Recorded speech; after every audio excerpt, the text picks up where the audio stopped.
wrist of the princess, and that's it. Give me your hand, madam. Lila, give Mr. Parfrey your hand. I can't. Why don't we wait till Mr. Conroy can come? Lila, I'll hold your hand steady. All right, you can cut the ring off now and be careful not to hurt my wife's hand. There we are. Would you bend the 2 halves back, Mr. Parfrey, and hand it to me? No, better yet, hand the ring to my wife. Thank you. Well, you been aiding me anymore? No, thank you. I'd show you out myself, but I'd rather stay here for the moment. Thank Mr. Conroy for me, will you? Oh, that's all right, sir. Hey, I can find my way. Goodbye, sir. Goodbye, madam. All right, darling. Now, what is engraved inside the ring? I don't wish to read it. All right, then, give it to me, and I'll read it. What? What's this? Aren't you going to read what it says? I don't understand. There's a date inscribed there. It's the date of our wedding. You've done something, Lila. You pulled some kind of trick on me. I'm sorry you did that, Lila. It would have been much easier for everyone all around if you hadn't forced my hand. George, I wish you'd calm down. There's nothing to get excited about. Please, put that gun back in your pocket. Well, there's no one here. No one in the house. I'll say it was an accident. I was showing you the gun, and it went off before I could do anything. George, don't! Are you all right? Mr. Parfrey? No, it's me, Andrew, in this awful getup. Andrew. Let's have a look at George. I didn't even hit him when I fired from the door. Just singed his wrist. He's fainted dead away. Oh, by the way, Countess, let me introduce you to an old friend of mine. A friend of my youth.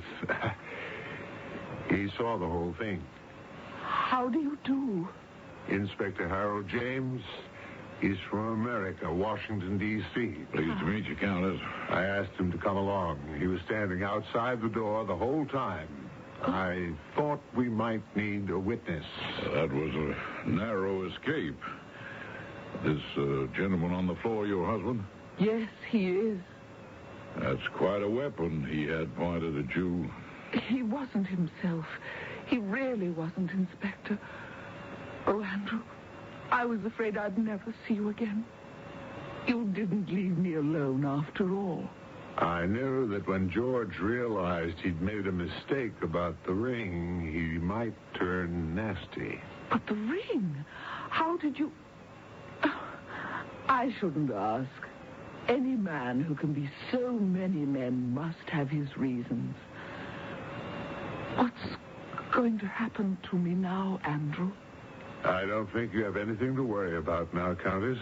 Attempted murder in any country carries with it quite a stiff sentence. Right, Inspector?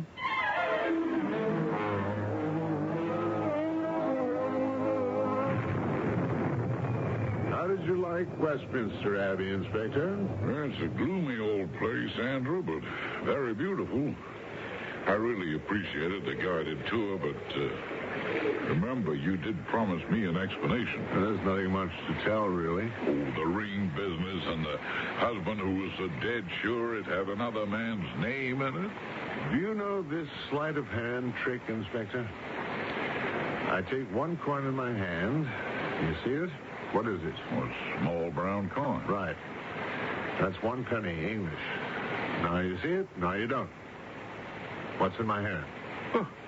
Nothing. Correct. But look again. What's in my hand now? Oh, a larger silver coin. 10 pennies. And that is how the ring I cut from the Countess' finger was replaced with the one I had inscribed for the occasion. You cut from her finger. Oh, yes. I've on my paw finger, Joel is assistant. Goodbye, sir. Goodbye, madam. So the Countess wasn't as innocent as all that, huh? But did you know whose name was in her ring? She told me it was a man she'd loved and who had died. But she wasn't telling the truth. She didn't love him. No. He's still alive. That was his... The CBS Radio Mystery Theater presents...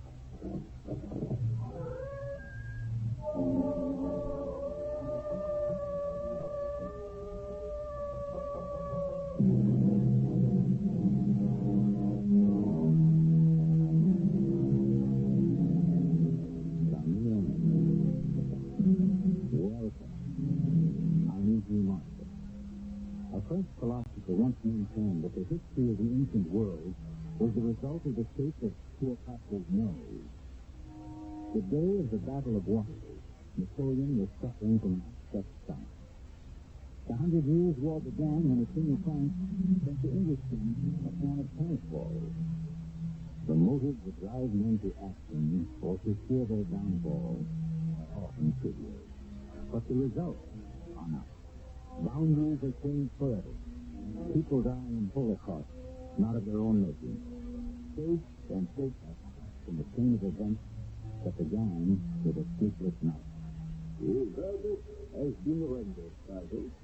You and your comrades have been found guilty and you suffer. But we're on your side. That is why it appears to you. We're fighting to save your village. No, Sergeant, you are not. You are fighting to destroy it.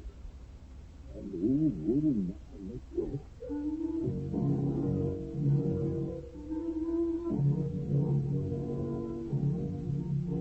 Our mystery drama, No Man's Land, was written especially for the Mystery Theater by Percy Granger and stars Tony Roberts. It is sponsored in part by True Value Hardware Stores and Sinus, the sinus medicine. I'll be back shortly with Act One.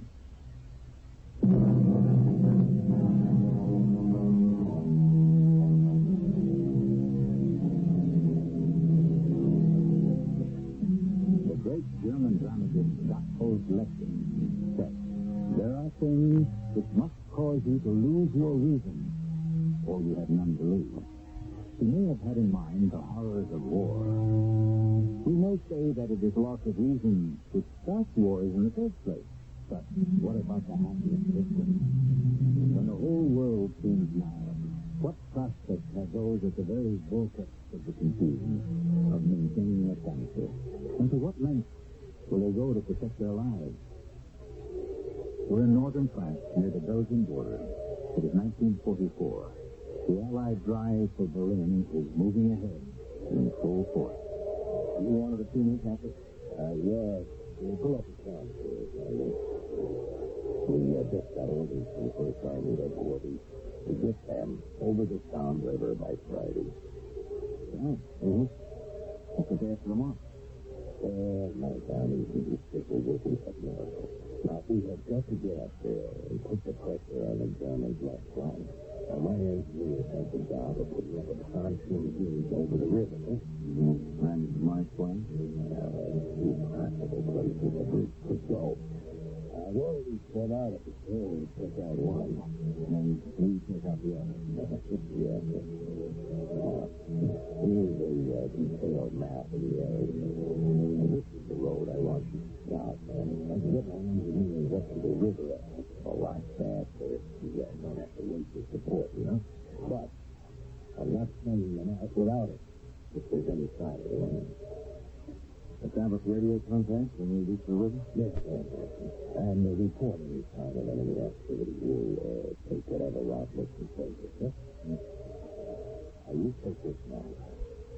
It's about 7 miles from it. And if you run into any resistance, it just takes you more than a couple of hours. Yes, sir. Aerial reconnaissance shows there's no heavy German armor across the river, so there should be any conflict. You can tell your man, a routine.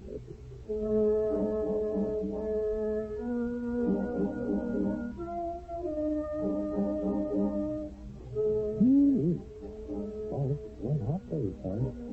Hey, how much further is Berlin anyway? You could hop a plane and be there in 2 hours. I'd rather leg it and shoot it out with the Jerry. That's what it's all about, ain't it? Well, I wouldn't say that's the point of it, but it may be unavoidable. Signal the others to hold up. We must be about halfway to the river. We'll rest a few minutes. Hey, you guys, take 5. Cigarette, son? No, thanks. Hey, this river we're headed for, Tom. Now, didn't that figure in World War I? Yep. The Battle of the Somme was the bloodiest battle in history. Took over 1 million lives. Wow. They fought back and forth over this area for more than 2 years. Neither side got it yet. The whole area is a wasteland. Looked like the surface of the moon. Surface of the moon? I agree, ain't it? Look at these fields and them woods over there. Everything on the land regenerates. I mean, you'd never noticed in a war here at all. Yeah, well, I'm beginning to have my doubts about this one. Look out. Is that all right? What have I got? What have I got for hit? It looks like Bill. Jackson calling over to him. Now, where did that shot come from anyway? It sounded like a field up ahead of us. You see anything? No. I'll see you. Oh, old Jackson signaling thumbs down. This is the rest of the men over here. But come across the road. Well, over there, they're exposed. Okay, sir. Oh, bring it on in. You can't reach over and say? I can't tell where the shots are coming from. It's a horse. Are you okay? Yeah. Crank up your radio, will you? Get us in touch with headquarters. Something's supposed to be any Jerry's out here. How's Mark? He ain't moving. Hello. Well, you think you can reach him? Hello. Sure can try. Hello, Georgewood. Can't you get them, Jackson? No. All right, let me try. Hello. Georgewood, can you read me? This is Sergeant Fraser. Come in, Georgewood. Thanks. No, we'll get in trouble. Hello, Georgewood. Well, what the heck is that? I don't know. Georgewood, this is Sergeant Fraser. Do you read me? It sounded like music. Oh, we must have picked up something in the area, or else the Germans are jamming us. How's Morris? He stayed too. All right, that leaves 5 of us. What are we going to do, Sarge? Listen, I say we light out icing. It don't sound to me like there's any more than half a dozen of us. We weren't able to make radio contact now. We're going to have to turn around, try and get back to camp and let them know what we ran into. Cut! He was hitting. He's hitting the back. You know, they're behind us, too. Now, we can't go back. They've got us surrounded. Oh, we got to get off the road. Let's head into that field of tall grass up there. Let's go.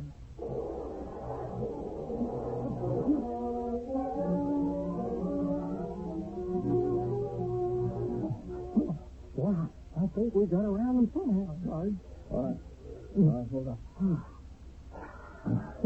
going to have a look at the map.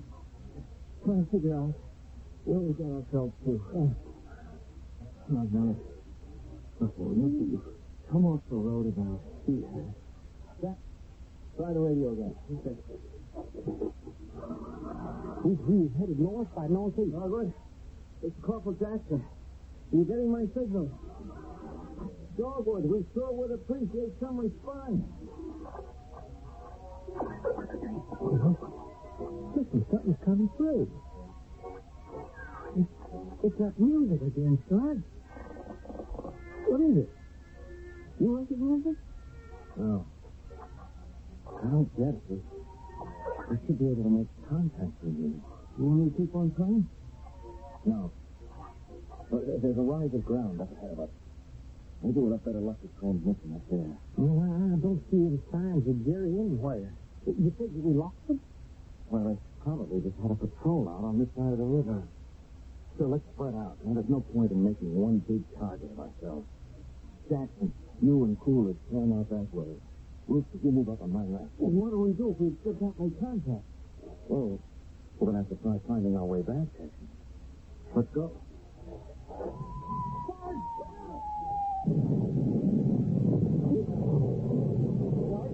Are you okay? Yes.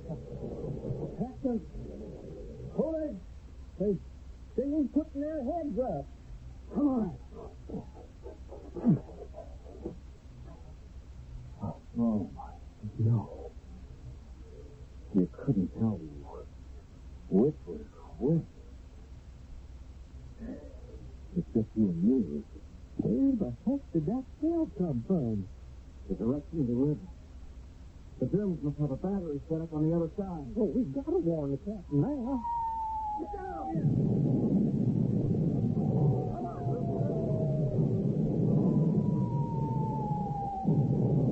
Hey, it looks like there's a gully around the base of that rise.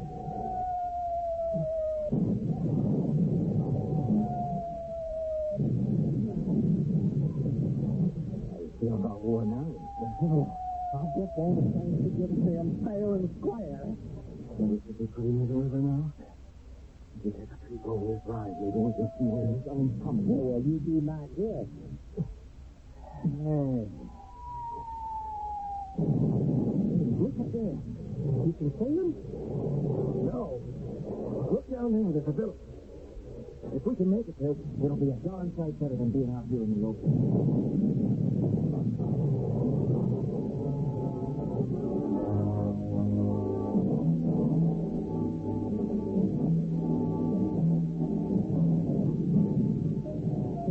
After we got into the first door, we come too far.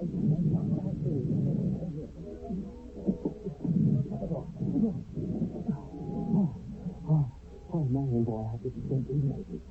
Are you okay? Yeah. What is this? What is this place anyway? Looks like some kind of old shed. It's got a window. I want to know where we are. Looks like a nice little town. But left of it. Hey, that's funny. What? Oh, we're to the river, right? Yeah, you can see it right out the window here. It's on the other side of town. Yeah? Well, according to the map here, there's no town on this river at this point. Huh? Yeah? Well, according to the captain, there wasn't supposed to be any German army in this area either. We can't miss it. 5 of our guys are dead. Well, I tell you, something's really gone through. Yeah. Yeah, it isn't over yet. Look out the window. Look what's coming towards us. What's the man walking up the street? Where did you look at him? He's just a hole in blanket. He's even got a bowler hat on. Anyone else? No, just him. Well, that's not even where the bomb. Where do you suppose he's going in the middle of this big trip? What? There's your answer. Well, did he see it? And how did he know we're here? I don't know. Oh, you must be crazy to be out there. What in the world is going on?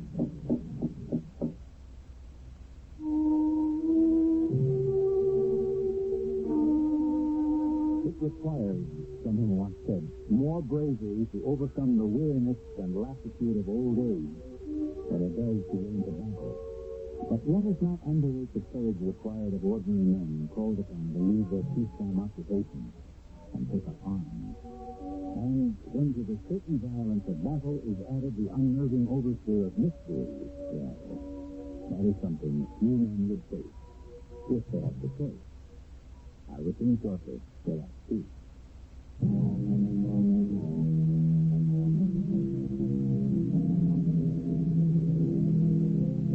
All life is a battle of the individual with the universe.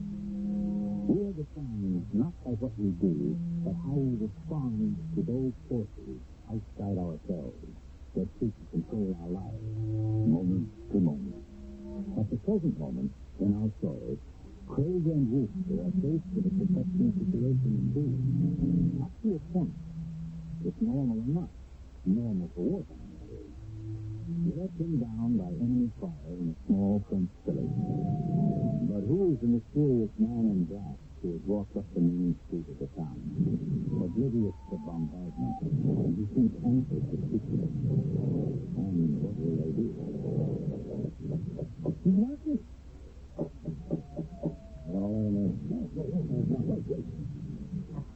How did he move his son? He's in danger, for Pete's sake. Let's let him inside first, then ask questions. He should be a gentleman. All right. You cover the door with your rug. If you can let him in now, I am ready.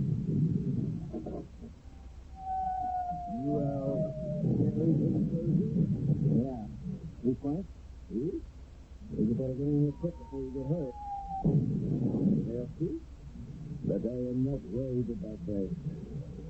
Are you from this village? I am. Permit me to introduce myself. I am Emile Bordeaux, the mayor of Gaston. Gaston? What's the name of this place? This town, not a place. It is a town. Sorry, I just couldn't find it on the map. This man is fighting with Camelot. Is he your comrade? Okay. Oh, you're right. Well, how did he get here in ours, Charlie? You carrying a weapon, Mr. Bordeaux? I am not armed. What's going on, Jimmy? We could have gotten killed. How'd you know we were here? They saw you running to our village and into this bed. This way, the other little girls and I. You been under attack long? Yes. For a very long time. Take a tell of it, but what we see is what we got. Let's see what you want to see, though. Good. Sergeant? Our main force is still a day and a half away. We won't be able to lift this siege until they get here. I have been sent to get here. By whom? My fellow villagers. Will you please come with me? Where? Okay. Yes. Down to the church in the main square. With all them bombs falling, aren't you crazy? Please come with me. But, Mr. Bordeaux, I told you there's only two of us, and we got to try to get back to our unit. There's nothing we can do. There isn't much time. What time before? Well, we said we are in and be struck by one of those days. Well, I'd rather take my chances in here than out there. You will be hit, I promise you. Look at what you have.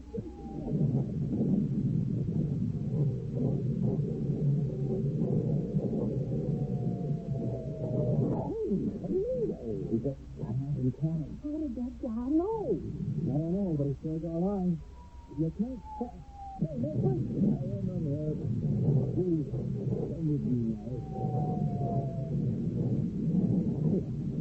But you can show any something.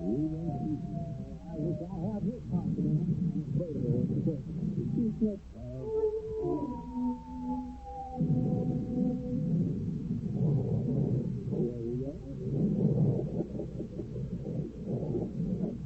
you gentlemen, very tight. Oh, we're crazy. Yeah, this looks like a good, solid piece of this. Take care of it. Hey, thanks, mister. Your eyes will soon adjust. Please follow me. One person. Who is there? That's a good idea. There we are. Hey, looks like the whole village is gathered here. There must be 200 people. And now, please, give me your weapon. What?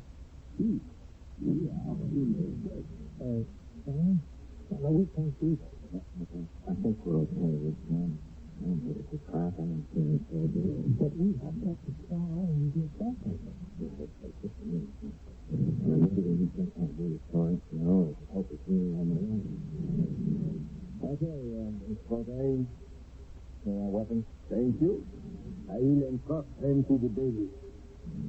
The bailiff?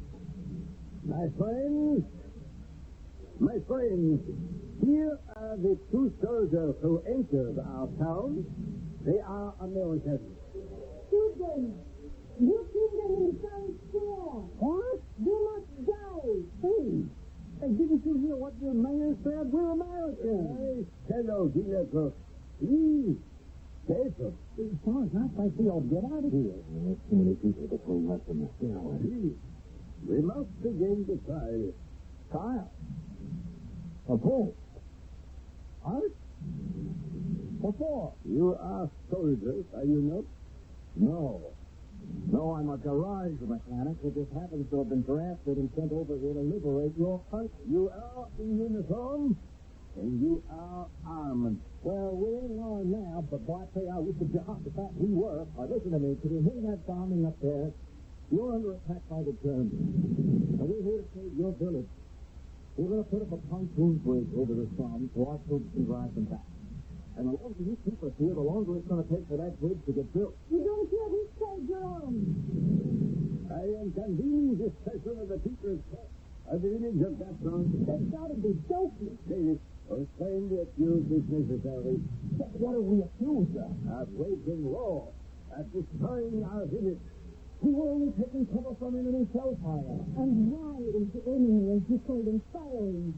Because you are here. Hey, be careful. That's the fact. We are not for the Germans or for the Americans. We are for ourselves. No one in uniform is on our side. There is not a person in this room who has not had to endure loss and suffering from the ravages of war. We have nothing to do with starting it, but we are responsible victims. First, the Germans overrun us from one direction, and then they are pushed back, and the Allies overrun us from another, and so it goes.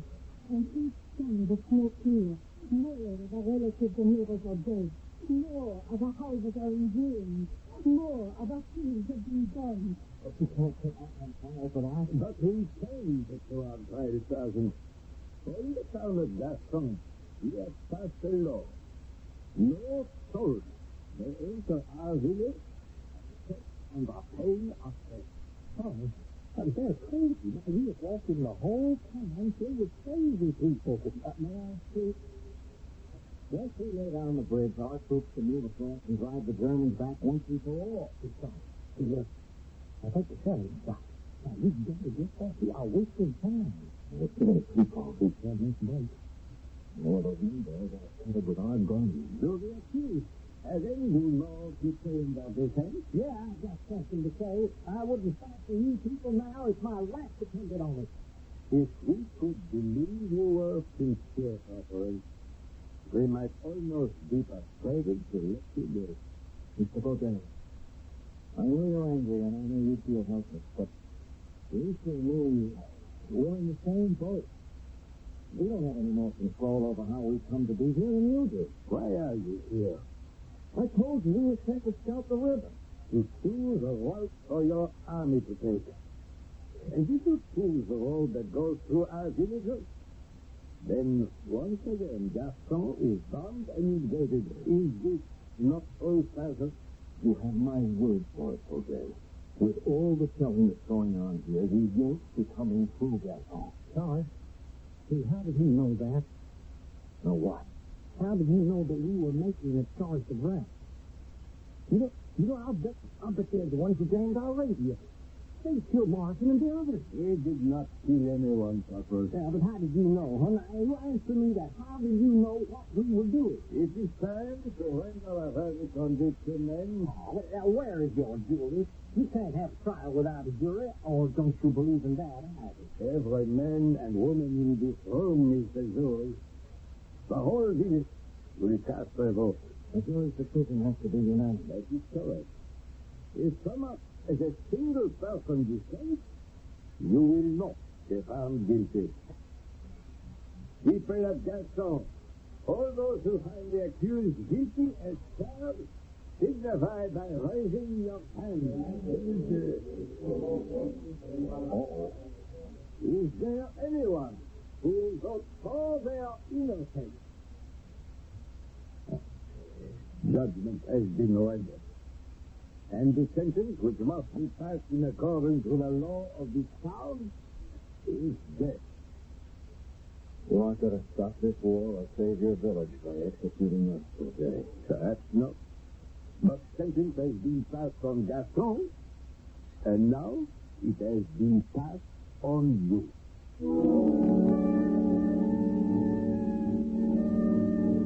Justice, as W.H. Auden once observed, is permission to touch just a wee bit harder than we have been touched. It is true that the revenge motive often accompanies justice, but the sentence passed by the town of Gaston on the two luckless American soldiers seems excessively harsh by any standard. Can the two men escape their strange and awesome fate? We will conclude our story when I return with Act 2. WBBM, Chicago.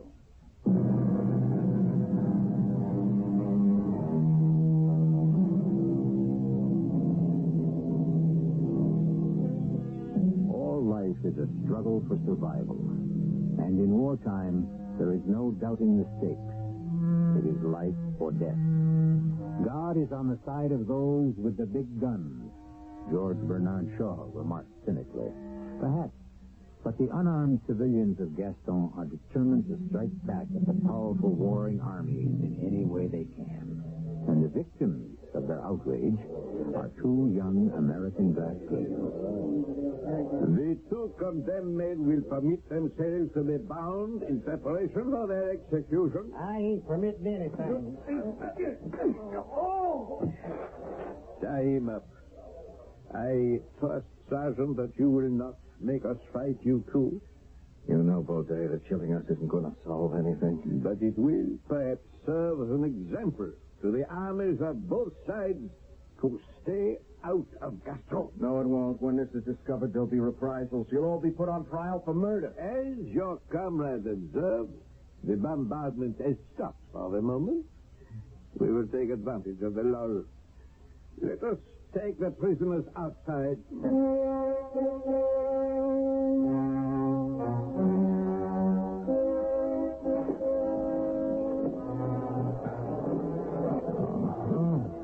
Brewster, are you okay? Oh, boy, my head hurts bad, Sarge. I can't even walk straight. Lean on me. Lean on me. Good, thank you. Here we are. Now, how do you plan to execute us? By a firing squad, using your own weapons. You will stand here in front of this wall. It is one of the few walls that still remains in our village. Who's going to shoot us, Baudet? Who's going to pull the trigger? You? Those old people over there? Those young kids? Who's going to do it? It will be decided by lot. Every villager has been assigned a number. 4 people will be chosen. Mm-hmm. Who's going to do the drawing? I am. Are you sure your number's in that hat along with the rest? It is. And now, let us proceed. Number 63. Number 112. Number 14. Monsieur Baudet, what is going on? Why is everyone here? Amy, we thought you must surely be dead. Oh, no. But you were not with us in the church. When those bombs started to go off, I hid in my room. I was too frightened to move. What are you doing? He's choosing our executioners. But what for? They are soldiers. Do they have to die? You know the law. Wait a minute. Does this woman live here? I do. Well, then she's got the vote. She's part of the jury. But the vote has already been taken. No, it has to be unanimous. That's what you said. Man, if you say so, they've got to let us go. Oh, dear. Amy, do not be afraid. Everyone else has also voted for their execution. I'm sorry, Monsieur Baudet. Perhaps if I had been part of the crowd, I too would have raised my hand. But I cannot be the one. But you must. No, I'm sorry. But I vote to let them go. You heard her, Baudet. No, I cannot permit it. The others will not allow. But if we let them go, if we let them take our message to the outside world, if these two can tell what they have seen here, how our village has been destroyed, and how so many of us have died, and if just one person will listen, would this not be better than if we kill them? Perhaps you are right, Amy. It is not likely that it will matter. I do not hold out such hope. But at least the verdict of the people of Gasson will be heard by the world.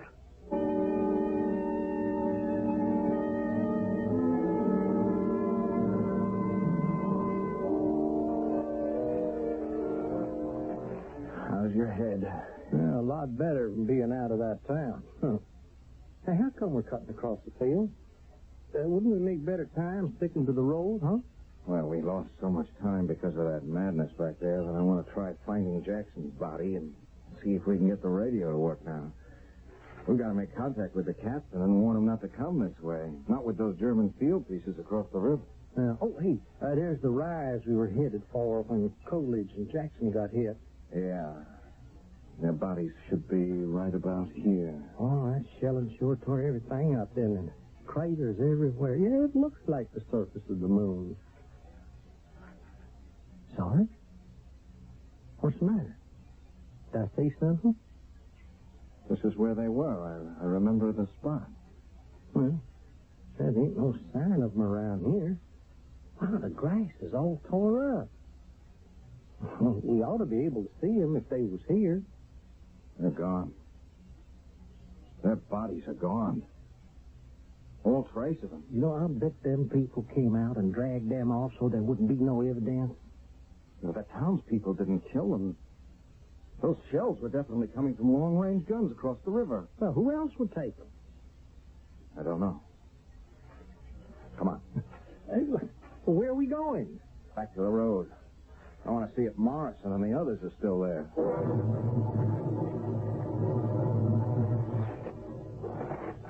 Sarge, there they are. There. Right where they fell. You think those people killed them? Oh, if it was the people of Gaston, these are the bodies you'd think they'd want to get rid of, wouldn't you? Oh, no, it don't make no sense at all. Well, we can't worry about it now. The main thing is to get back and report to the captain.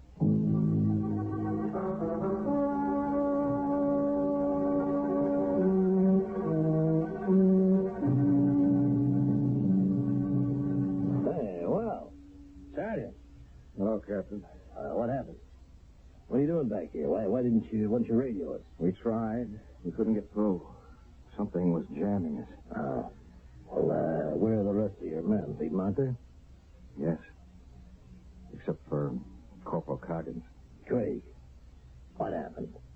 What's the matter? They're all dead. We ran into sniper fire about 4 miles down the road. 3 of the men were killed there. Oh. Well, is it safe to send out an ambulance detail to pick them up? Yes, sir. Yes, we didn't meet any resistance coming back. The others? Well, after the ambush, we left the road and cut cross-country towards the river. Jackson and Coolidge were hit by mortar fire. Mortars? Yeah, we ran into heavy fire from the other side of the river. I think we better build our bridge along the other route. Well, we don't have any other choice. We've got to go your way. Why? Well, Sergeant Blevins just called in. He's the man I sent to scout the alternative route. Now, that section of the river is all white water and it's rapids. We could never get a bridge over that. Captain, I don't know what the Germans have over there, but it's a heck of a lot worse than rapids. Strange we didn't hear it. You did? Not a thing. Yeah, but it went on for half an hour. There's a village there. It's practically in ruins. The wind was probably blowing the wrong way, carrying the sound in the other direction. Anyway, Sergeant, we've got to take that route, and we've got to move up ahead of schedule. You're not waiting for support? Can't. Support's been delayed. Fuel shortages back down the line. Yeah, but that'll be suicide. I mean, once the Germans spot us, we'll be blown to pieces. Look, I don't understand it. The aerial recon said there wasn't anything over there. Oh, well, they must have figured out what we were going to try and do, and they must have moved their artillery into position last night. Well, maybe. In any case, we got no choice. We've got our orders. They're moving out in 1 hour. What's this village you mentioned? called Gaston. It's right on the road. It's right by the Somme. Gaston, no? It's not on our maps. Yeah, I know, but it's there, all right. Corporal Coggins and I were almost killed there. What do you mean? Is the town occupied? No, we were put on trial. Trial?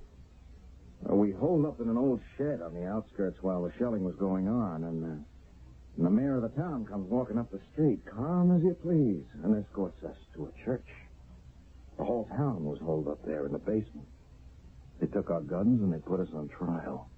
What for? For being soldiers. But we're not the enemy. As far as they were concerned, both sides are the enemy. They made soldiers illegal. They decided that was the only way they were going to survive. And any soldier who comes into that town is subject to death. And the road we have to take runs right through there? Yeah. Well, did you tell them what we have to do? That we're just engineers? Didn't make any difference. Well, we gonna have trouble then? I mean, are they gonna start sniping at us? Well, they kept our weapons. Now, listen, Sergeant, are you absolutely positive about this? Yes, sir. Corporal Coggins can confirm it. What are you doing? Calling in an airstrike. Airstrike? On Gaston. But they're civilians. Civilians who tried to kill you and may try to kill my men. But they're women. They're old people, kids. Yes. With your weapons, and heaven only knows what else. No, Sergeant, I am not taking any chances. Well, can't we try and talk to them? There is no time to talk. But, Sergeant, dismiss. Now get your gear together and report back to me in 1 hour. You've been on the road, so I want you traveling in my Jeep.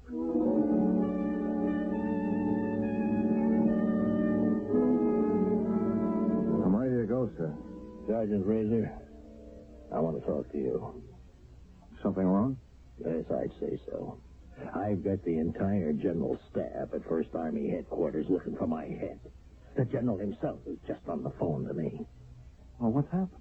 Half a dozen bombers on their way to help relieve the 9th Army were diverted to attack Gaston. Now, you have heard of the 9th Army, haven't you? Yes, sir. And you are aware of their situation? Yes, sir. They're pinned down by the Germans. Yes, their situation is desperate, Sergeant, and they aren't going to appreciate the fact that their air support was delayed to attack a target that wasn't even there. Wasn't? That's right. There is no village of Gaston. They flew over the area, and there was nothing. Maybe they had the wrong coordinates, huh? They crisscrossed the whole area just to make sure. Zero, Sergeant. Nothing but forest and meadowland. But we saw it. We went through this insane trial. Oh, I think you went through the roof of your mind. Either that or this was your idea of a joke. Gaston doesn't exist. Oh, no, it exists, all right. Or, rather, I should say, it did exist. You mean the Germans had destroyed it by the time our planes arrived? Yes, Sergeant, in a manner of speaking, I suppose you could put it that way. I'm sorry, sir. I mean, the shelling had stopped when we left. I didn't know it was started up again. It hadn't. The town of Gaston was destroyed 25 years ago. It was completely demolished during the First World War.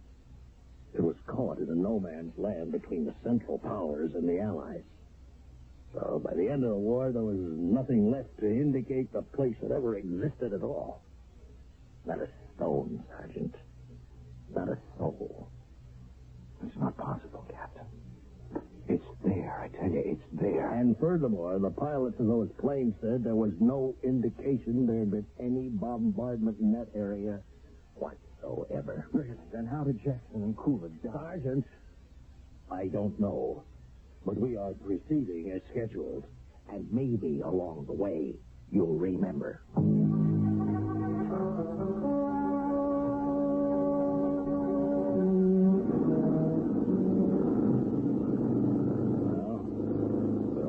To the river, Sergeant.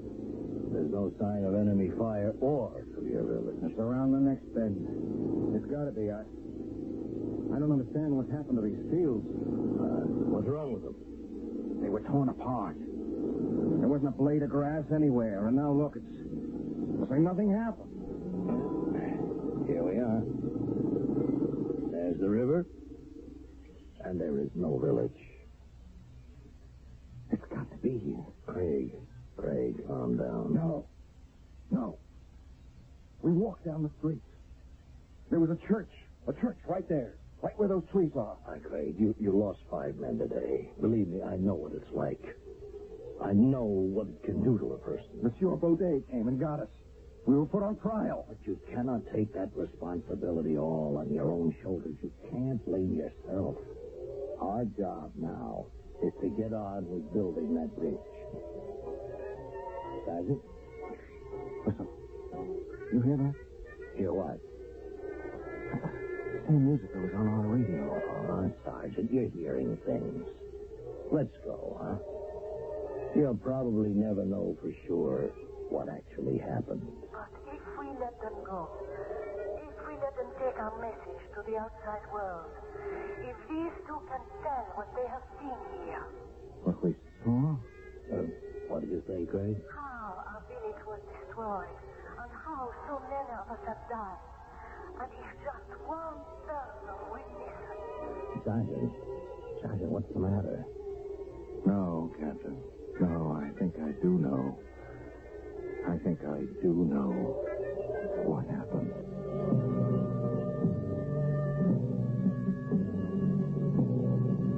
A survivor of Hiroshima, who years later was still trying to understand the full meaning of what had happened, said, "It is impossible to invent a language which can comfort the guinea pigs who didn't know the cause of their death."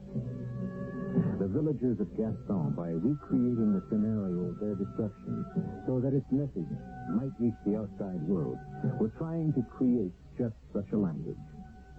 I'll return with the final word in a moment. Hi, this is Michael Landon. You know, my family is the most important part of my life. So family pictures mean a lot. That's why we get ours printed on Kodak paper. To me, Kodak says quality.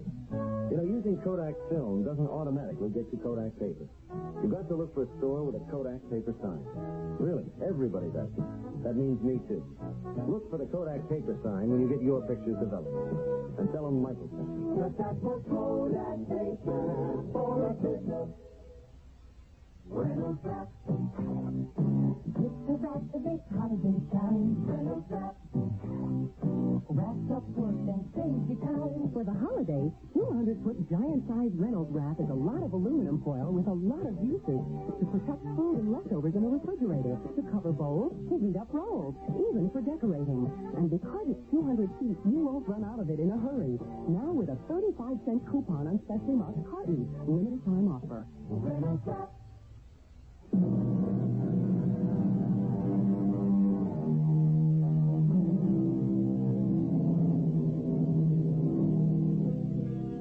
Citizens of Gaston, by demanding that the memory of their terrible fate not be forgotten, were also demanding in a way that their souls be left in peace.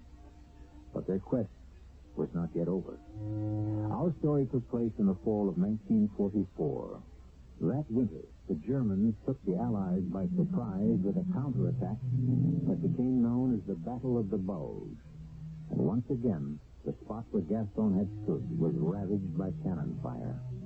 Only after the German thrust was repelled was the embattled earth beneath which reposed the souls of Gaston left in peace forever. Our cast included Tony Roberts, Earl Hammond, Carol Teitel, and William Griffith. The entire production was under the direction of Hyman Brown.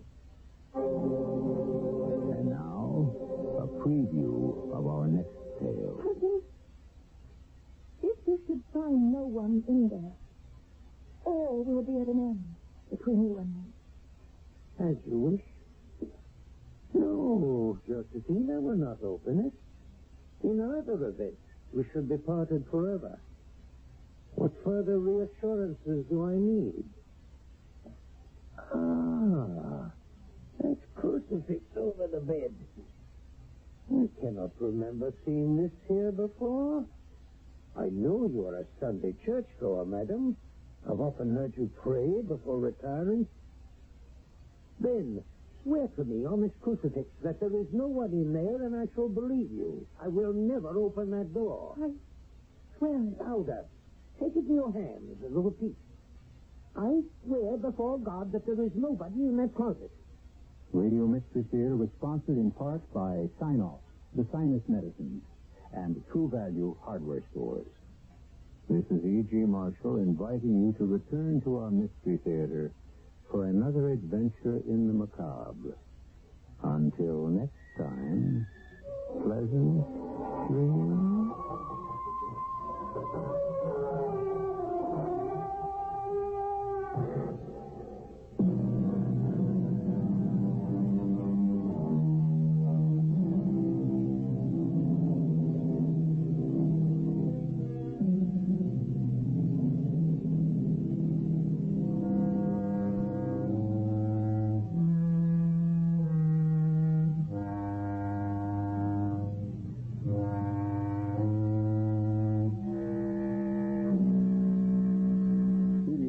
Follows on WBBM Chicago.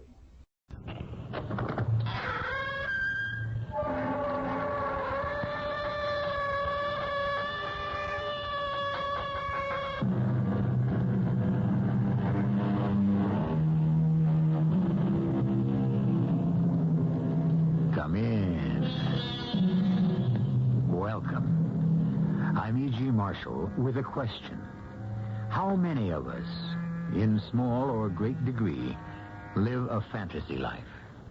I don't mean lost souls in asylums who believe they're Napoleon or a poached egg. I'm talking about all of you listening to my words, answering, if you're honest, my question. Confess. Aren't there those unhappy, bruising times when you slam a door on reality and take refuge in a place that never was? There you are safe, you think. Are you? Have you asked yourself what dangers may lurk in that never, never land? None, you answer. You can return to reality whenever you wish. But can you? Don't you see? Miss Mamie is a fugitive from the real world. She's afraid of it. What kindness has it ever done her? So she escapes, takes flight, finds shelter in a dream world of her own making. A much sweeter sanctuary than the real world could ever be.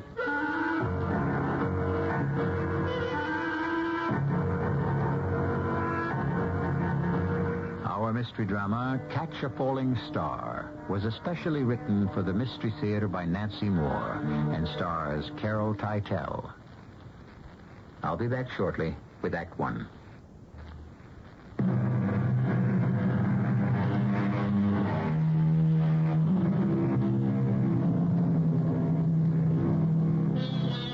When it happened, this odd story I want to tell you, Miss Mamie was in her late 70s. They say when she was young, she had been pretty, and she still was, with the especially clear blue eyes old people sometimes have, confiding and artless, like a child's. Hitched with twisted hairpins to the screen door of her little gray house was a homemade sign which said, Miss Mamie Mopin, seamstress. She wasn't a very good seamstress, but most of the women in that small town near Philadelphia went to her for simple alterations because, well, let Grace Browning tell you why. Grace knows this story best. She lived it. The real reason most of us went to Miss Mamie is a little embarrassing. Standing in our slips in her cluttered Victorian parlor, we stopped being perfectly ordinary housewives. We became exciting celebrities because that's what we were in Miss Mamie's dim eyes. She made up thrilling stories about what had happened in those dresses we had brought. Any old dress, plain, out of style.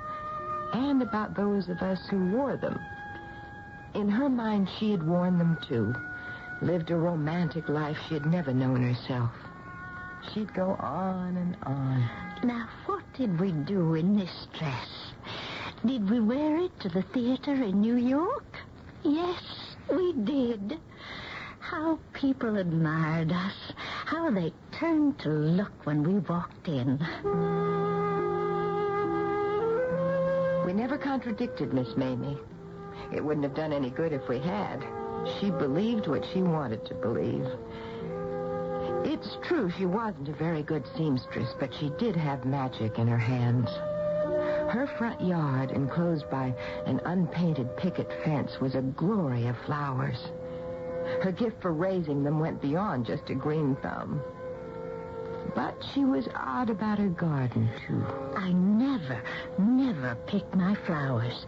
It's wicked and cruel. It hurts them.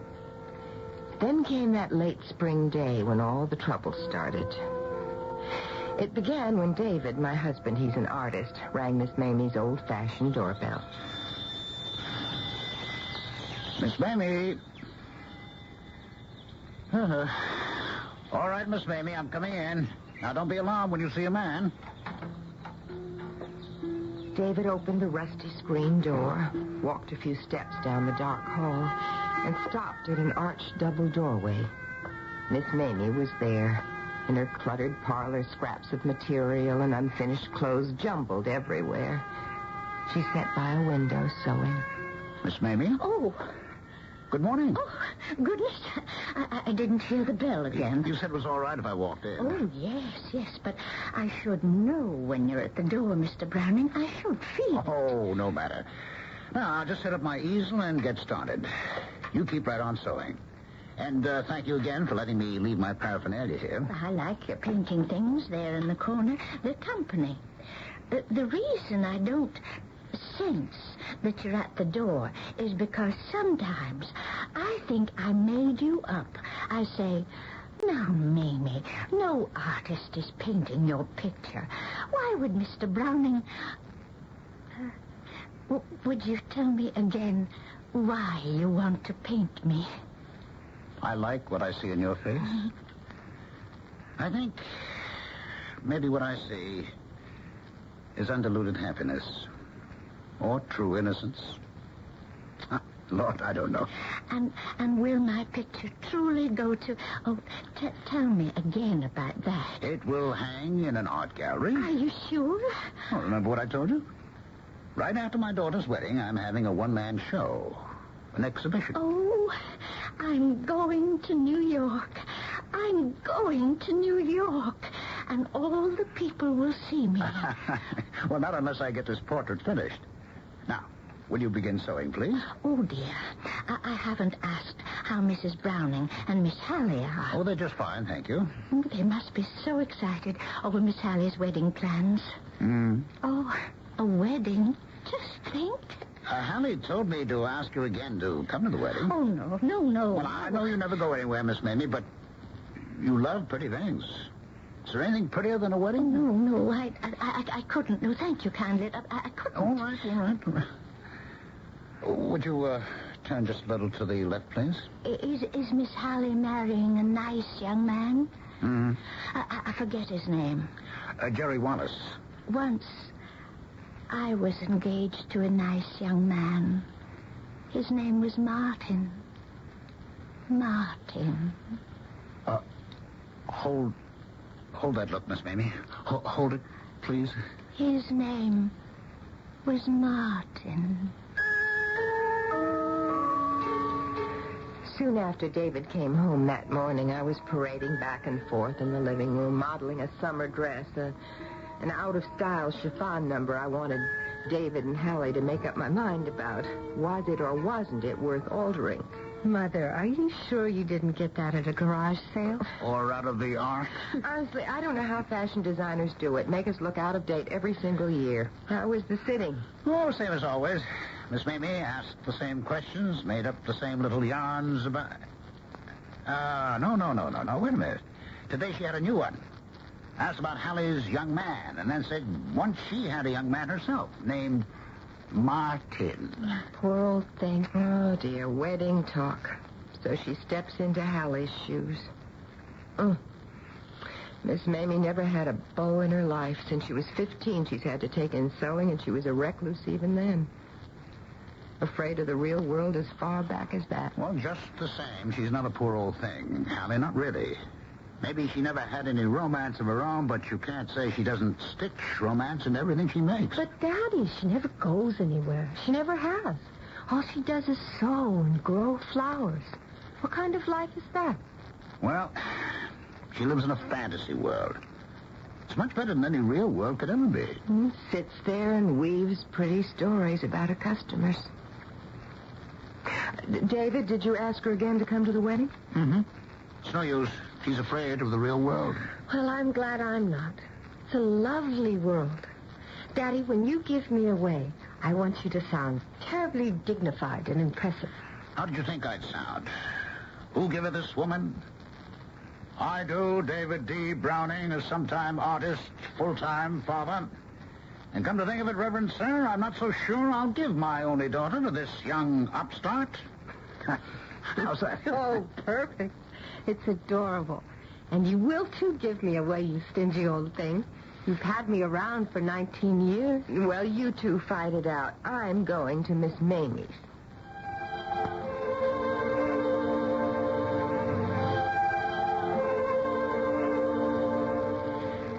Did we wear this dress when we went to Europe, Mrs. Browning? Why, yes, we did, Miss Mamie. Mm-hmm. Oh, yes. We went to London and Rome and Paris. We did, didn't we? Yes, indeed. Oh, my, I do hate fittings. Are you almost finished? Martin and I were going to Paris on a honeymoon. But you didn't... You can take the dress off now, Mrs. Browning. Good. Only I can't fix it till next week. I haven't time. Not time for anything. I'm graduating. You're what? Graduating. I'm making a sweet, sweet dress, and I can't touch anything else till I've graduated. When I cross the stage for my diploma, people will clap, and I will bow and smile before I go back to my seat. Oh, wait. I'll show you my graduation dress. It's right here. Here. Look. Why, it's lovely, Miss Mamie. Thank you. I never made anything so pretty before. Oh, you do like it? Yes. You never made anything like it before? Oh, no, not like this. You see all the little ruffles? Well, surely you've made other party dresses. You must have. I always wanted to. I always hoped someone would... Oh, but no one ever did. Cocktail dresses? Evening dresses? Oh, my goodness, no. Never all these years? Is something the matter, Mrs. Browning? Miss Mamie. Oh, did I keep you standing too long? Miss Mamie, I want you to make Hallie's wedding dress. I thought you said make Miss Hallie's... Oh, no. No, you couldn't have. Yes, I did. I want you to make her wedding dress. Would you... would you please say that again so I could be sure? I want you to make Hallie's wedding dress. Oh. From the beginning, all of it. The dress, the veil, the train. I'm going to make a wedding dress. Oh, no one ever trusted me with anything so fine. Oh, but I'll sew like I have never sewed before. I will, Mrs. Browning. I promise you. I'm sure you will. I trust you. Now, I'll bring the material and the pattern tomorrow morning. A wedding dress? A wedding dress? Grace, you didn't. Mother, please say you didn't. I can't say I didn't when I did. Oh, what in the name of heaven got into you? David, I don't know what got into me. I think it was just that pitiful little graduation dress. My pitiful wedding dress. Oh, honey, I am terribly sorry. I must have been out of my... Now, wait a minute. No, I am not sorry. I just can't be. If you had seen Miss Mamie's face... You always said even her hems look homemade. And now you let her make... Darling, listen. Now, just listen. I will see that she does it right. Now, there's plenty of time, a whole month. So she won't be hurried. I'll stay close to her. I'll watch every stitch. Nothing can possibly go wrong. Nothing except it'll look like a moo-moo. Hallie, if everything isn't exactly right, if your dress isn't perfect, style, fit, everything, I promise we'll go to New York and buy any bridal gown you want. But I wanted the pattern I chose, the material I chose. Oh, I can see her cutting it. Snip, snip, snip, and she'll ruin it. If she does ruin it, we'll find one just as beautiful as the one you planned. All right, darling. Hallie. All those years, nothing but hems to take up or let down. Seems to let out for people who get too fat or take in for the ones that get too thin. 60 years of making up her fairy tales out of things like that. Now Miss Mamie will have a wedding dress. Oh, what a lovely dream she'll dream out of that. It's all right, Mother. The next morning, when I took the satin and tulle and lace to Miss Mamie, for the first time in living memory, the hodgepodge sewing room was neat and tidy. Everything had been cleared away for the wedding dress, and a sheet spread on the floor. When the material and pattern were laid on it, Miss Mamie kneeling to cut, she touched the satin with such tenderness. I could really have cried. It was as if she were in her garden, touching her flowers. Am I doing it all right? What? I needn't be here at all, Miss Mamie. No one could possibly do it better. I'm making a wedding dress, Mrs. Browning. I'm making a wedding dress. You certainly are. Now, would you like me to cut out the panels while you bake Don't you touch it. Don't you dare touch it. Not any of it. I know what to do. I've always known. Don't you touch it.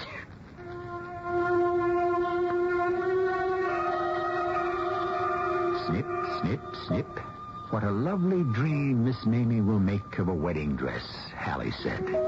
But dreams can become nightmares. And David said, her fantasy world is much better than any dream world could ever be. But is it? A mind confused can become possessed. Snip, snip, snip. What pattern other than a wedding gown will the scissors cut? We will soon begin to find out in Act 2.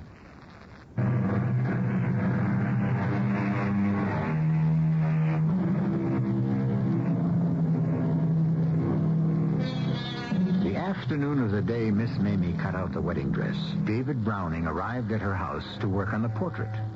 He walked jauntily through the gate, down the plank path, up to the steps. But as he reached to ring the bell, he caught sight of something farther along the porch. Under a window, his folded easel, paint box, palette, and the unfinished portrait. Not crediting his eyes, he walked over to his possessions, staring down at them. At that moment, Miss Mamie appeared at the open window, mistily seen through yellowed lace curtains. She was holding white satin crushed against her. Miss Mamie. I was waiting for you. The portrait out here? I put everything out to save time. Save time? So you wouldn't have to come in. You see, there isn't any time to spare, Mr. Browning. There's only a month. There's only... What? The dress. A month to make the wedding dress.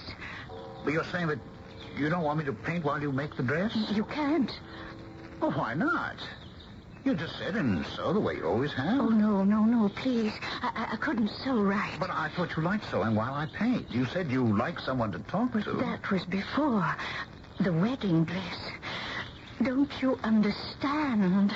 I'm making a wedding dress, Mr. Browning. I can't think about anything but the dress. Not pictures, not people, just the dress. Please try to understand. I think I do understand. Yes, I think I do.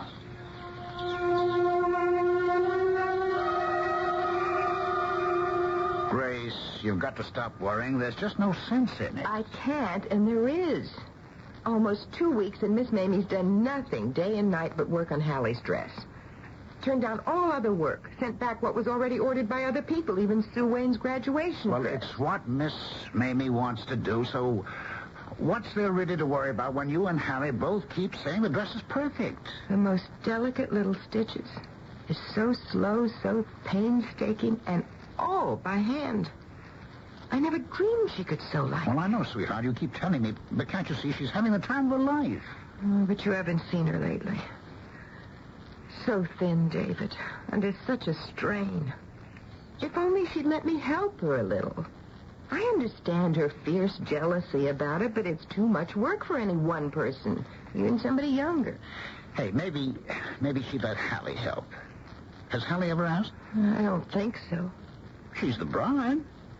Miss Mamie would probably approve of a bride sewing a fine seam on her own wedding gown. Sew a button on her or something. Get Hallie to try. Remember what happened when I... Well, yes. That's a good idea.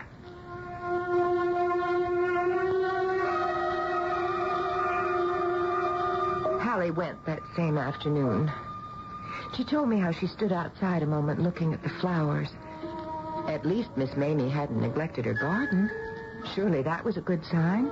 Miss Mamie, I'd dearly love to make just a little of my own wedding dress.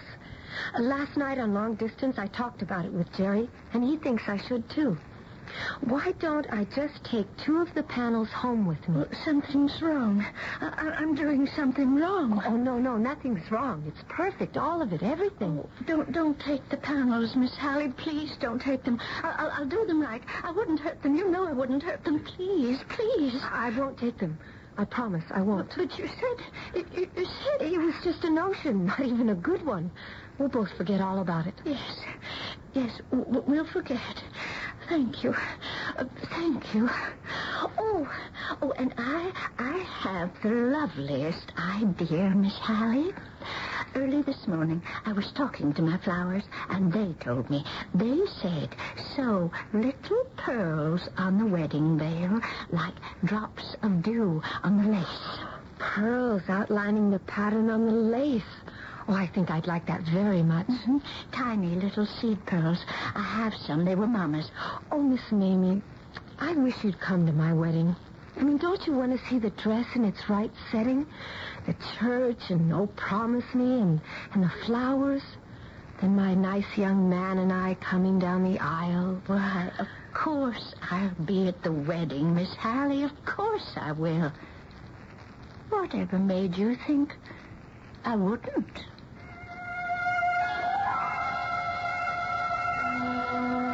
Just like that, Miss Mamie changed her rule of a lifetime. She was going out in public. Another week passed, and another afternoon, Hallie and I returned home from a fitting. David took one look at us. Now what? You both got that I'm worried about Miss Mamie look. I just don't see how she can survive any more of this. Oh, now, Grace, not again, please. She is putting little seed pearls all over the veil, hundreds of them. Work enough for 10 people. Now, Hallie just thought she meant a few pearls, but it's hundreds.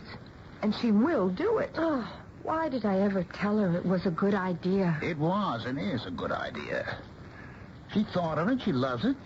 She'll survive it. But she's tired. She's overworked, and she looks... And she is happy. Remember that poem? John Donne, I think. Go and catch a falling star. How many of us catch a star? Miss Mamie has. But, David, after this is over, then what? She's wearing herself out. She may not be able to sew anymore. So what if she does have to retire? She saved some money. She told me so. Well, isn't Hallie's dress a beautiful climax to a life that's never been anything but drab? Do you think for 1 minute she wouldn't want that dress to have its wedding?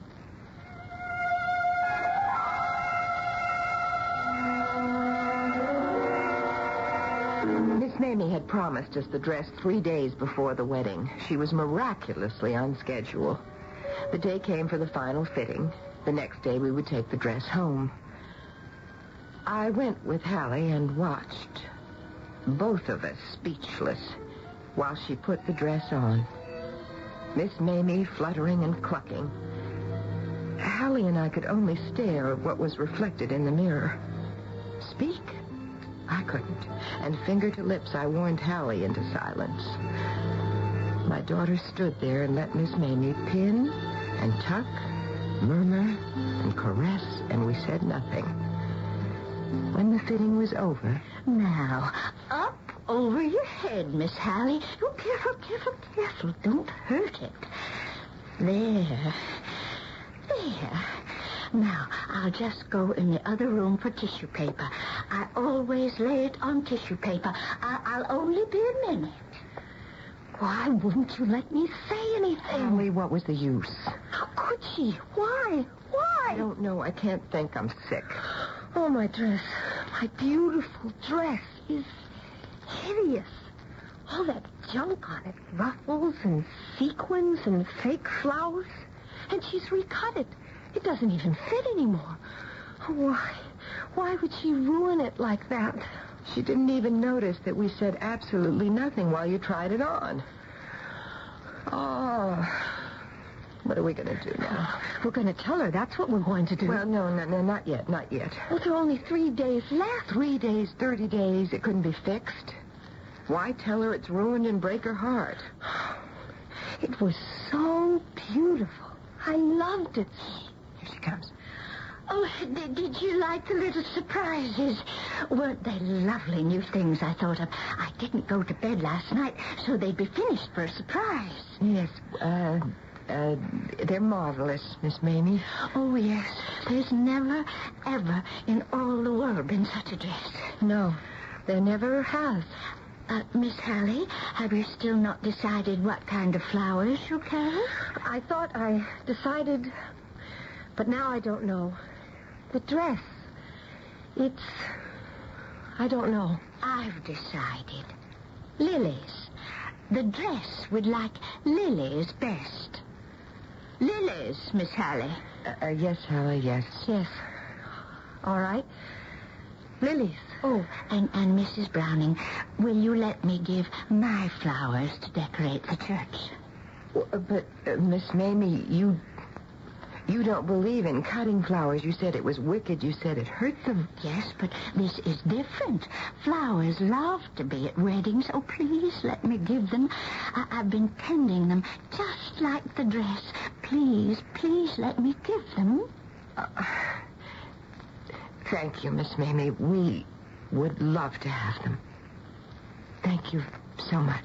Well, there's nothing to thank me for. It's why I've grown flowers all these years. So a wedding dress would... The dress. Only one more day. One more. Tomorrow it's finished. You go now. You come tomorrow. Yes, tomorrow. At 4 o'clock. Everything will be ready at 4 o'clock. Yes. Goodbye, Miss Mamie. Goodbye, Miss Mamie. Well, she doesn't hear us. She's gone somewhere we can't go. Come, Hallie.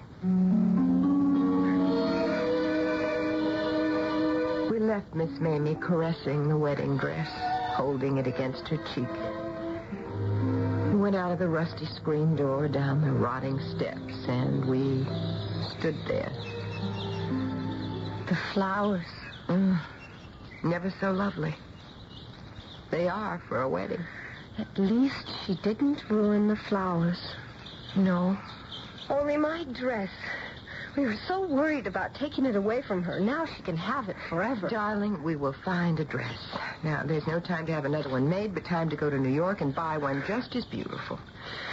There isn't one as beautiful. There is, and we will find it. Only how do we tell Miss Mamie hers won't do? And no matter what she's done to it, she's worked so hard and she loved it so. I don't know how I can feel sorry for her, but I do. If she weren't coming to the wedding, we wouldn't have to tell her. But she is coming. Why don't we say, you decided to wear a suit, a white silk suit. That way we wouldn't have to criticize the dress. Then I'd have to wear a suit, and I won't. I just won't. My dress is ruined, and I won't have my wedding ruined, too. All right, now, you're right. Of course, a suit won't do. Would the best way be not to tell Miss Mamie at all? We take the dress home tomorrow? Pay her, thank her, let her be happy and proud as long as she can. Happy for 3 more days? Go and catch a falling star. She caught a star, but when she held it in her hands, she tarnished it. And we always thought her fairy tales were harmless little games. They weren't games. She's not right in her head. And now she's on the edge of... Yes, she is. Her eyes, did you notice? They glittered like the sequins on my dress. No matter what we do about the dress, her heart will break. And will we push her over the edge?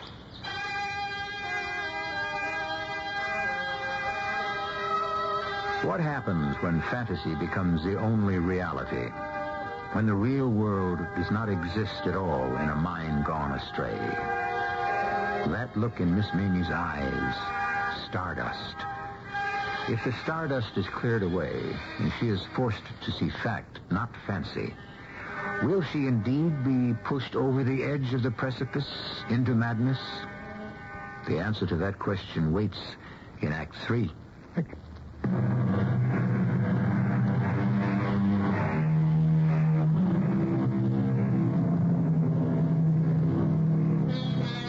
Yes, it was the poet John Donne who wrote Go and Catch a Falling Star, followed by the lines, Tell me where all past years are, or who cleft the devil's foot.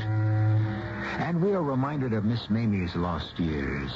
Then we're constrained to ask if the devil is indeed part of what may come to pass when satin and lace and tulle are pronounced unacceptable. Grace and Hallie Browning had no solution for the problem of a blighted wedding gown. But David Browning had not the slightest doubt what should be done, and said so. She has to be told. You'll go there tomorrow and you'll tell her Hallie can't wear the dress. David, how can we? How can we tell her it's ugly? No. We'll think of some excuse. What possible excuse will make up for what we're doing to her? That dress is her life. The only thing in the world that matters to her. Well, just the same, you'll tell her. Daddy, if you think it's so easy, you tell her. I didn't say it was easy. I said she had to be told. If she's not, more than a dress will be ruined. The wedding, she'll sit in that church waiting for the dress, her dress, to come down the aisle, and when it doesn't, there's no telling what that dear old lady will do. Are you willing to take that chance? Oh, David. She'll cry. She'll make some terrible scene. Now, let's just stop it, Hallie. Now, listen to me. You're both worried because you'd have to take the dress away from her. Now, you won't have to. It's hers now. You give it to her, and without telling her it's spoiled. David, you keep saying what we're to do, but you don't say how. Just how do we explain why we're giving it to her? Well, we'll say Hallie changed her mind about the style of dress she wants. Well, what's the matter with that? Hasn't a bride the right to change her mind? I won't wear a suit. Mother had that idea. I won't. No, not a suit. Just a style. Make a speech about how you've fallen in love with, we'll say, Empire style. Ugh, I hate Empire. Well, I don't care what style you say. It doesn't matter. Just one not like the wedding dress. The very last minute. You mean the bride changes her mind? Yes, at the very last minute, because it is the very last minute. Don't try to make it all sound logical, Grace. It isn't. It can't be. Wait. But I've thought of something else. Hallie, you tell her Jerry has fallen in love with that other style, too. Say, I have to wear what Jerry wants me to wear.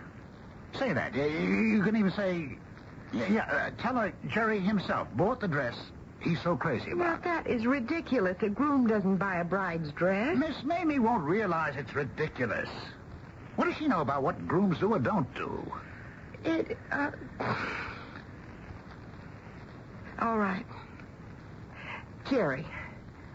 Yes, we'll put all the blame on him. That's good, David. That's exactly what we'll say. It isn't good. It's rotten. She'll know we don't like the dress no matter what lies we tell. She'll sense it. She does sense things, you know. She does. It's true, she does. Daddy, will you come along? give us courage. Help us tell all those lies. Will do. I'll be right with you. Listen, I've thought of something.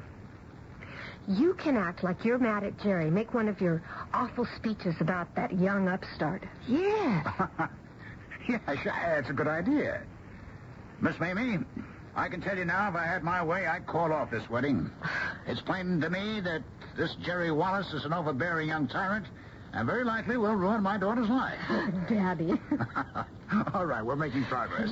Yes, we are. Oh, Hallie, that was a brilliant idea. I'm so glad you thought of it. Oh, my poor Jerry. Villain of the piece. Your poor Jerry is a hero. He's saving the day. Yes, the whole charade will work out fine. I wish I could be sure of that. I can't. Any more than you two can. I'm only sure that we've got to tell her.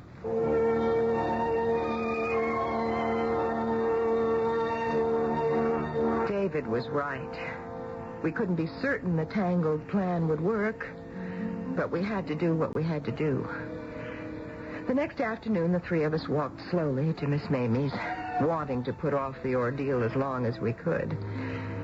When our reluctant steps reached her gate, we stopped. We stared. We couldn't believe our eyes.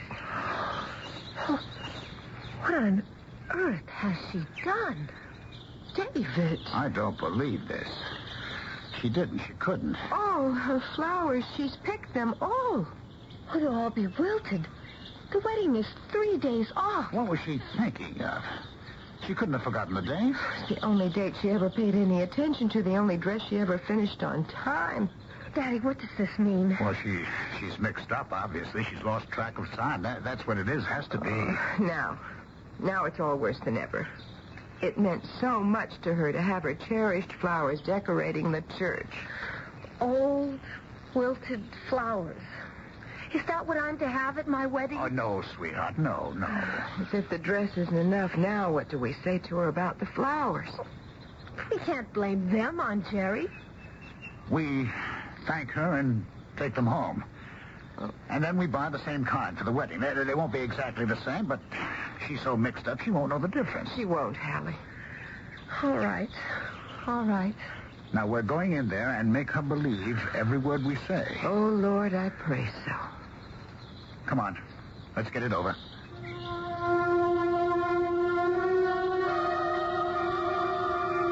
We went in the front door. Miss Mamie had told us never to bother to ring. We walked down the dark hall and turned into the parlor. Once again, we stared. The room was a bower, a garden, everywhere beautiful flowers, great vases of them on tables, windowsills, on the floor, clusters behind pictures, nosegays pinned to the curtains, cascades of ribbons falling from the chandelier, the mantel marvelously arrayed. And Miss Mamie, nowhere to be seen. What does it mean? Why on earth has she done this? What is it for? Daddy? I don't know why. Now, wait. I think I do know. It's a pathetic celebration. Because the wedding dress is finished. It's a kind of art exhibit. The talented artist displaying her flowers. Her dress. I think it's all in honor of the dress. Remember, Hallie, she said everything would be ready at 4, not just the dress, everything? Everything meant all this, too. And everything gets worse and worse and worse. Now what do we do? Oh, now, darling, don't cry. Now, please don't cry. But, Mother, she did want her flowers in the church, so why did she use them all in her house? All of them. She could have left some outside. She could have divided them. She could have, but she didn't.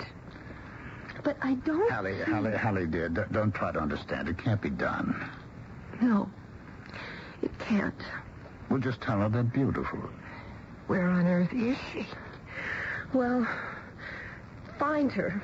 Just find her. I can't stand any more of this. I want to get it over with and get out of here. Yes, so do I. Miss Mamie? Miss Mamie? Maybe she's ill. Maybe she... She was there.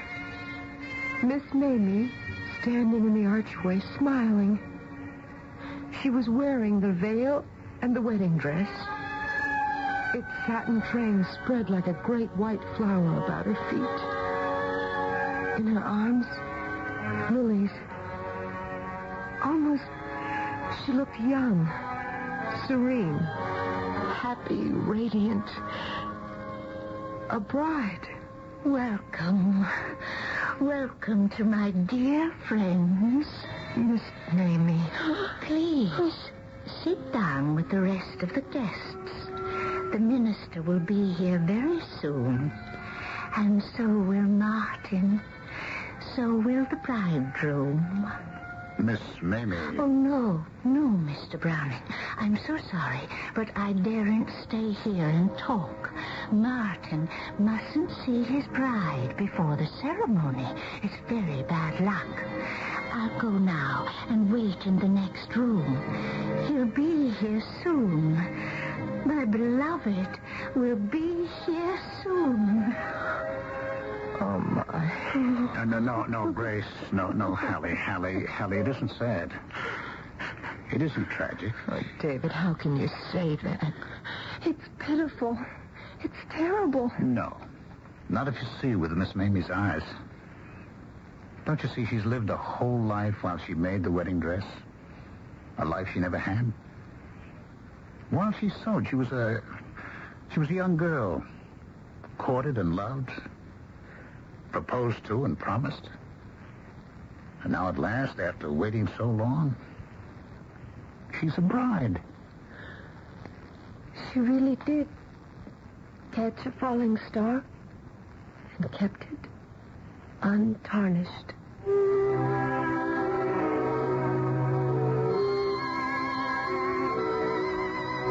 Another line in John Donne's poem is this. Such a pilgrimage was sweet.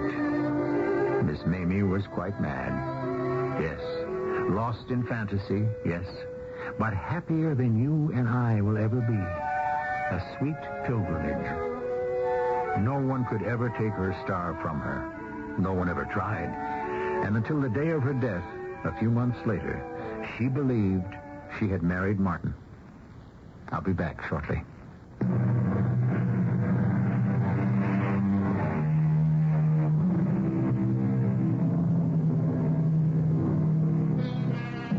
Would you like to know what happened at Hallie's wedding? Yes, Miss Mamie was there. But when the bride came down the aisle wearing a gown bought in New York, Miss Mamie made no scene at all. For in her clouded mind, the original dress was hers. In it, she had been married to Martin. Until her death, the Brownings took care of her in their own home. And after Hallie's wedding, her father liked to say, I lost a daughter, but I gained Martin and Miss Mamie. Our cast included Carol Teitel, Ralph Bell, Terry Keane, and Kathleen Quinlan. The entire production was under the direction of Hyman Brown. This is E.G. Marshall inviting you to return to our Mystery Theater for another adventure in the macabre. Until next time, pleasant dreams.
The CBS Radio Mystery Theater presents...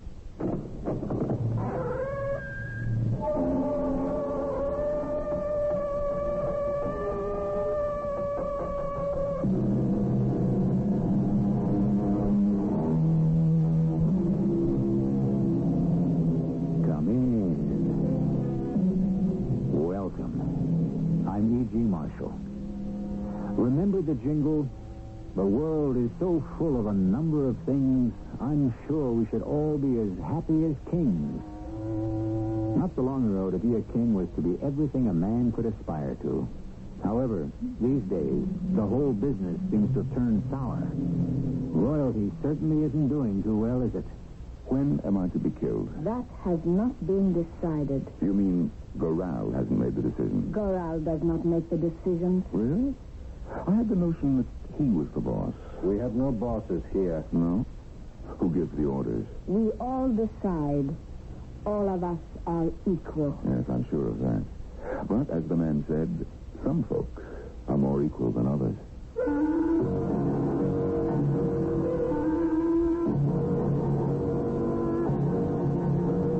Our mystery drama, Relax and Enjoy It, was written especially for the Mystery Theater by Sam Dan and stars Norman Rose and Roberta Maxwell. It is sponsored in part by ARM, Allergy Relief Medicine. I'll be back shortly with Act One.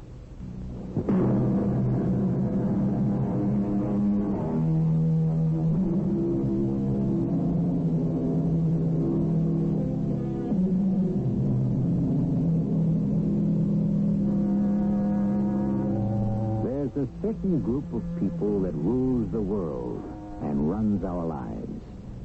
It's a mysterious conglomeration known as they. They make all the decisions. They form our opinions and mold our tastes. And how does one become a they? Is one elected? Appointed? Or does one just wake up one morning and discover that one has somehow achieved theyhood, if I may coin the term? At any rate, we have here the story of a man who is very definitely a they. It is one of those crisp, clear, crackling autumn mornings in New York City. As the sleek, expensive-looking limousine pulls up to the curb, Mr. Curtis Alexander Arnold steps forward from the doorway of the luxury high-rise apartment building. With a bow and a salute, the doorman ushers him into the car. Good morning, Crandall. Good morning, sir. You're not Crandall. No, sir. Where's Crandall? He's ill, sir. What's the matter with him? I don't know. Well, who are you? Smith, sir. Smith? Mr. O'Boyle hired me last week. To do what? Handyman on the Long Island estate. Handyman? Yes, sir. And relief chauffeur and so on. You have the diction of a man who's been to college. I have a master's degree in economics from Harvard University. And you settled for a job as a handyman chauffeur? One must begin somewhere. You don't sound like an American. Were you born here? No, sir. Now that I listen, that's an unusual accent. Yes, sir. Why'd you turn here? Smith? Smith, I'm talking to you. This is not the way to Wall Street. Why are we stopping? Move over. Young woman, who do you think you are? Do as she says. I'll open my purse. Look. That's a gun. Yes. I shall hold the gun, but it shall be hidden by my purse. If you give me any trouble, I can fire through the purse and kill you. Is this a robbery? Move over. Move all the way over to the other door. Yes. Good. Excellent. Close the door, Marla. Am I to assume this is a kidnapping? Obviously, your name isn't Smith. And you weren't hired by Frank O'Boyle. What have you done with Crandall? Paul Crandall has a wife and 3 children. I hope you haven't... You hope we haven't what? hurt him in any way. Listen to this one, Caro. Swollen fat with the loot he has sweated from the poor.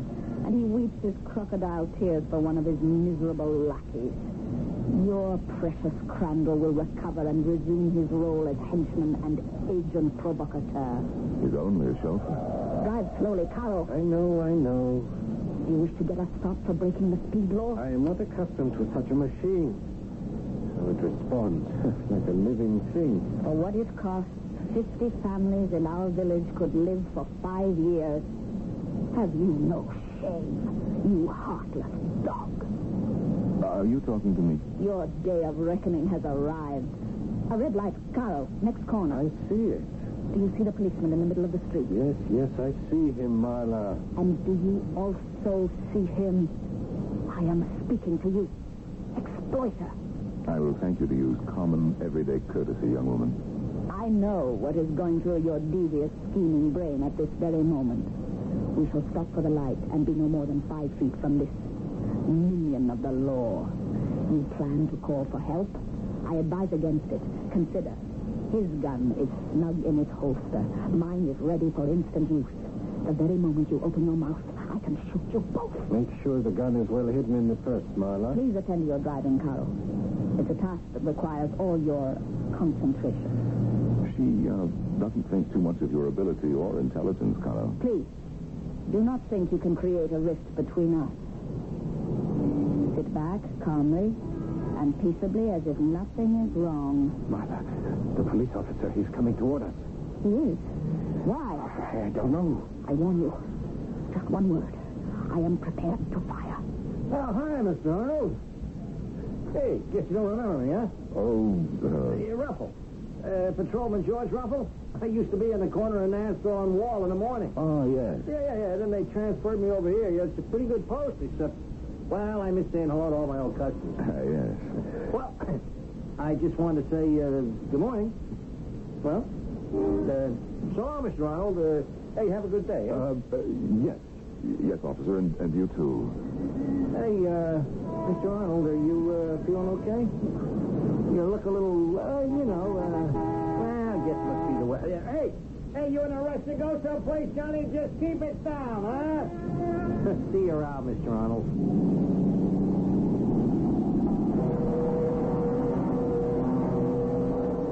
Here is a special news bulletin. Curtis Alexander Arnold, president of Arnold Industries, was kidnapped at 8 o'clock this morning on his way to his office. These are the only details we have at the moment.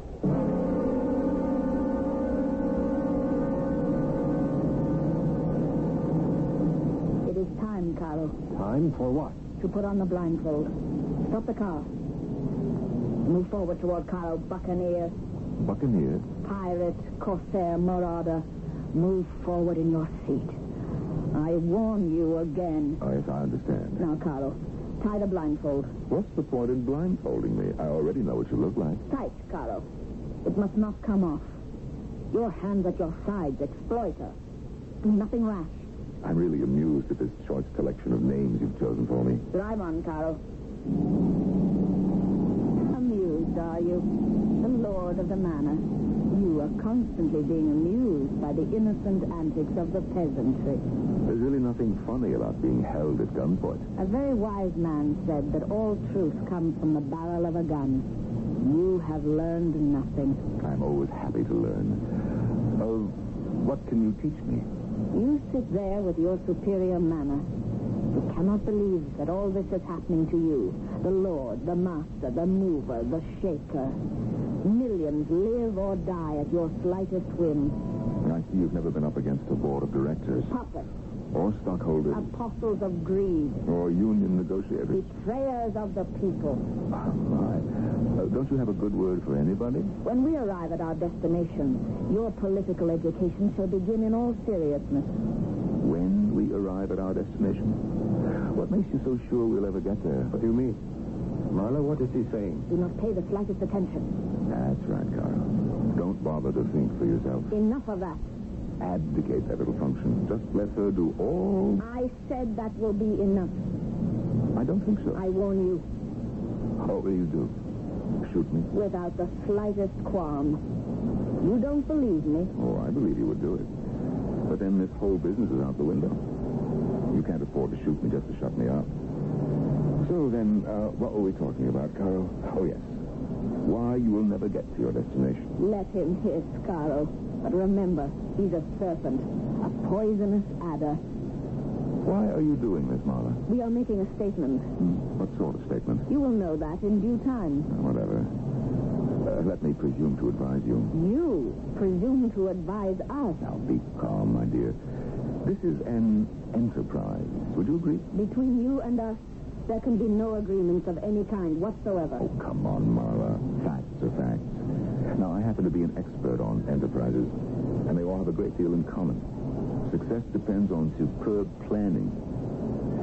Yours leaves a great deal to be desired. Merely to prove you wrong, Caro formed an acquaintanceship with your chauffeur, Crandall. Oh, I understand that. He learned the name of my estate foreman, Frank O'Boyle. He learned Crandall's routine. And this morning, he got Crandall out of the way. And the rest we know. However, it's not too late to call it off. Why should we? That is, provided Crandall is all right. Now, you could let me off at the corner. I could hail a cab, and there's no harm done. I find it difficult to believe my ears. Here you are, helpless and a prisoner, and you presume to dictate terms. Your arrogance is almost admirable.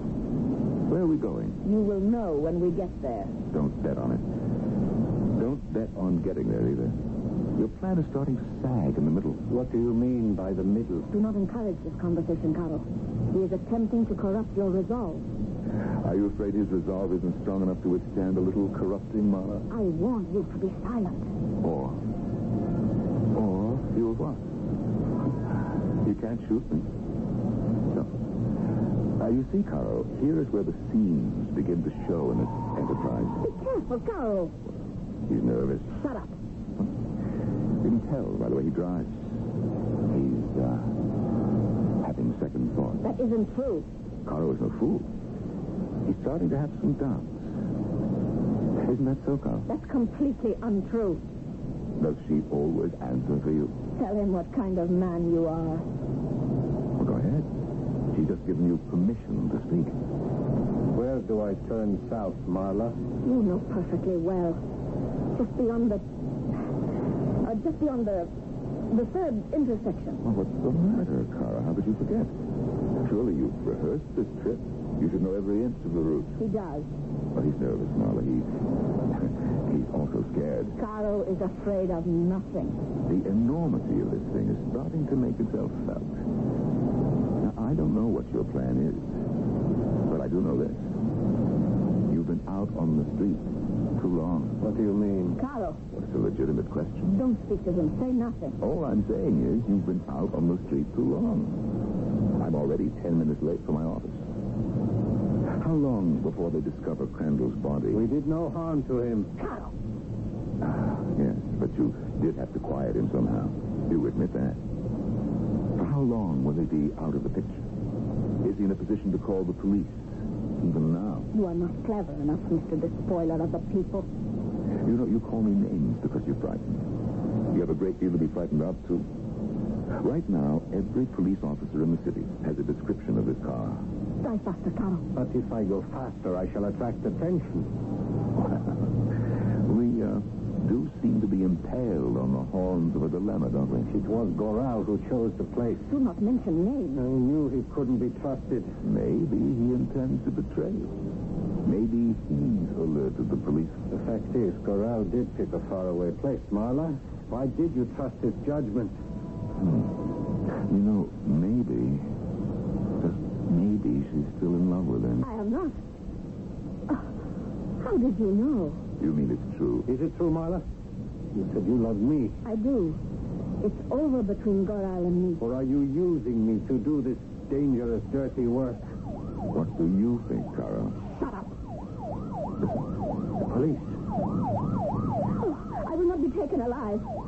How does that sit with you, Cara? Do you want to die, or do you want me to get you out of it? How can you get me out of it? Don't listen to him, Caro. Now you shut up, Marla.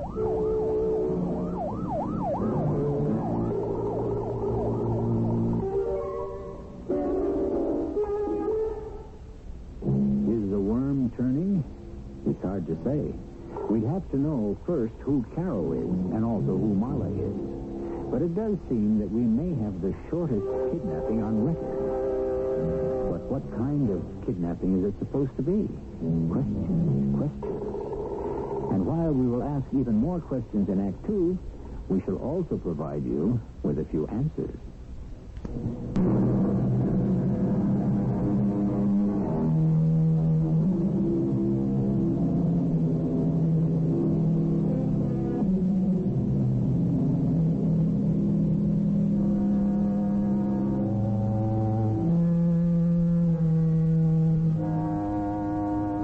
In a famous classic play, one of the characters says to another, "Even if you persuade me, you won't persuade me." How true. Nothing is as stubborn as a prejudice. Yes, a firm and solid opinion rooted in bigotry and nourished by fanaticism. No matter how securely you close a door, somehow it can be blasted open. But a closed mind, that's another story. It may very well be our story. Don't listen to him, Carl. It depends on Crandall. If he isn't badly hurt. Is he? Answer me, Carl. You're almost out of time. No. Good. Now, I'll tell the police this was all an experiment to test my security arrangements. Don't believe him, Carl. Pull over. You can't trust him. You can't get away, Carl. He's lying. You have to trust me. Is this the end? The end of the hopes, the dreams, the struggles? Do we betray our ideals, our comrades, our country? Listen to him, Carl. Is it the end of our love? Quickly, Carl. Down the street.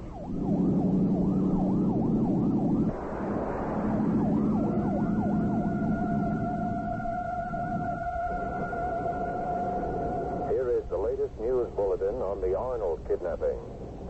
Mr. Curtis Alexander Arnold was within a hair's breadth of rescue when his car was recognized by the police just minutes ago. However, the kidnappers recklessly stormed through a one-way street and managed to avoid capture.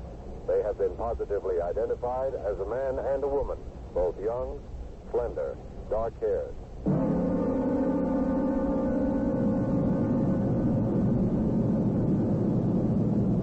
Where can you go? The city is aroused against you. He happens to be right, Carl. This car can be too easily identified. The longer you persist in this thing, the more chance of someone getting really hurt. Then it'll be too late. Over to the curb, Carl. Quickly. Now, Carl. See? What is it? That car. The sedan in front of us. The woman has just left it. She did not take her keys. We'll change cars. It won't help. Go ahead, Carl. Get behind the wheel. Very quickly, Carl. She's gone into that store. Now, you pillager. That's a new one. Open your door. Step outside. And beware. I can and will shoot you without blinking an eye. Do you believe me? I'd be a fool not to believe you. I could do it as easily as stepping on an ant. Yes, I get the idea. Out. Stay close to me. Hurry, Marla, hurry.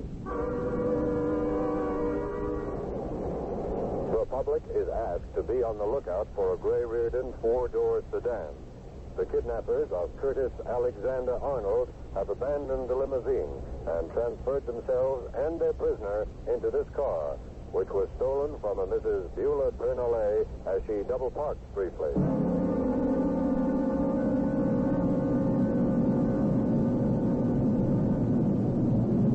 Well, what are we going to do? Keep switching cars indefinitely? That is not a concern of yours. That lady has already reported the stolen car to the police. She's right, Martha. There's still more than a mile to travel through these streets. Why did Goral choose such a faraway hiding place? Goral is our leader. Every police car in the city is alerted by now. I know. It's falling apart. Do you know why? Be quiet, you capitalist pig. You could do with a little bit of capitalistic organizational know-how. Goral, he knows nothing about how to arrange the mechanics of a thing like this. Goral is the most politically developed of us all. But he knows nothing about kidnapping.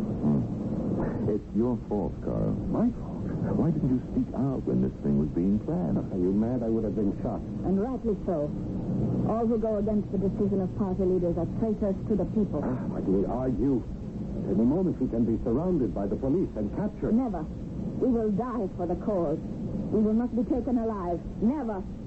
That doesn't sound too good. But first, we shall kill this dog in order to make our statement to the world. What statement is that? That there is justice that retribution, swift and terrible, shall avenge the ancient wrongs perpetrated upon the Never mind. I'm sorry I asked. And then we shall save the last 2 bullets for ourselves. Do you go along with that, Carl? Caro also took the oath. I don't know. I seem to sense somehow, Caro, that you're not really enchanted with the idea. We are not afraid to die. Yes, well, somebody has to use some brains and prevent a bloodbath on the streets of the city. Pull over to the curb, Carl. You do not give orders here. Marla, you're giving me a very hard time. Keep it up and I'll wash my hands of the whole business. You want me to get past that police barricade? What police barricade? 2 blocks ahead, Marla. Police car. Ease over to the curb, Carl. What are you going to do, Caro? What would you advise him to do? Your only chance to make it now to wherever you hope to go is to try to get there on foot. He's right, Marla. Why is he telling us to do this? Obviously, I don't want to get killed in a shootout. You are playing a game. A devious, desperate, treacherous game. You have an ulterior motive. Perhaps I have. See, the pig admits it. I happen to be a man of unsurpassed vanity. I'm amused by the fact that even though you are kidnapping me, you'll have to fail unless I choose to rescue you. Writhing desperately in its death struggle, capitalism still seeks to pervert, corrupt, delay, yes, even to poison the efforts of the toiler. What is the point in making these fine, bold, revolutionary manifestos? Nobody's around to write them down and preserve them for posterity. Here is my plan, Caro. The 3 of us shall leave the car and proceed on foot. Your plan? You will walk between us. And remember, I still hold this gun in my purse. You capitalist. Well, what's the matter? You can't think of a name? How about Viper? Capitalist Viper. It has a deadly, ominous sound to it, and it implies a silent, secret sort of menace. Shut up. Once again, the kidnappers of Curtis Alexander Arnold have eluded the police. The stolen car has been abandoned less than 2 blocks from a barricade. At this point, police have no clue as to the whereabouts of the kidnappers. All citizens are urged to be on the lookout for a trio which consists of 2 young people, a man and woman in their early 20s, slender and dark-haired. Mr. Arnold is about 50, 6 feet tall with gray hair.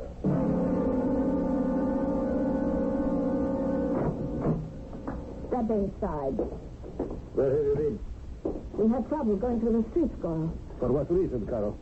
You're supposed to be an excellent driver. When you laid out the plan, you didn't consider heavy traffic and delays and tie-ups. Are you questioning my judgment? At any rate, we have succeeded in our objective, which is the main point. So, you have captured the swine. Tie him to the chair. I see we have another phrase maker in our midst. So, you are the capitalist Curtis Alexander Arnold. As far as I know, unless there's another one. Do you know why you're here? You are Gorau. I am Comrade Gorau. Oh, come on, who are you kidding? People like you don't have comrades. For that matter, neither do people like me. Do you want to send the children outside while we talk business? I'll have you know we are equals. All right. You can stay here. We ask for $10 million. Well, it never hurts to ask. We represent the People's Revolutionary Movement of Lascia. I beg your pardon? Lascia, it's on the eastern coast yes, of... Yes, I know where it is. And you should. Leeches like you have sucked the blood of our people for the last 100 years. Well, cutting through all that, $10 million seems a lot to ask. Could we negotiate that figure? No. Well, I'm not sure I'm worth $10 million to anyone. That is entirely possible. Yes. Then why not be realistic? If your people do not pay the $10 million, we shall shoot you. And this will serve notice to the capitalistic community that each of you has a price on his head. Your personal fortune is worth more than $10 million? Yes, Caro, it is. Wouldn't you be willing to pay the money to save your life? To save my life? Certainly. Then there is no problem. Well, I'm afraid there is.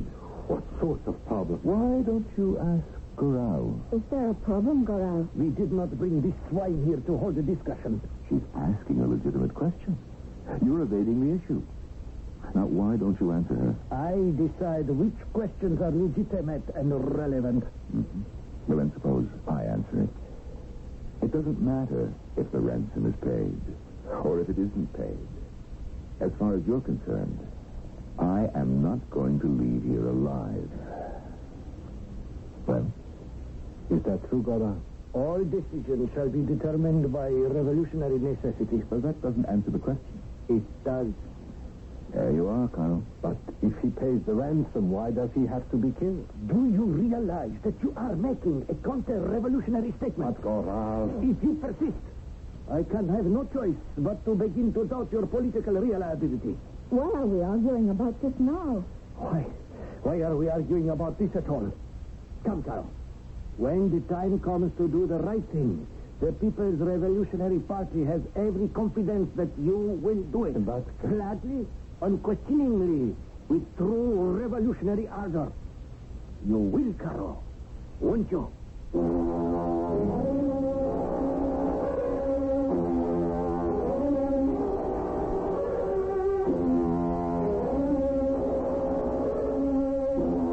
The right thing. Doesn't each of us define right and wrong? Hasn't each of us a set of guidelines, a moral code? Of course. And isn't that why we have so many problems in this world? And that's why we're also going to have so much trouble in the third act.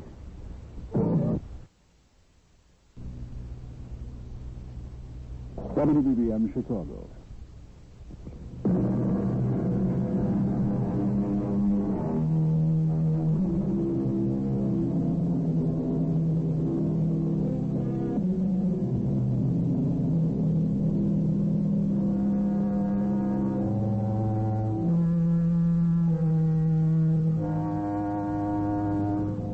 He that hath a wife and children hath given hostages to fortune.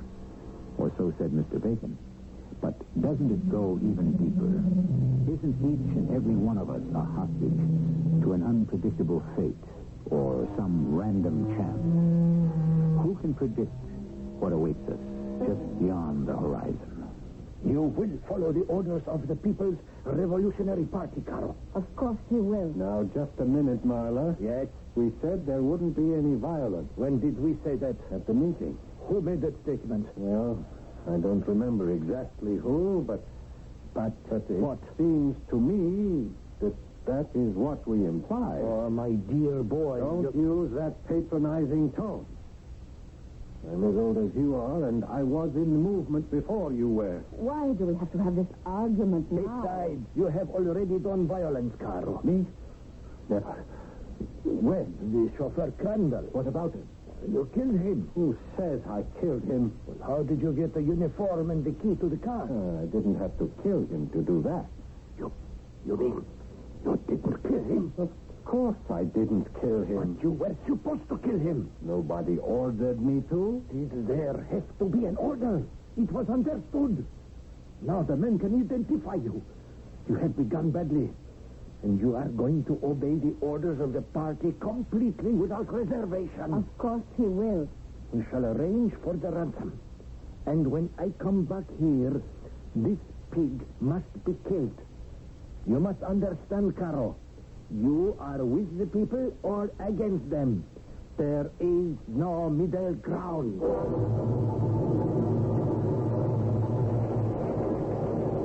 Alexander Arnold is being held captive by the People's Revolutionary Army of Latvia. Little is known of the country or the people because of its remote location. They are demanding $10 million in ransom.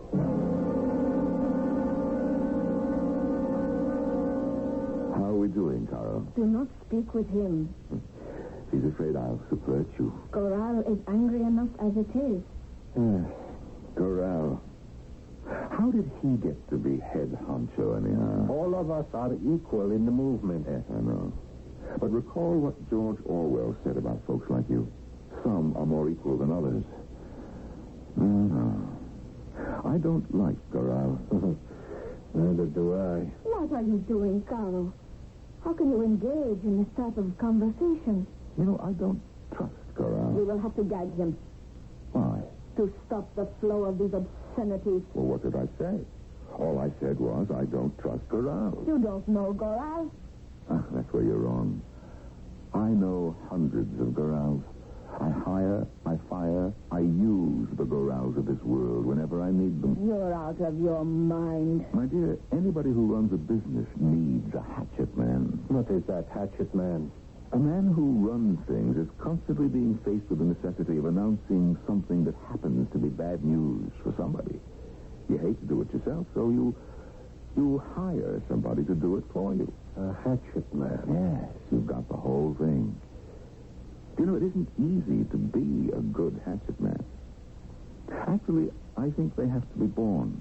You have to love the idea of the thing. You know what I mean? Yes, I think so. Hatchet men are skilled at figuring out particularly nasty and painful ways of doing their job. Which is why you have to put up with them. Why? Because they make themselves so thoroughly hated personally that everyone forgets that they're only carrying out your orders. This nasty capitalist cynicism. Now, let's get down to cases. Carl, are you going to shoot me? We will do what is dictated by the people's necessity. And who determines the people's necessity? The people.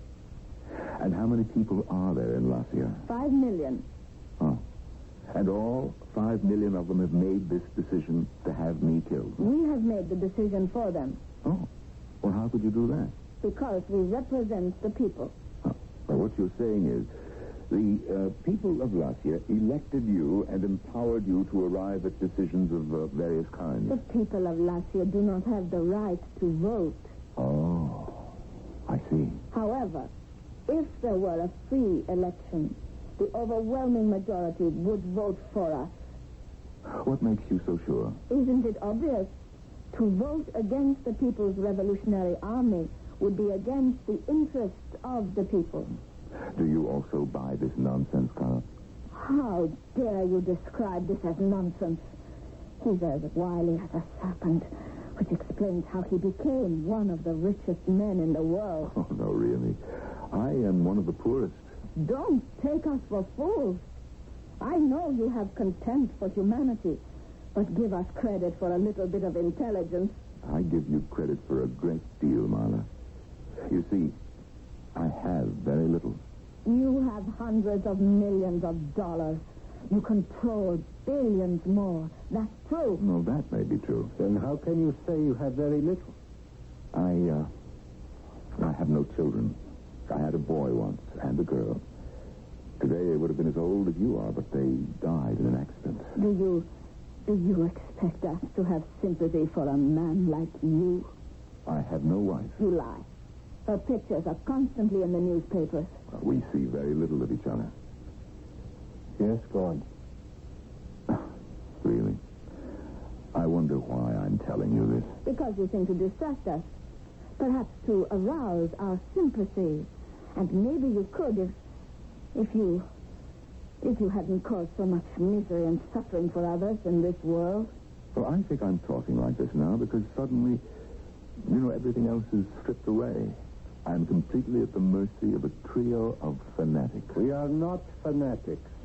I could conceivably be dead before the day is over. No. We all have to die sometime. Except, of course, Goral. He's probably made a pact with the devil. Anyhow, now I am clear of all the distractions of power. It's a remarkable feeling. I don't know what to make of it. Has Goral delivered the ransom message by now, do you think? Yes, I would think. Well, they won't pay it. I'm not worth it to anybody. Even if they believed you would return me alive, they wouldn't pay it. Why do you say that? Because every one of us is expendable, Carl. When you fall from power, you cease to exist. My wife and I no longer love each other. Oh, a great deal of that's my fault, but she isn't going to move heaven on earth to get me freed. As far as my company's concerned, I'm only an elected officer. You have no idea how many people want my job and believe they could be better at it.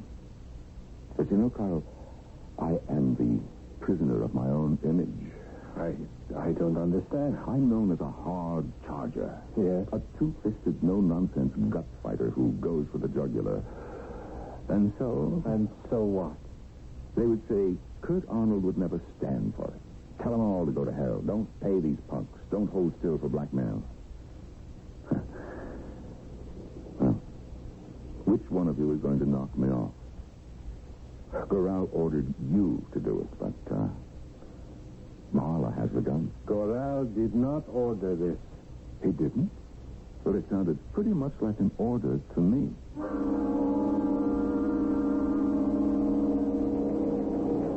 Kurt Arnold would demand that we stand firm. This is the statement issued by a spokesman for the Arnold Enterprises. Mrs. Arnold, of course, is willing to pay the ransom, but she has no authority to turn over the money. The State Department and the FBI will issue no comment at this time. But Arnold has said recently, you have to make a stand. You can't give in to blackmail and terror.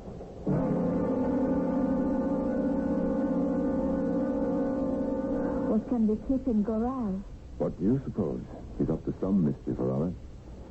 Marla, What is it? I wish I did not have to. Poor Carl. You really don't want to kill me, do you? But she's going to talk you into it. You be quiet. She's going to talk you into it, Carl.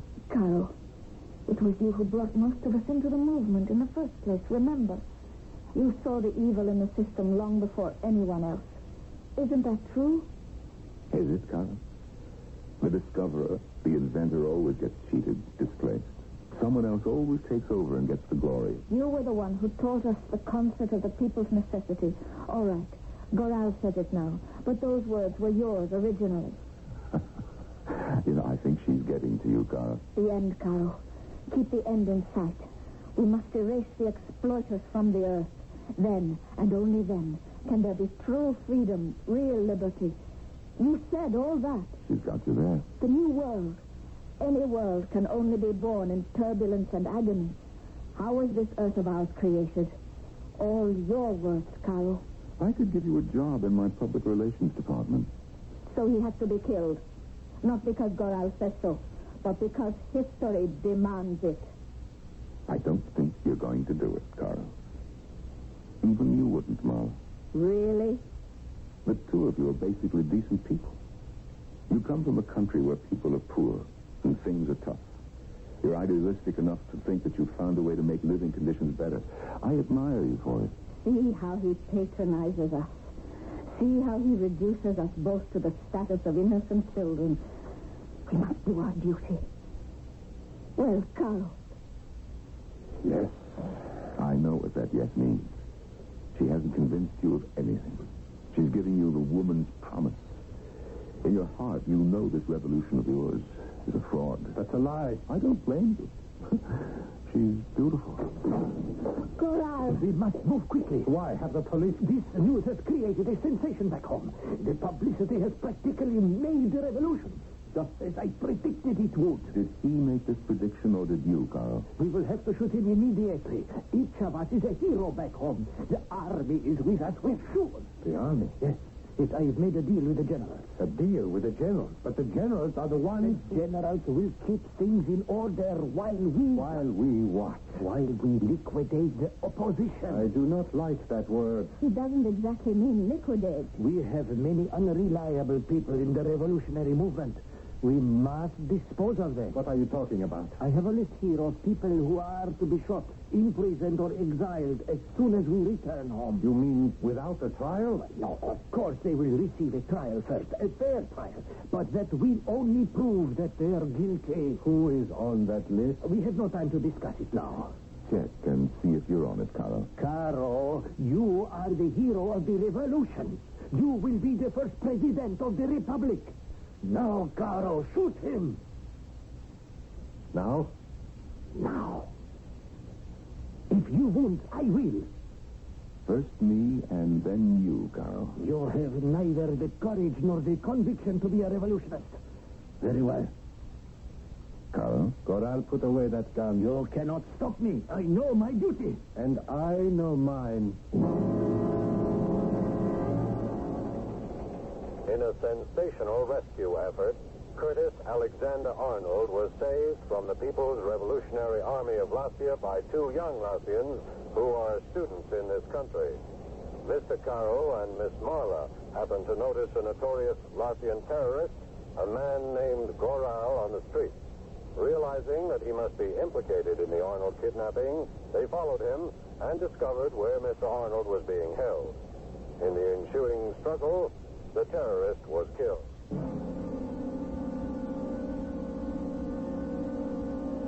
What are we to do, Carl? We cannot go home. But you are home. Both of you. I think my wife really needs some young people around the house. You mean we will live in your house? I think it's a good idea to adopt an orphan or two. You are saying we will live with you? Well, I'm hoping you'll give it some thought. But we are revolutionists. Yes. How could we possibly live in the home of a capitalist? In the lap of luxury? With limousines. And servants? Yes. How could we ever possibly learn how to do that? How? It's really very simple. Just relax and enjoy it.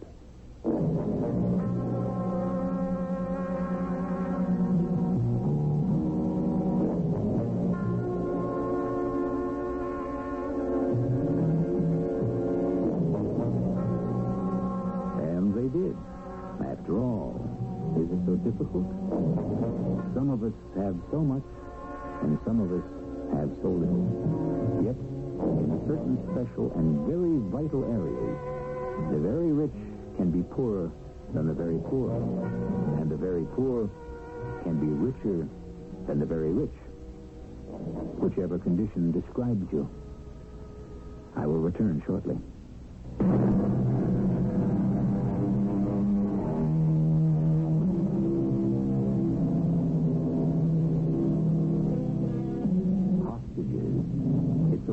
In a situation that appears with greater frequency in the news bulletins of our time. And we think of the hostage as someone who is being held at gunpoint by some desperate terrorist or demented criminal. And yet so many of us are held hostage by things that are deep inside ourselves. We are held hostage by fear, ignorance, hatred. Our cast included Norman Rose, Roberta Maxwell, Paul Hecht, and Earl Hammond. The entire production was under the direction of Hyman Brown. This is E.G. Marshall inviting you to return to our Mystery Theater for another adventure in the macabre. Until next time, pleasant dreams.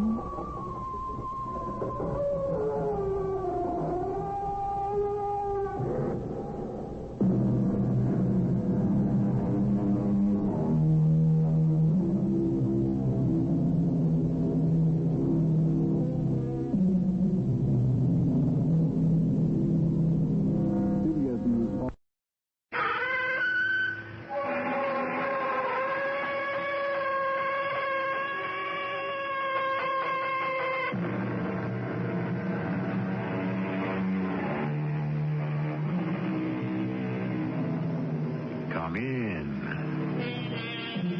Welcome. I'm E.G. Marshall. If you pick up a starving dog and make him prosperous, he will not bite you. This is the principal difference between a dog and a man. So said Mr. Mark Twain. And therefore, we shall be concerned for the next hour or so with gratitude and rectitude, with a bit of fortitude thrown in here and there to sweeten the pill. Her father won't let me marry her, George. I don't have a penny. Then you'll have to make some money. But I don't know how. Would you like to be worth $1 million within the next 6 months? $1 million? Just place yourself completely in my hands. Don't ask any questions, and do exactly what I tell you.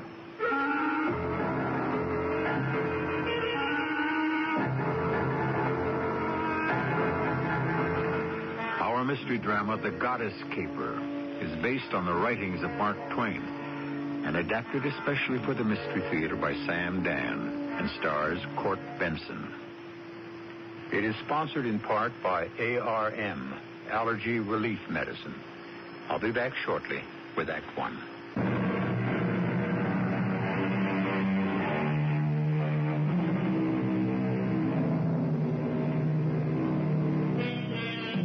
With our customary contemporary arrogance, we like to believe that the world was created just this morning, and that anything of importance was invented after breakfast. Our literature is overstuffed with what can be described as caper stories, and we delight in them in the belief that they are fresh and new. But actually, the first capers were not stories at all, but real-life exploits performed by primitive man in his efforts to evade the saber-toothed tiger. From there on, the writers took over, and no one took over with such wit and finesse as our own Mark Twain. Sir? The year 1897 found me in Europe. What was I doing in Europe? Well, I possessed a secret. Incredible as it may sound, I knew how to make money on the continent. And I'm one of the few Americans in history who left Europe with more money than he had when he came here. Motivated by patriotism, I've tried to share the secret with our government, but I picked the wrong party.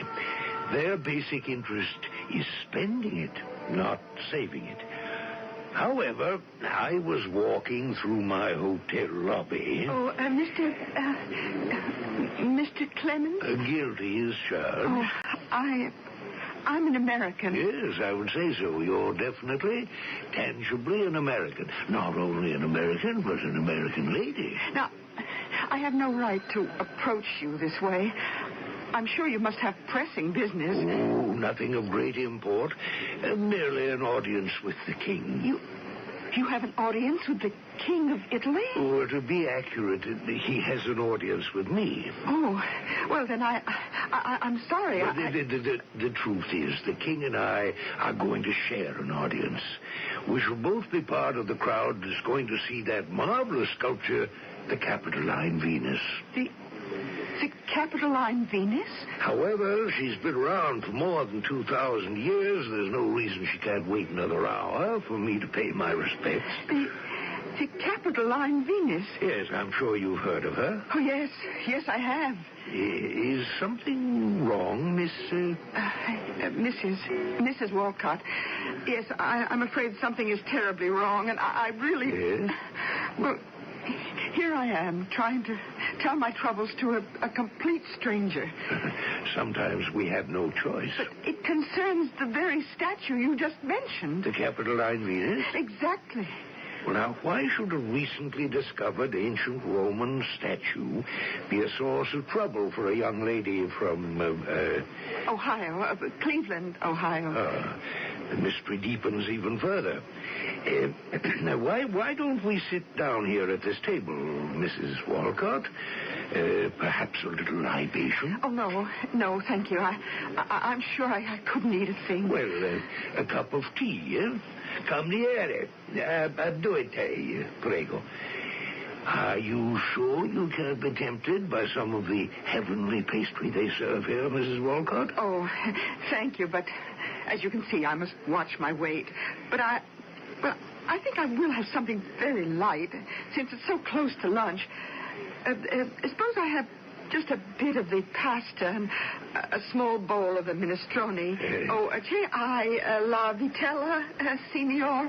Buono, signora. I just can't resist veal, especially the way they prepare it here in a light batter of sweet cream and butter and ensalada, salad, cheese, but no bread. No, just a small loaf, perhaps. They do marvelous things with bread here. She just rippled along, all the while manipulating her knife and fork with what I can only describe as surgical dexterity. The food disappeared into her pretty red mouth, and you could almost see it filling out along her body. A fraction of an ounce here, a fraction there. I eat out of sheer desperation. It's Frank. My husband, Frank Walcott. Yes? Oh, surely you've heard of Frank Walcott. Frank Walcott, he's been called the bathroom king, the emperor of plumbing fixtures. Oh, yes, to be sure. That's where I've seen the name. Yes, well, You must help me, Mr. Twain. How may I help the wife of one of the richest men in America? Oh, the money. The money. How much happier would he have been if he was still an obscure and poverty-stricken sculptor? May I ask, where is your husband? He's in a sanitarium. Oh, a hospital. No, Mr. Twain. He's in a lunatic asylum. But why? Well, because obviously it's because he's crazy. Oh. Well, then how can I be of assistance? Well, you were always his favorite author. Which would account for his present condition. Oh, please, Mr. Twain, go to see him, talk to him. But if he's insane... Well, you're my only hope. I've gone everywhere, spoken to everyone else. You're the only one who can help me out of my difficulty. Your difficulty? Didn't you say it concerned the Capitoline Venus? Yes. Well, how? Oh, Mr. Twain, if I told you, you'd think I was crazy, too. Oh, please, Mr. Twain. But I'm not a doctor. In some cases, that's even better. I could see her hand steal absently toward the menu, and her eye idly moved down the items. And I knew I simply was not going to sit there for a return engagement with the bill of fare. So against my better judgment, I engaged a carriage, and we were off to the asylum. Ah, Signora Walcott, I am charmed. May I present the celebrated author, Mr. Samuel Clemens? Signor Samuel Clemens, I am charmed. Oh, perhaps you know him as Mr. Mark Twain. Signor Mark Twain, I am charmed again. I thought I would like to have Mr. Clemens visit my husband, Dr. Rinaldi. What a charming idea. You will write about us, no? We have here all the latest methods for treating the mentally ill. We have special ice-cold baths. That sounds charming. Indeed, all the latest techniques. Charming. And the security. Oh, my dear Mr. Clemens Twain, we are escape-proof. You wish to visit Signor Franco Walcott, yes? So, then, he is in a cell excuse me, room 212. So, I ring the bell, which moves this heavy steel door. And you will follow me, please. Through this corridor, a stone corridor whose walls are 3 feet thick. Now, this door, made of oak, with iron bands, opens by this electrical switch. Now, we see, among others, the room 212. It has 3 locks, and thus requires 3 keys. And, behold, we confront our guest. Senor Walcott, visitors. Senor Walcott? Frank? He's gone. But that is impossible. He could not get away. Oh, Mr. Clemens, I know where he is. Please, we must go to him immediately. And don't you think that woman had me back in the carriage before we could say Jack Robinson, and weren't we speeding lickety-split toward Rome? And soon I knew where we were going, to the Piazza Navona, one of the largest and most beautiful squares in the city, where everyone, including the king himself, would be attending the ceremonies in honor of the magnificent ancient statue, the Capitoline Venus. Some orator or other was droning on and on about the glories of ancient Rome. And then, suddenly, there was an interruption. No! No, that isn't true. Listen to me. Ladies and gentlemen, listen to me.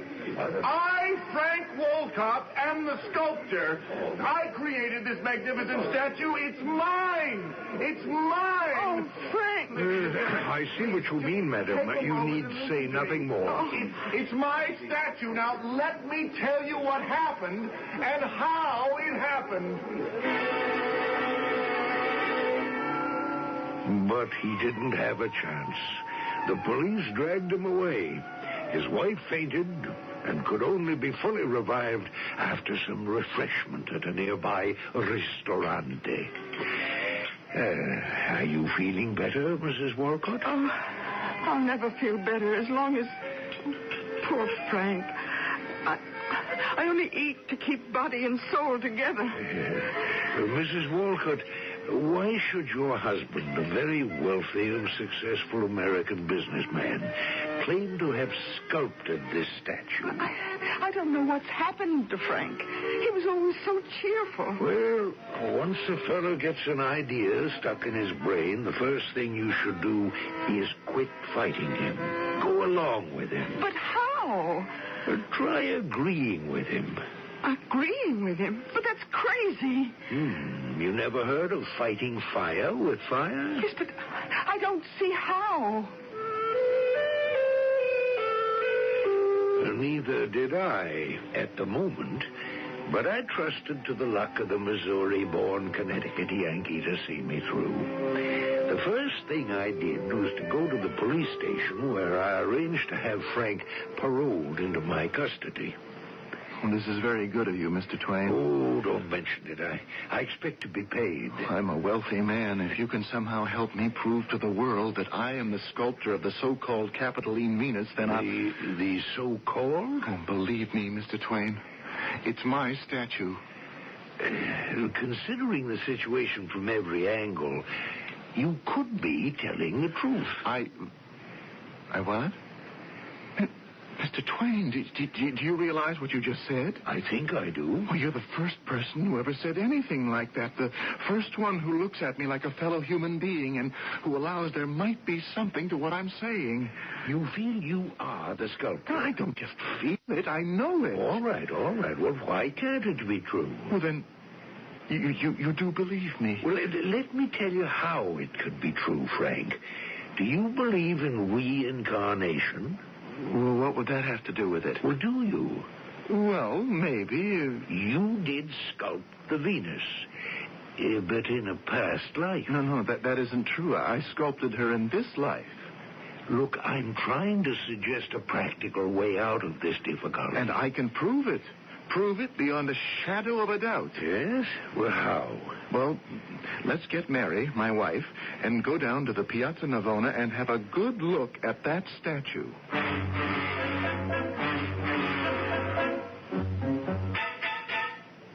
Now, Mr. Twain, look at the statue. Look at what everyone claims is the Capitoline Venus, which is supposed to have been sculpted by some unknown but extremely gifted sculptor in the 3rd century before Christ. Look closely. Yes? Now, gaze upon my wife, Mary Miller Walcott. You're looking at her? Yes. In 10 years, Mary Miller Walcott has become wider, rounder, heavier, but look closely. Isn't that the same face, the same form? See how every strand of hair, look at how my wife holds her fingers. And now, the Venus. Look. Are you looking closely, Mr. Twain? Well, yes. The shape of the eyes, the lips, and the nose. Now, Mr. Twain, look at both of them. Now, I'll accept your judgment. Go ahead and tell me that the Capitoline Venus isn't the exact image of my wife. Well, they do look alike. They are one and the same, and you know it. Yes. Yes, there's no doubt in my mind. They are. Mr. Twain, is it wise to humor him like that? Now, sir, how do you account for it? Well, how do I account for it? Give me a minute and I'll think of something. And we will. And how do you account for it? Why should an ancient Roman statue be the exact image of a woman who was born more than 2,000 years later? Chance? Maybe. But then again, what is chance? According to a great Frenchman, chance is perhaps the pseudonym of God when he doesn't want to sign his real name. Or are we becoming a bit too serious? Stand by for Act 2.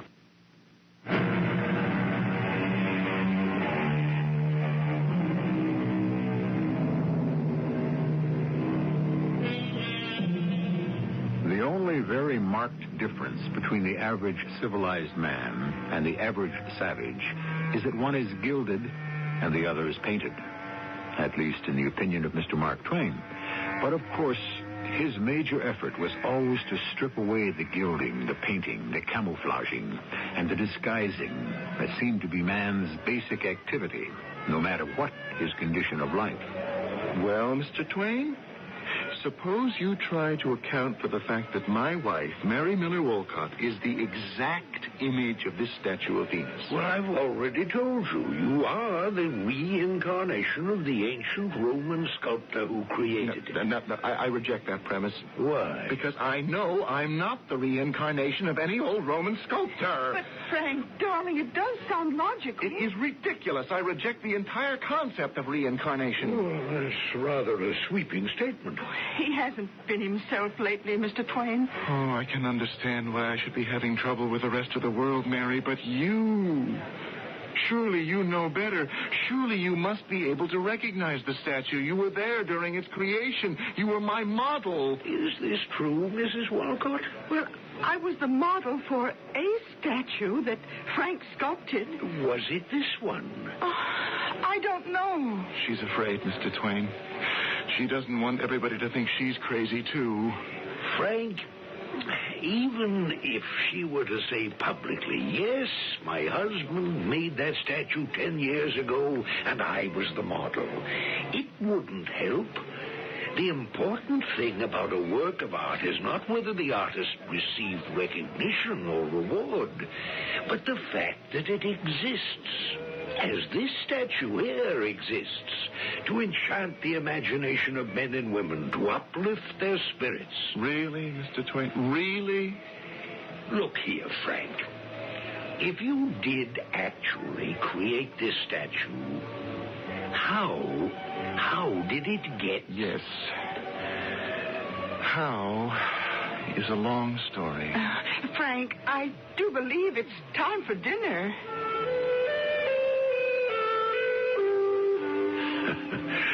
That's where the story unfolded. And I shall tell it to you exactly as it was told to me, as we sat in the Cafe of the Three Devils that evening on the Piazza Navona in Rome.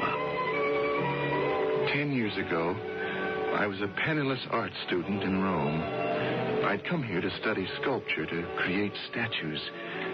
I met an American girl who was here to study painting, Mary Miller. And the moment I saw her beautiful face, I knew I had to capture it in marble. And I did. We fell in love as only young people can fall in love in Rome.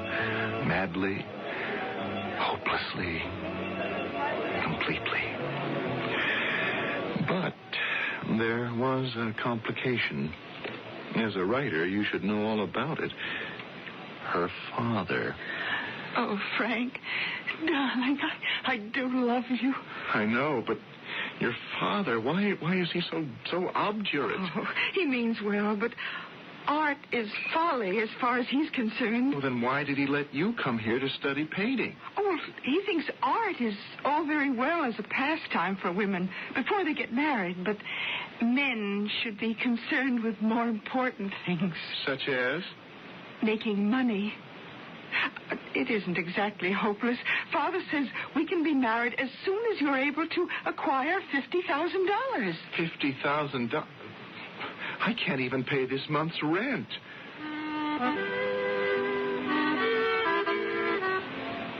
Well, Mr. Twain, I tried. I tried to sell my statues, but it was no use. No dealer would even look at them. $50,000? I didn't even have 50 cents. Finally, I decided to ask Mr. Miller up to my studio, where I would have one last try to convince him. What am I asking? All I'm asking is that you be able to support my daughter in at least an approximation of the style to which she has grown accustomed. But, sir... I have nothing against you, young man. But I cannot allow my daughter to marry a hash of love, art, and starvation. I believe you have nothing else to offer. You mentioned the figure 50,000, Mr. Miller. Yes, because that would mark you as a man of substance and responsibility. Oh, here, look. My masterpiece, this beautiful statue. Uh-huh. What about it? Well, surely it's worth at least 50,000. Tell you the truth, looks just like any one of the millions of statues you see all over Italy. And if you ask me, none of them are worth a dime. How can you say that? I tell you, that statue will make me rich and famous. Took you 6 months to chisel it, and you can't even give it away. No, sir. You show me 50,000 United States dollars, and you can have my daughter. But don't waste time. You only have 6 months to raise the money.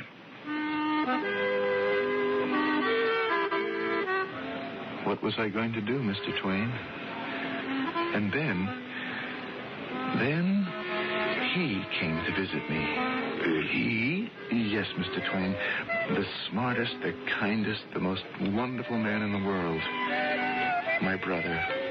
My older brother, George.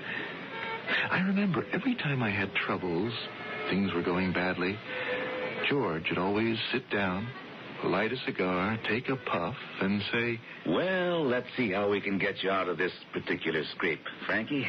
"Oh, it's hopeless, George. Her father says $50,000. I know. What am I going to do? She's an angel. I know. I've seen her. But I'm going to lose her. Never. Never? Do you mean you have $50,000? No, my dear boy. Well, then, don't you know what's going to happen? Her father will take her home to Cleveland. I'll never see her again. You're going to see her every day of your life. Well, for the very first time in my life, I don't understand what you're saying. Why, she'll be with you, Frank. Just as she's with you tonight. What are you talking about? She isn't here. But she is. Look at her. But, well, that's only a statue. Only a statue? Is it possible you don't know what you've created? Well, I know it's good. Good. It's great, Frank. Great. This statue is Mary Miller. Her spirit pervades every molecule of its body. Do you know what you've done? You have created a work of art. You have taken a chunk of marble and given it the breath of life. George, I hate it now. What are you saying, Frank? Because it will always be there to remind me of Mary. How lucky you are. How fortunate. Do you know what you're saying? Of course. Look at her. The beautiful Mary you fell in love with. She will be this way forever. She won't grow old, ungainly. She won't become sick, disfigured. She will never be ravaged by the passage of time or the insults of life. She will always be the lovely girl you knew and loved when both of you were young in Italy. But what you're saying is not enough. It isn't? No. Well, how could you ask for more? I don't want cold marble. I want warm flesh. But I can't have her. Why? George, you weren't listening to a single word. I can't have her because I don't have $50,000. And neither do you. So why don't we both go out and get drunk? Frank, if you really want Mary Miller, you can have her. If I really want... Well, what have we been talking about? But you'll have to make a choice. A choice? Of what? You can have the statue, or you can have Mary. But you cannot have both. Why? Because that's the way it has to be. I'm not sure I... Choose, Frankie. The girl or the statue. Well, what do you mean I can't have the statue? You will have to give it up. To whom? To time. To eternity. I don't understand. It doesn't matter. Choose between them, Frank. The girl or the statue. You can't ask me to give up my masterpiece. Oh, then you decided. No, I want Mary. I must have Mary. Think about it, Frank. I have. Right now, there's nothing to choose between them. Each is at the very full ripeness of her beauty. Yeah, I know that. But the statue will remain like this forever.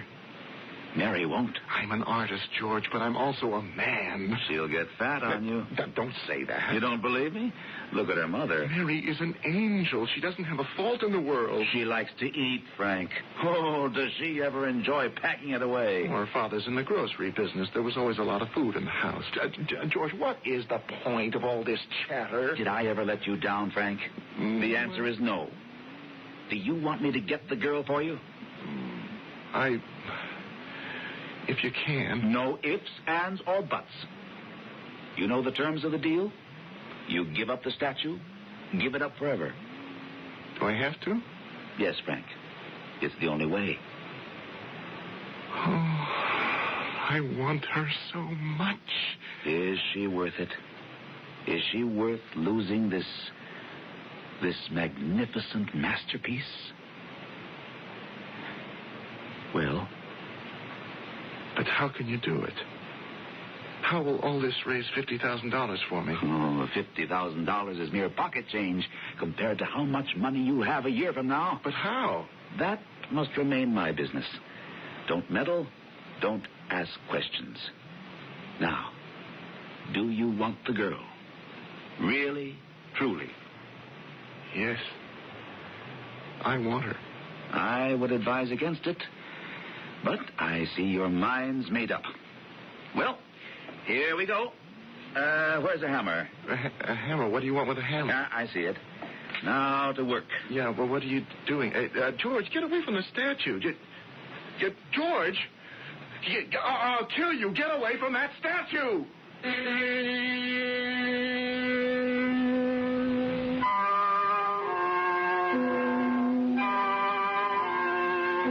Mark Twain said every man is a moon in the sense that he has a dark side which he never shows to anyone. It seems we are about to witness a side to George Walker's character which younger brother Frank never dreamed existed. But is it the darker side or the lighter side? This is a decision that we shall have to reserve for Act 3.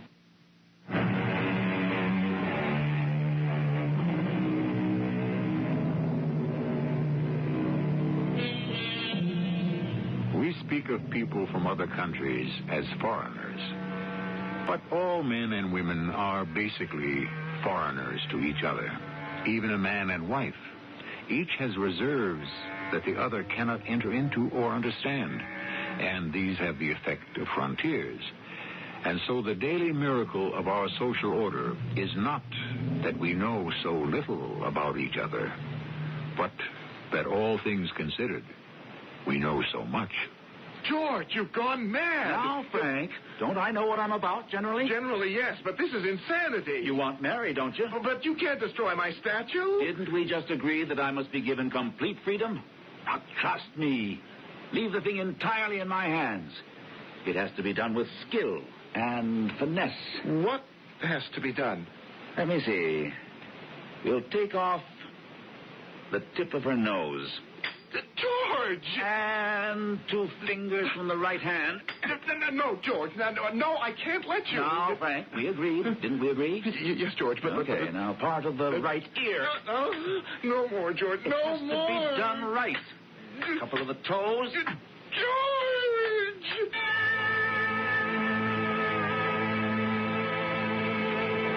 And so you actually allowed your brother to disfigure the statue? Well, yes, Mr. Twain. I know how it must sound, but I was so much in love. All right. But getting back to the facts, you've as much as admitted right here that the Capitoline Venus can't be your statue. Well, how have I admitted that? Well, didn't you just say that your statue was disfigured, or we could almost say dismembered by your brother? Yes, that's what happened. Well, look out there across the square. That statue of the Venus, it's in perfect shape. But you haven't heard the rest of the story. Oh. Very late that night, George came back to my studio with some men. They wrapped my poor, bruised, and broken statue in canvas and took her away. They took away his battered nightmare, which had once been my masterpiece of beauty. Yes, I get the point. Yes, well, a few days later, I was still in a state of shock. My brother George came up to the studio. Frank, how are you? Here, I brought a bottle of wine. We have to celebrate. Celebrate? You have just become a landowner. Just think. You own a piece of this beautiful country. You don't believe it? Here's the deed. Well, George, I still can't understand how I ever let you do a thing like that. Now, Frank, we agreed. No questions. Here is a title to a piece of ground. 5 acres in the Campagna. It's just beyond the tombs of the ancient Scipio family. I bought it from the owner, who's a bankrupt relative of the Princess Borghese. And I bought it for you. George, what does all this have to do with my... As soon as I can get some money together, which should be in a couple of weeks, I'm going to start building you a house there. Well, there's still no way I can see to get my $50,000, and now I don't even have my statue. Sit tight, Frank. Just sit tight.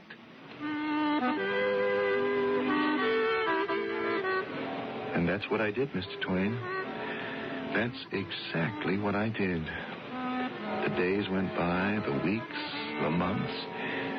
Nothing happened, and Mary and I saw each other every day. And every day our love grew stronger, more meaningful. Do you know what I'm saying? I could only guess. She could never marry without her parents' consent, and then $50,000, the price of their approval, was still as far away as the moon. So, hand in hand, we strode the ancient streets of Rome like 2 doomed lovers of legend. Are you enjoying your dinner, my dear? Frank, darling, I simply must have another order of the beef. Could you just call the waiter? Yes, dear. Waiter, encore for the Signora. Well, the 6 months were almost up. I'd given up all hope. I was resigned to my fate. And then, one morning, my brother came rushing in. Out of bed, my boy. Up to it. Let's get dressed. Oh, please, George. Let me alone. And where would you be if I let you alone? Now, wait a minute. Just what are you wearing, anyhow? You like it? I bought a suit like this for you, too. Right here in this package. What kind of outlandish... This, my boy, is a mourning suit. Mourning? Who died? No. Not mourning as in funeral, but mourning as in dawn. I'd better light the stove. Heat some water. You've got to shave. Would you mind telling me what this is all about? You don't want to be late? Now, here's your pants, coat, shirt, tie. Spring into action, Frankie. Now, you can dress like a dude if you like, but That's what we are. 2 of the best-dressed dudes in Italy. Well, just where are we going? While you are shaving and dressing, my boy, I shall read to you the lead story in this morning's paper. Sensational discovery made in the Campagna.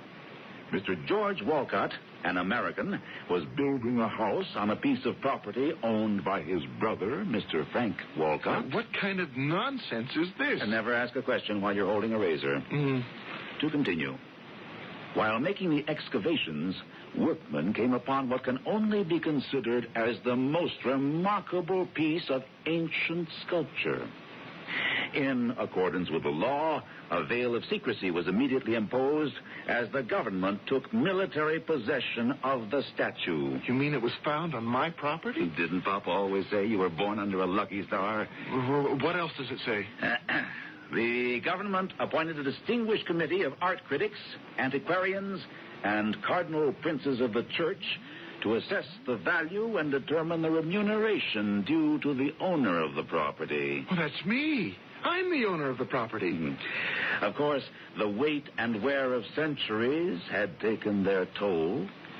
Several parts of the statue had been damaged or destroyed, but still, it was a work of ravishing beauty. The distinguished committee had finally decided it was obviously a figure of Venus that had once stood in the Capitol. Were they able to find out who sculpted it? It says here, it must be the work of some unknown but sublimely gifted artist of the 2nd century before the Christian era. Oh, what luck! No, it isn't luck. It's providence. Nicholas Alfeltra considered the greatest sculptor of our day... Oh, Belter, of course. was commissioned to restore the work. And he said, the mere fact that I have been permitted to repair this masterpiece will make my name illustrious while the world still stands. Yes, I know how he feels. Now, proceeding from the sublime to the important, the committee decided that the statue was worth 10 million francs. 10 million? To continue, in accordance with Roman law and usage, the government is half owner of all artworks discovered in the Campagna. Therefore, Mr. Frank Walcott shall receive the sum of 5 million francs at a ceremony this morning to be held at the... George, it's true? This isn't just a practical joke? Of course it's true. Come on. How can they hold a ceremony without a guest of honor? Well, Mr. Twain, finally, don't ask me how, I got myself shaved and dressed, and George got me into a cab. We drove to the Borghese Palace, where a ceremony was being held on the lawn. The Princess Borghese herself made a pretty little speech. Oh, it is now my pleasure to present this check to Mr. Franco Walcott in recognition of his services to the arts. Bravo! Take it for crying out loud. Huh? Oh, yeah. Thank you, Princess. Charming. Let us unveil the masterpiece of an unknown Roman sculptor, the Capitoline Venus.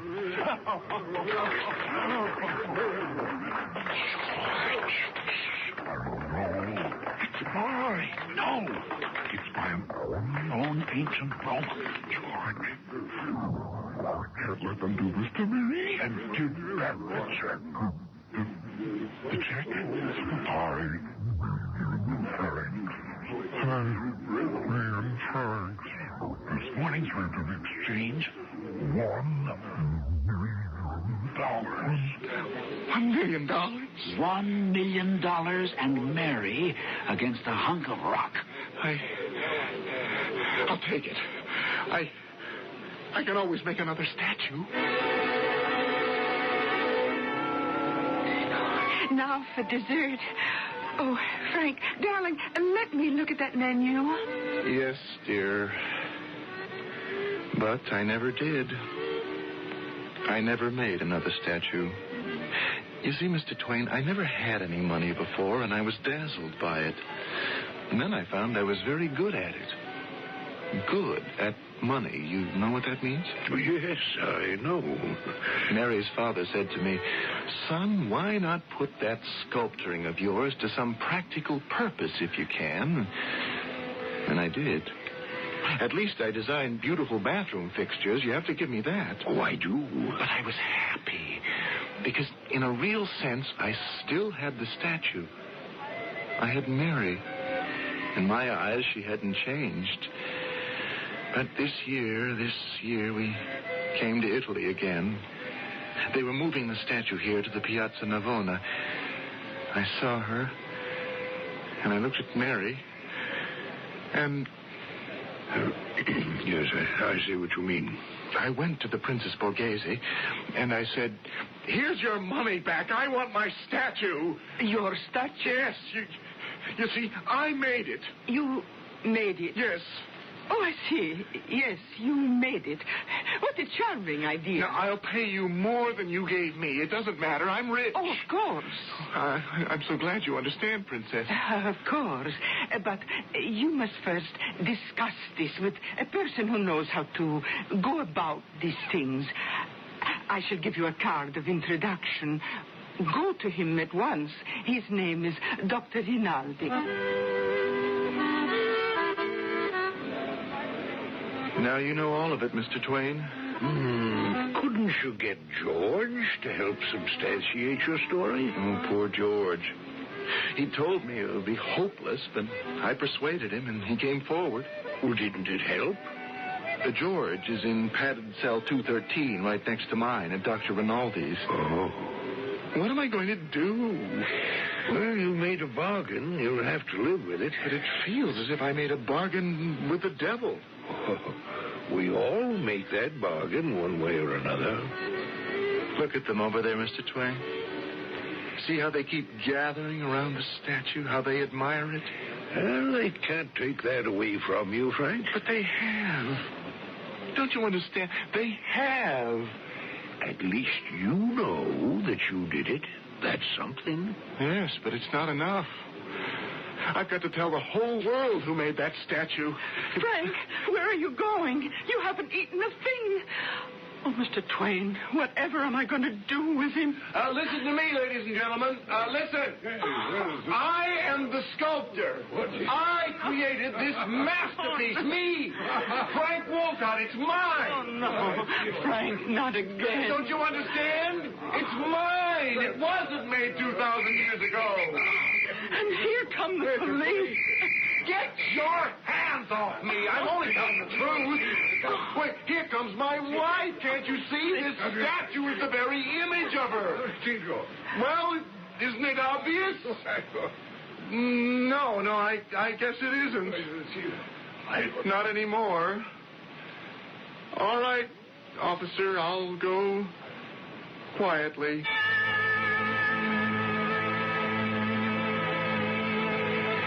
If you should ever happen to visit the Piazza Navona in Rome, you will see a statue of a slim, slender Venus. And if you look very closely, perhaps you can see the restorations on the tip of the nose, the ear, the foot. And you can decide for yourself. This is a great way for a writer to wind up a story, since it saves him the trouble of figuring out the ending himself. But Mark Twain only did that when a story had no ending, as this one doesn't. Because it's an old story that's been told and retold over and over again. And what is the moral? Quite simply, since you can't have everything, you'd better settle for what you really want. But then again, how do we know what we really want? It doesn't get easier, does it? I'll be back shortly.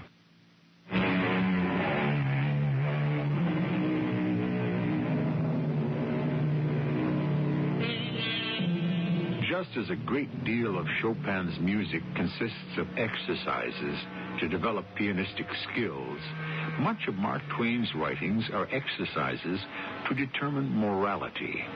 And today's story was a study of public opinion. If once you get the public to believe something, said Mr. Twain, you have created what is respectfully known as public opinion. It is held in reverence. It settles everything. Some people even think it's the voice of God. Our cast included Court Benson, Russell Horton, Bryna Rayburn, and Gordon Gould. The entire production was under the direction of Hyman Brown. This is E.G. Marshall inviting you to return to our Mystery Theater for another adventure in the macabre. Until next time, pleasant dreams.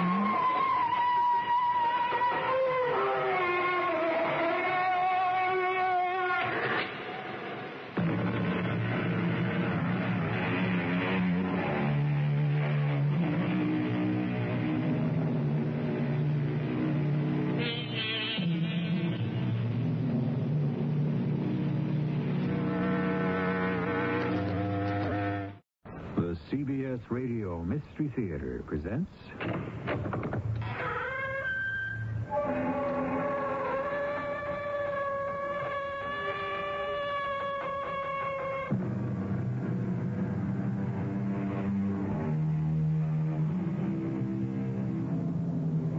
Come in.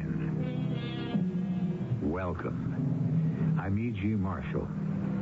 Once again, I invite you to share a particular kind of story which arises from an experience that is unusual. You probably have had a vivid foreshadowing dream. You may even insist that you have seen a ghost, or that you knew somehow that a distant relative or friend had died. No matter what anyone may say, such experiences are as real as they are puzzling. They're impossible to prove scientifically because the mind is infinitely complex. Consider, for instance, the problem that Dr. Louis Roby, a psychologist with offices in New York's East Side, is talking over with his associate, Dr. Raymond Taylor. You heard the tape, Ray? Who is this Mrs. Banning? I really don't know. You asked me to see her. Well, she was frantic. And now, this request. Why hypnosis? Because only in a state of induced sleep could she relive what happened generations ago. It's a horrible story, Louis. I don't doubt that it's true. What happened arose from some hereditary trait, some mutation of a gene. And the tiger surfaced.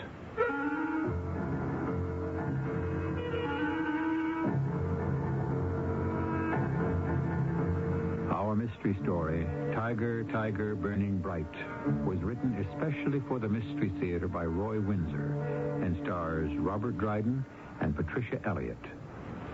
It is sponsored in part by Sign-Off, the sinus medicines. I'll be back shortly with Act One.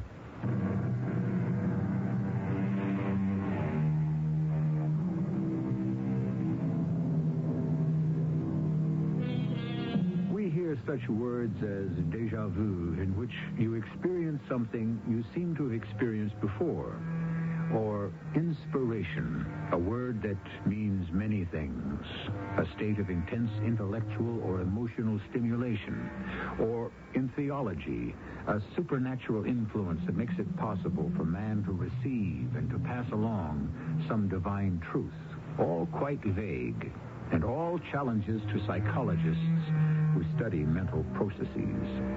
That is the profession of Dr. Louis Roby and his young associate, Dr. Raymond Taylor.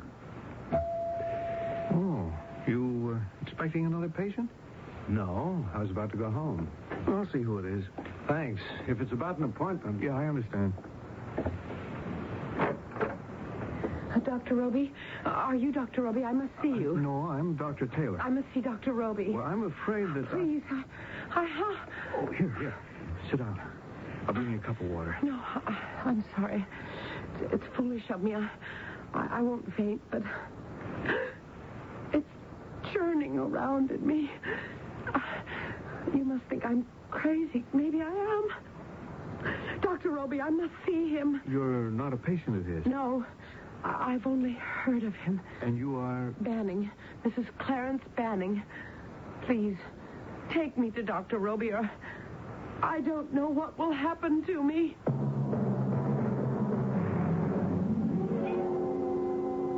Sit down, Mrs. Banning.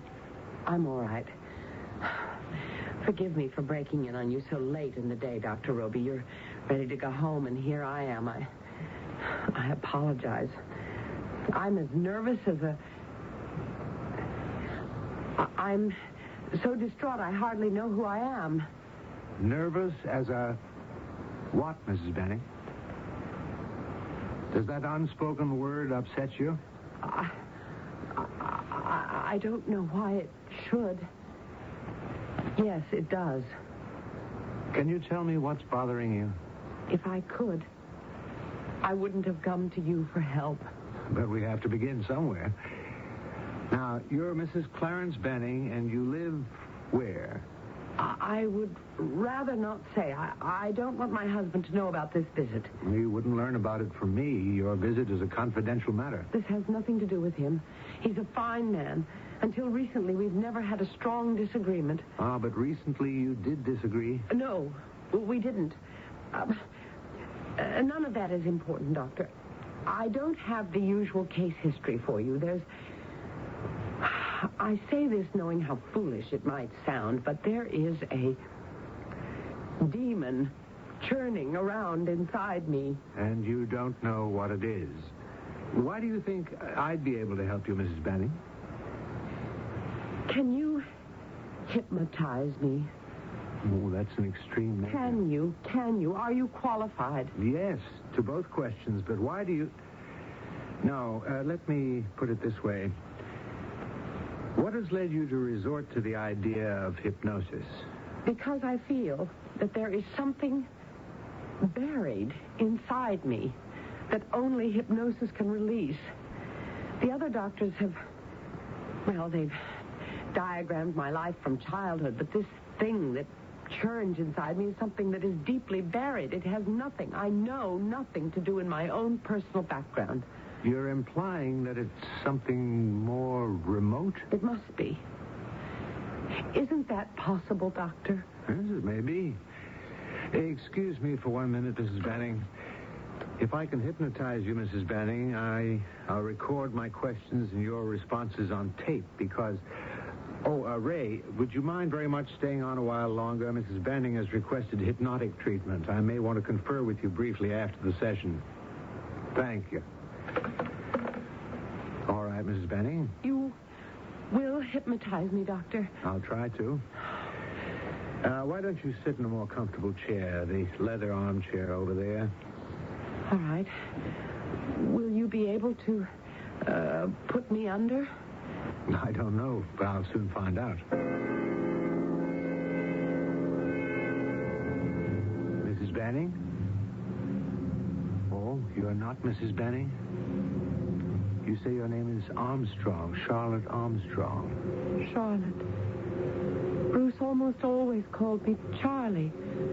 Only when he spoke severely, and that was seldom, did he say Charlotte. Was Bruce your husband? Oh, yes. Lieutenant Bruce Armstrong. An army man? Yes. A career officer with the Royal Engineers. We were stationed at a small outpost near the Trista River, a tributary of the Ganges. Where in India would that be, Mrs. Armstrong? In Bengal. And you and your husband lived there in that outpost? With our little girl. Oh? Born in India? No. No, I returned to my parents in Canterbury for the birth of Clarissa. And then you and the little girl returned to India? Yes. We were in Calcutta for a time, and I rather enjoyed it. Then Bruce's unit was ordered north into Bengal, and I insisted on joining him there. And Clarissa? She went with me, of course. She insisted. Clarissa was no longer a baby. No, heavens no. She was 8 years old and devoted to her father. What year was that, Mrs. Armstrong? The year we went out was 1870. And Victoria was queen. And your life at the outpost? Difficult. Really quite difficult. We were, after all, a very little bit of England in a quite primitive and harsh country. It was lush, of course, but forbidding. The jungle was everywhere. The heat and dampness were depressing, and no one was allowed to wander very far away from the stockade. Oh? Then this outpost was barricaded? Yes. The engineers, with native help, had constructed a high paling all around the quarters. Sturdy wood and strongly reinforced. That discouraged the predatory animals. Crocodiles? Some did crawl out of the river to investigate, and one of them killed a guard who had been careless. The tiger was more terrifying. One in particular? They were around, you see. One in particular was, but... No, I'd rather not go into that. What about that particular tiger, Mrs. Armstrong? Please. Was this tiger a killer? Have mercy. Bruce! Bruce, where are you? You saw this tiger, Mrs. Armstrong? It was before tea. It's so very warm. Clarissa said, "Can't we take a short ride in the buggy, Mother?" I said, "Let's.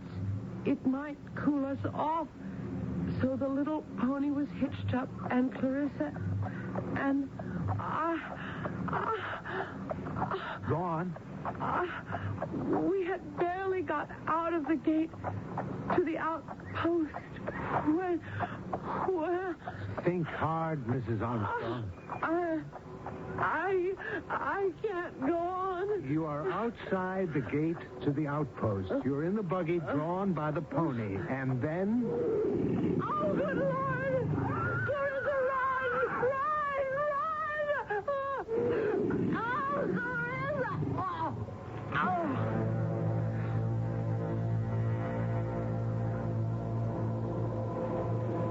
I'm going to bring you out of your trance.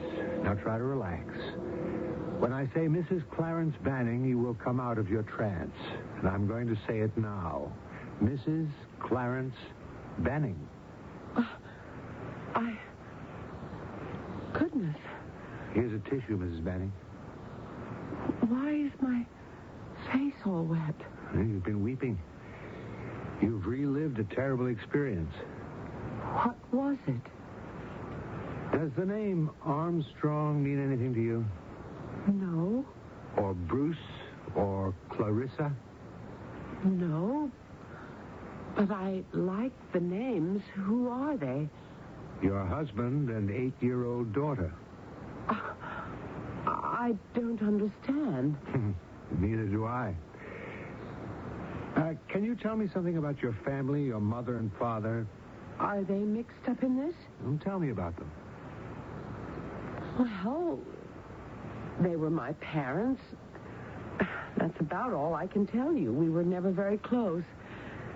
When they were divorced, my mother went her way and I went mine. You parted? No. I continued to live with my mother, and then I went to college. My mother remarried. I met the man, and I disliked him. An unctuous type. After college, I came to New York and supported myself until I married Clarence. And your grandmother? I only saw her a few times.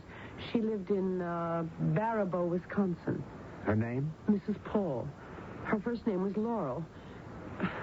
What is this about, Doctor? And her mother? I have no idea. Oh, no family albums, no stories about the past? Not that I know of. What are you driving at? I want to see you again, Mrs. Banning. Why are you being so mysterious? What did I say under hypnosis? What made me cry? When we're finished, I'll tell you everything. For now, I want to think over what I heard. Even though I cannot explain it satisfactorily, what's disturbing you is an event that occurred over 100 years ago. What? I went back in time? You went far back in time.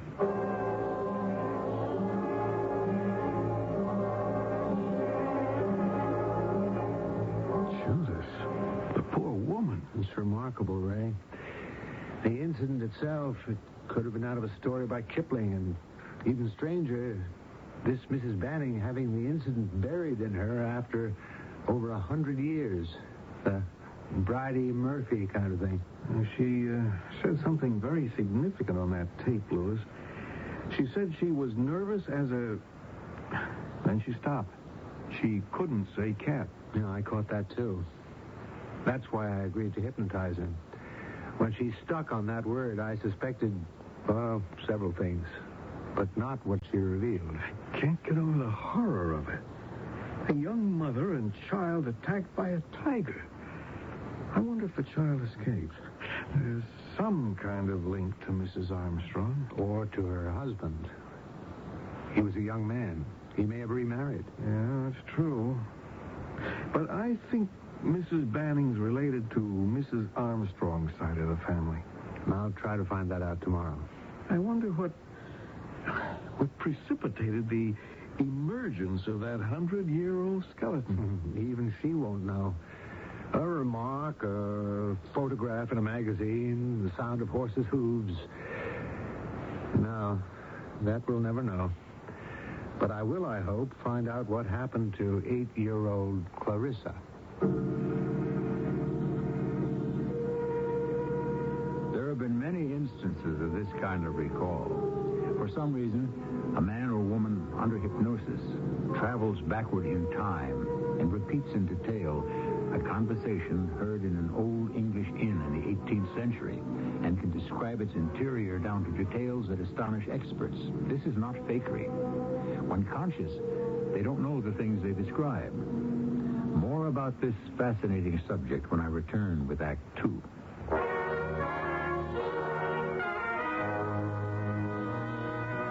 An exciting adventure in radio entertainment is yours every Monday through Friday. Sears Radio Theater with hosts of talent. I'm Lorne Green. I'm Andy Griffith. I'm Vincent Price. I'm Cicely Tyson. I'm Richard Widmark. The 5 very talented hosts who bring you a broad sweep of top-quality dramas on Sears Radio Theater over most of these CBS radio network stations. You will hear a play in a different key every day of the week, Monday through Friday. Lorne Green hosting westerns on Monday. Andy Griffith, comedies on Tuesday. Vincent Price with mysteries on Wednesday. Cicely Tyson with stories of love and hate on Thursday. And on Friday, Richard Widmark and adventure. To enjoy this thrilling experience in radio entertainment, all you do is listen here for Sears Radio Theater, Monday through Friday, on most of these CBS radio network stations.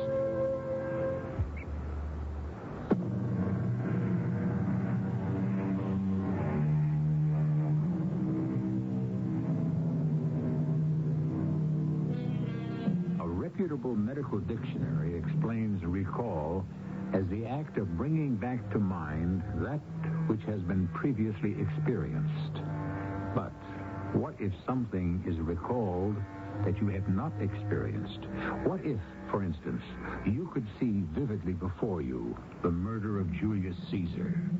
How do you explain that? And the person seeing the murder in retrospect speaks in the Latin of 44 B.C. It is that kind of subject we continue to examine in Act 2. Late the same day, Mrs. Banning has just returned home. Clarence? I'm in the living room, dear. I'm sorry I'm late, darling. Such a busy day. I'll sit down for a minute before I plunge into the kitchen. Well, we're going out for dinner, all right? Perfect. But what's the occasion? Your busy day. Oh? Did you like him? What? Him? What are you talking about? Dr. Roby. Who's... How do you know about Dr. Roby? I found out in the telephone directory. That's impossible. Not if you left a pencil on a page of the R's and checked off the name. I did that. Mm-hmm. Oh, my dear. I didn't want you to know. Is it as bad as that? I don't know. You liked Roby? Very much. I asked him to hypnotize me. What heavens? Under hypnosis, I wept a lot. Look at me, I'm still all puffy. Well? I can't tell you anything, Clarence, because I don't remember. Didn't he tell you what you said? No.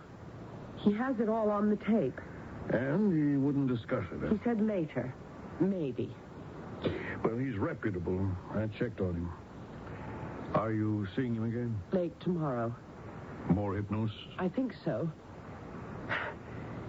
When he brought me out of it, I was... Well, my face was covered with tears. You must have revealed something distressing. I suppose so. And you can't remember anything about it? Nothing. Nothing at all.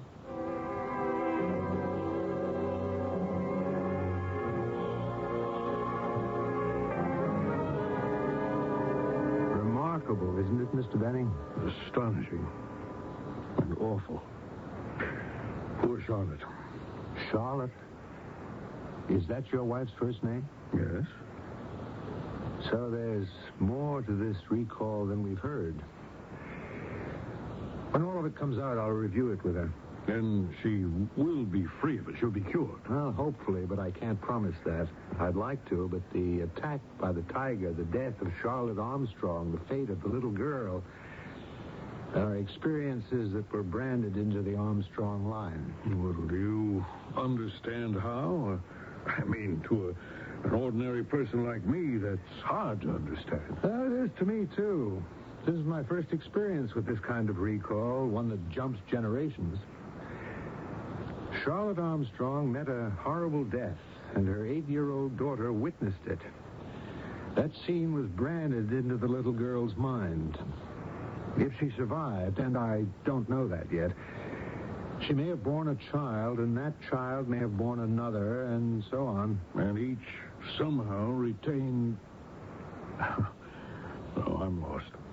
Because, well, now we're theorizing, but it's possible that the chromosomes from the Armstrong lineage did retain some remembrance of that past event. It became pronounced in your wife's case.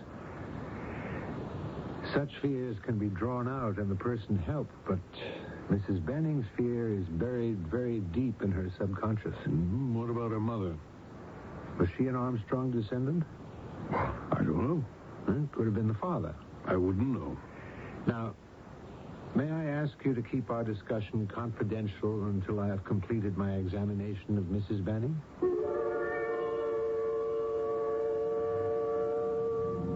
What is your name? Charlotte Armstrong. My married name. I'm wife to Lieutenant Bruce Armstrong, and we have a darling little girl named Clarissa. Clarissa. What an interesting name, isn't it? I watched her grow into a fine young woman. Well, how could you have done that, Mrs. Armstrong? I don't see why not. You were riding in a two-wheeled buggy. Oh, no. No. Wasn't there an accident? It sprang at the pony, the tiger. The Bengal tiger sprang. I can't believe it. It was horrible. Horrible. The dear little pony.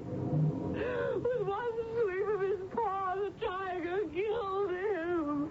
And Clarissa? Run, Clarissa. Run. No. Bruce, my God.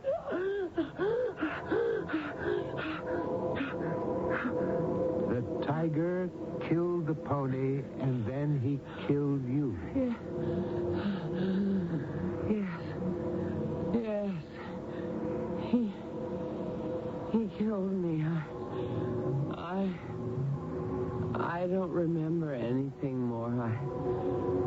I don't remember any pain. But Clarissa married. Oh. Yes. Yes, she did. Mrs. Armstrong, if you had been killed, how could you know about Clarissa? She escaped. Oh, yes, she ran her little legs off and reached the stockade safely. You saw that?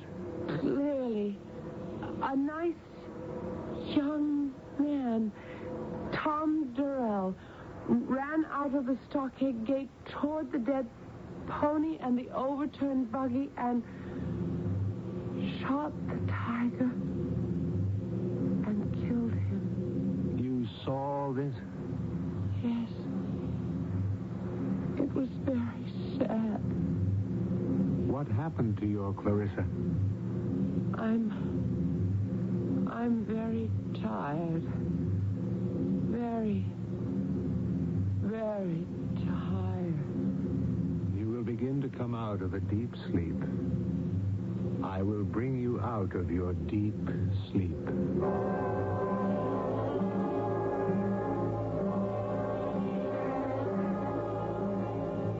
Has she left? No. She's lying down in my office asleep. She's exhausted. Did you listen to the tape? Yeah, I just turned off the machine. Sit down, Louis. Yeah, for a minute. I'm exhausted, too. It's not reincarnation. No. She's not an instance of a soul returning to a new body. What next?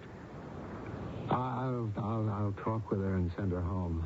Then I'll ask her and her husband to come in for a visit. What about her problem, that churning sensation she has? Well, once she knows what's caused it, it may disappear. I hope so. Have they children?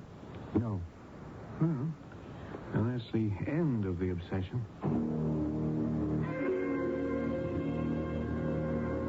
Well, Dr. Roby? Rested? Oh, best nap I've had in months. That's good. In reply to your question, I can say that another consultation won't be necessary. Oh? And your conclusions?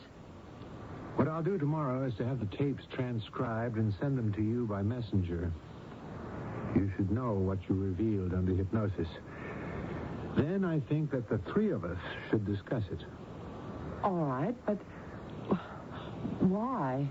Because even though we've brought to the surface a most remarkable story, it's important that you should be free of this obsession. I will suggest ways that I hope will help.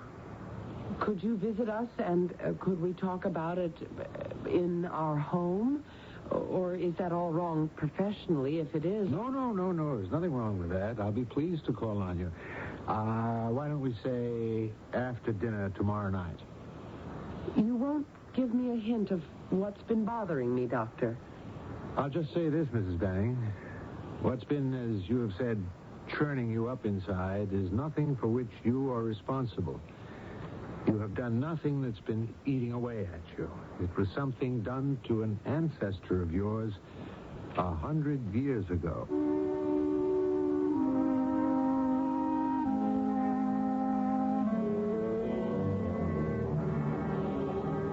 It's positively weird, Doctor. Have both of you read the transcripts? Yes. Well, what did you think of the transcripts, Mrs. Benny? Well, the story floored me. It's a horrible story. It makes me queasy to think that I've carried it around in my subconscious all my life.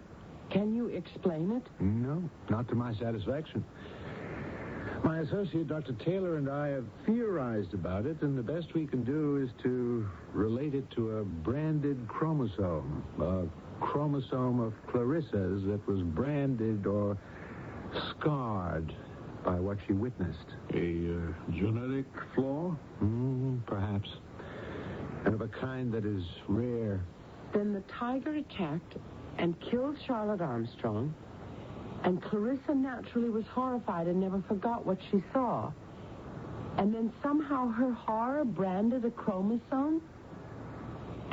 And when she bore a child, a slight shadow of what she had experienced was transmitted to her own child or children. Something in you triggered your recall, and you retrogressed 100 years. Now, it would help if you knew your family history. I don't. But we mean to find out. I think you should. Trace Charlotte Armstrong, if you can, through your lineage. Discuss her experience. Get it out into the light of day. If you persist, it's my hope that it will cease to horrify you and become just a conscious memory. You can handle that. Yes, I can do that. Good. It's what's hidden that's dangerous. What's secreted. It festers and is debilitating. You're saying this thing still could be dangerous? Very.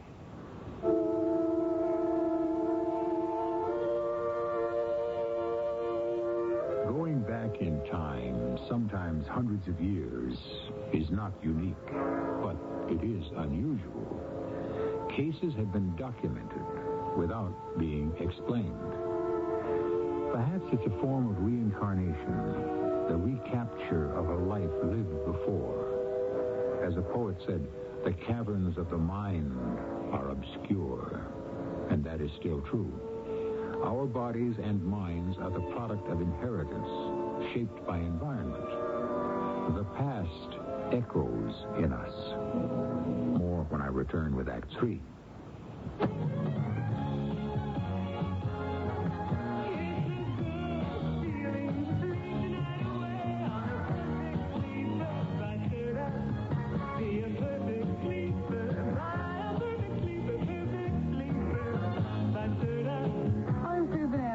And there is a better way to sleep. The Perfect Sleeper by Serta. Every perfect sleeper, from the Signature One to the Avanti with Pillow Soft Top, gives you firmness that feels good. Firm, deep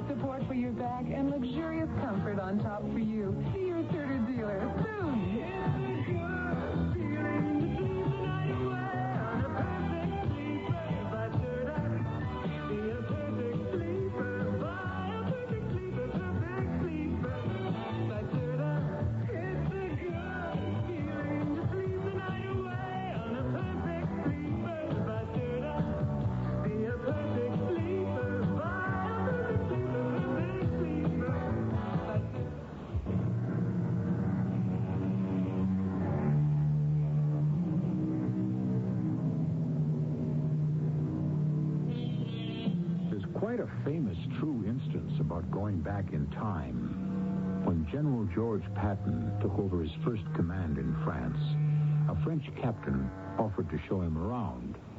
Not necessary, said Patton. I've been here before. To prove it, he led the way to what was an old Roman amphitheater. Then to the drill grounds and to the former temples of Mars and Apollo. Patton, who believed in reincarnation, told the captain that he had been a Roman soldier in a previous life.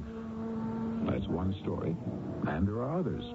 So Mrs. Banning's recall of an attack by a tiger in Bengal in the late 19th century cannot be brushed aside as fiction. The next morning, Dr. Roby is speaking to his associate. The Bannings are lovely people. They're intelligent. You told them that the Armstrong story still could be dangerous? Yes. Unless she rids herself of its horror, she could, be victimized by it. Possessed? But you helped her exorcise it, Louis. She's healthy. Are you worried about a nervous breakdown? She has a vivid imagination, and fear is a wild emotion.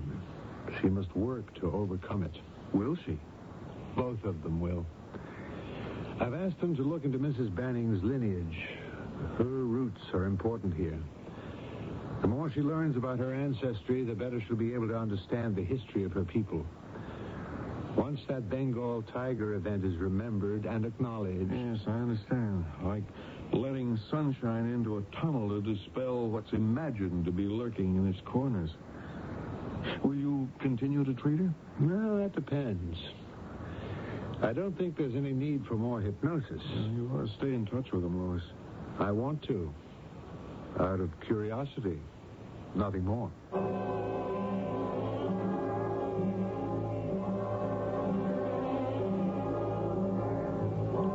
Clarence, won't you be late at your office? It's almost... Yes, I know. I'm not going to the office. I'm taking a few days off. Honey, we're going to get to the bottom of this tiger business.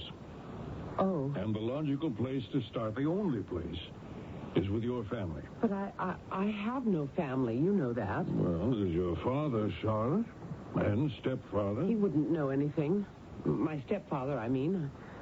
And I haven't seen my real father in, it must be 25 years. Where does he live? I don't know. Well, where did he live? Harrisburg, Pennsylvania, I think, but I'm not sure. I don't want to see him, Clarence. He's your father. I know. He is my father, but he never was a father to me. A loveless man. After I went to college, I never saw him again. My mother divorced him, as you know. A domineering woman. They had bitter quarrels. A lovely childhood. I've tried hard to forget it. Well, if you won't see him, I must. Clarence, please, let's forget it. No. Really, I feel quite fine now. Dr. Roby dragged the past out of me, and I am fine, really. Good. But I intend to follow the doctor's orders. Now, he's anxious to link you up with Charlotte Armstrong. And so am I. But why? To clear away the last shred of mystery about what you recalled. Get the whole thing out in the open. Your father's name, if he's still living, you know that? No. Well, if he is, he must be in his 70s. Well, anyway, his full name? Wingate. Ronald James Wingate. Harrisburg, Pennsylvania. All right, I'll try to trace him. And then we'll pay him a visit.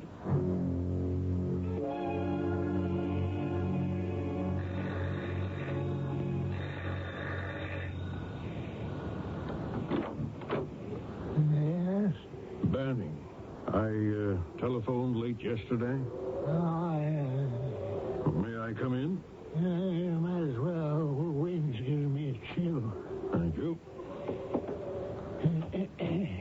You're Charlotte's husband? Yes. This is the first time I've had the pleasure of meeting you. Yeah, you won't find it much of a pleasure.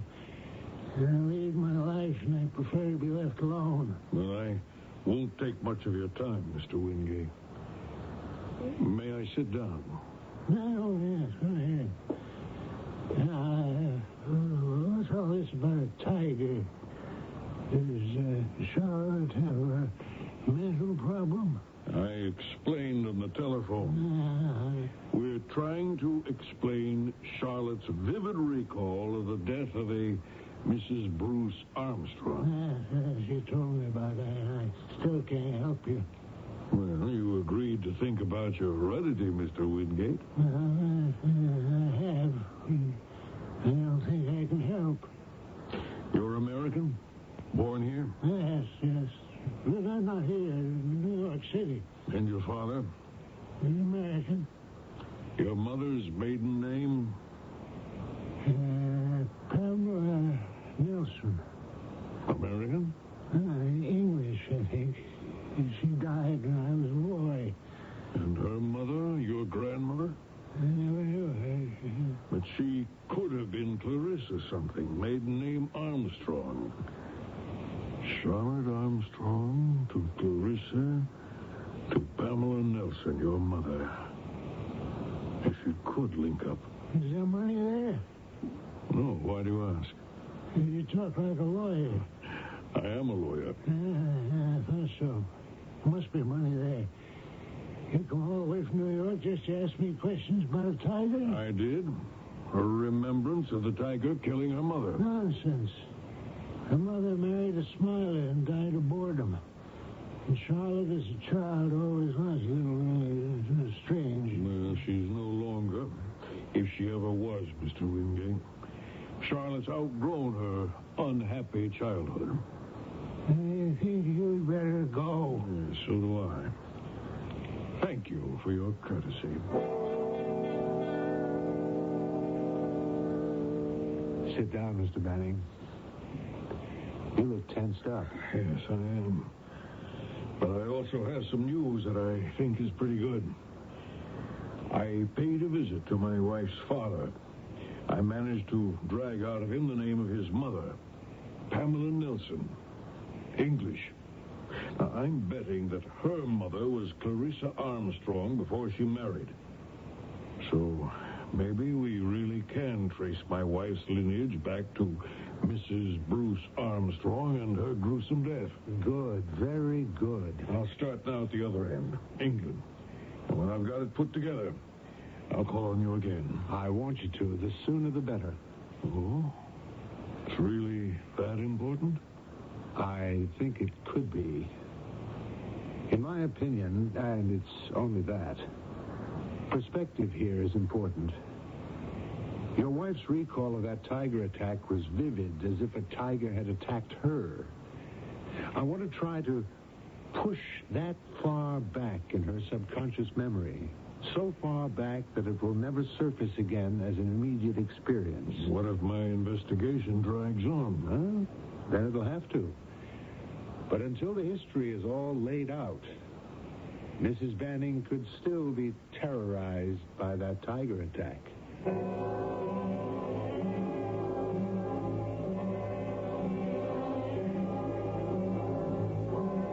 What did Dr. Roby have to say?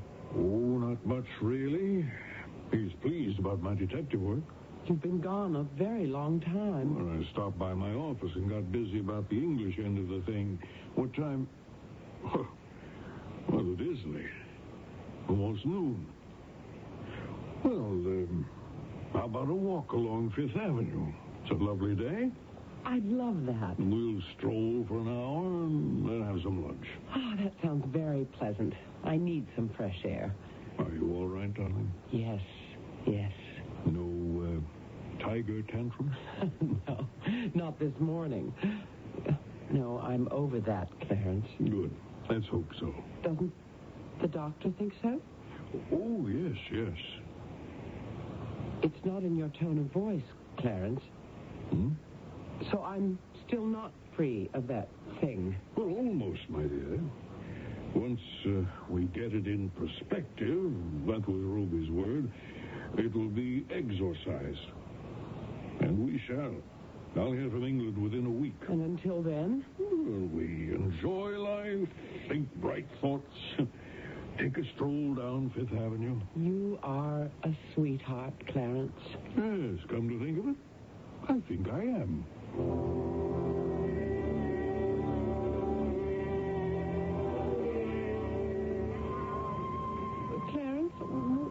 don't we wander around in the zoo? Well, all right. And we could buy some peanuts and feed the elephants. Fine. You never said much about your visit with my father, Clarence. Well, it didn't amount to much, my dear. Was he cordial? No. But that was unimportant. He's a strange man. Look. Some of the big animals are in their outdoor cages. Yes. Look at that fella. Can you look at him, or shall we turn away? No. Huge, isn't he? Magnificent. A Bengal tiger. That's right. With nothing to be alarmed about. Clarence, I think we should turn back. Certainly. Oh, you're trembling. Darling, you can't go on hiding. Please, Clarence. I feel I'm frightened. Well, come away, then. He's jumped down from his shelf. So he has. I want to run. Charlotte? Clarissa, run! Run! Clarissa! Oh, my leg! Oh! Charlotte! Darling, get up!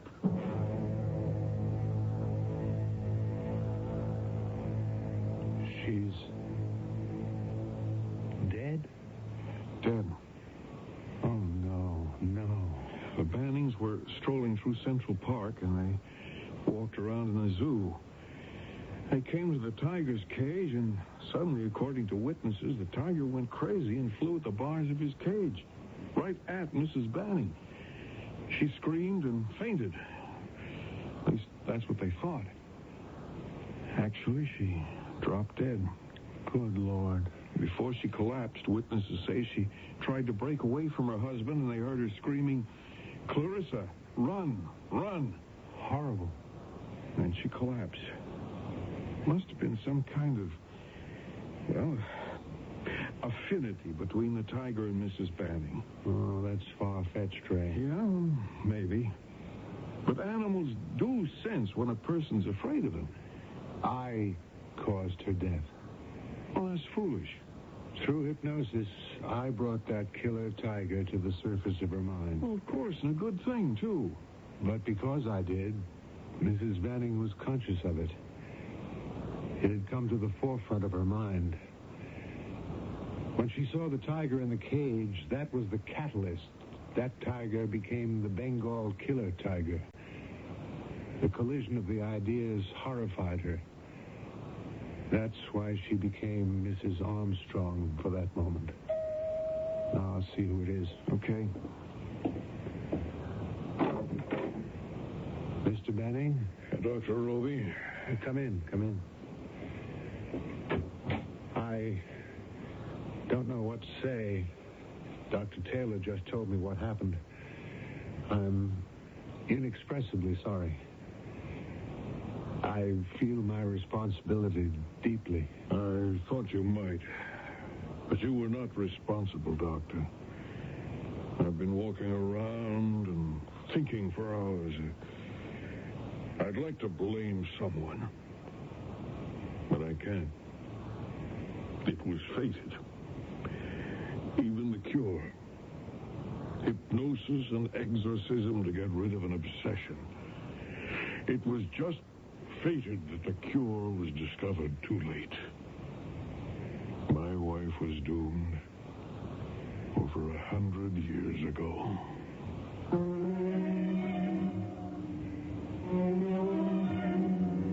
No one has exact answers to our mental quirks. Doctors of the mind can theorize about behavior and even agree that the past of a person's lineage becomes part of such a person's present.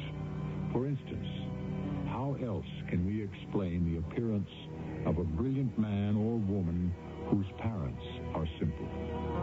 There are many examples of this kind, so we do know one thing. The permutations of mental and spiritual characteristics are infinite. Was Mrs. Banning's death... The CBS Radio Mystery Theater presents...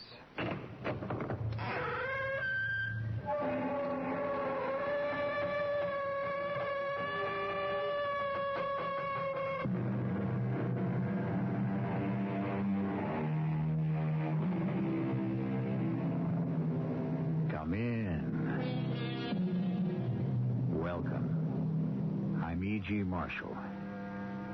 There are many things we believe whose existence can in no way be proven. The possibility of peace in the world is one. Man's inborn goodness is another. Or do I repeat myself? The beneficence of nature, the infinite genius of science, the feasibility of a utopian state, and the most abiding faith of all, the reality of a supreme God and man's undying soul. Oh, the darkness. The deep, impenetrable darkness. Like a starless night on a country road and no moon. No, darker than that. A tunnel that stretches on and on, endlessly on. Black as ink. As cold. As pitch. But wait. Wait, look there. Look. Look there.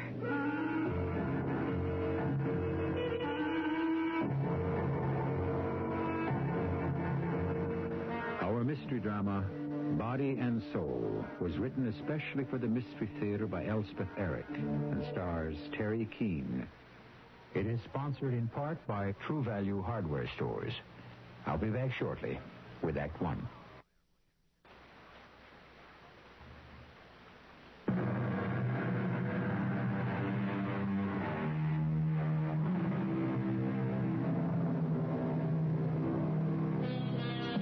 Preoccupation with the human soul is as old as Egypt, and probably older.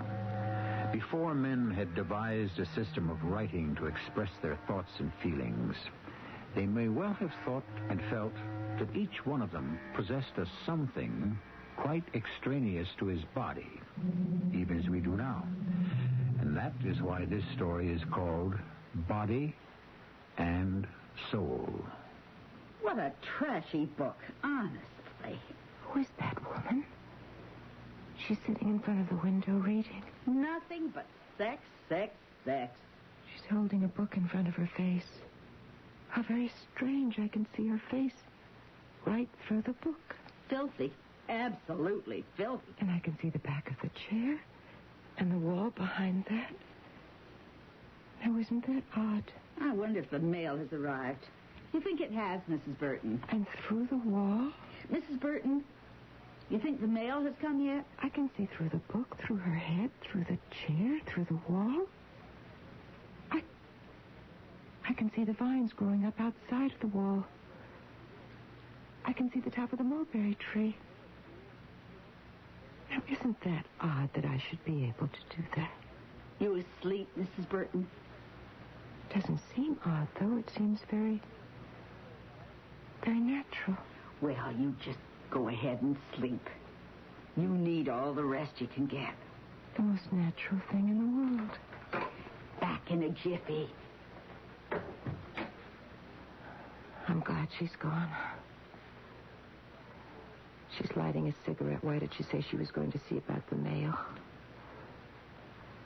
I'm glad she left the room because I seem to be waiting for something. Oh, that sound. What was it? Where did it come from? Why did I hear it in my left ear and not in my right ear? That's strange. But it's not strange. It's right. It's really right. My hair is getting thin and back. I'm lying on my back for so long, I suppose. Why, look at that. I actually have a little bald spot on the back of my head where the hair is thinned out. About as big as a $50. Yes, I can see it clearly. Oh, my. What's this in front of me? Hanging down from where? From the ceiling? From the roof? From the sky? Is it a ribbon? A rope. A string. It's very lovely. It's the color of moonlight. What's that? Smoke. Smoke from that cigarette she's smoking out in the hall.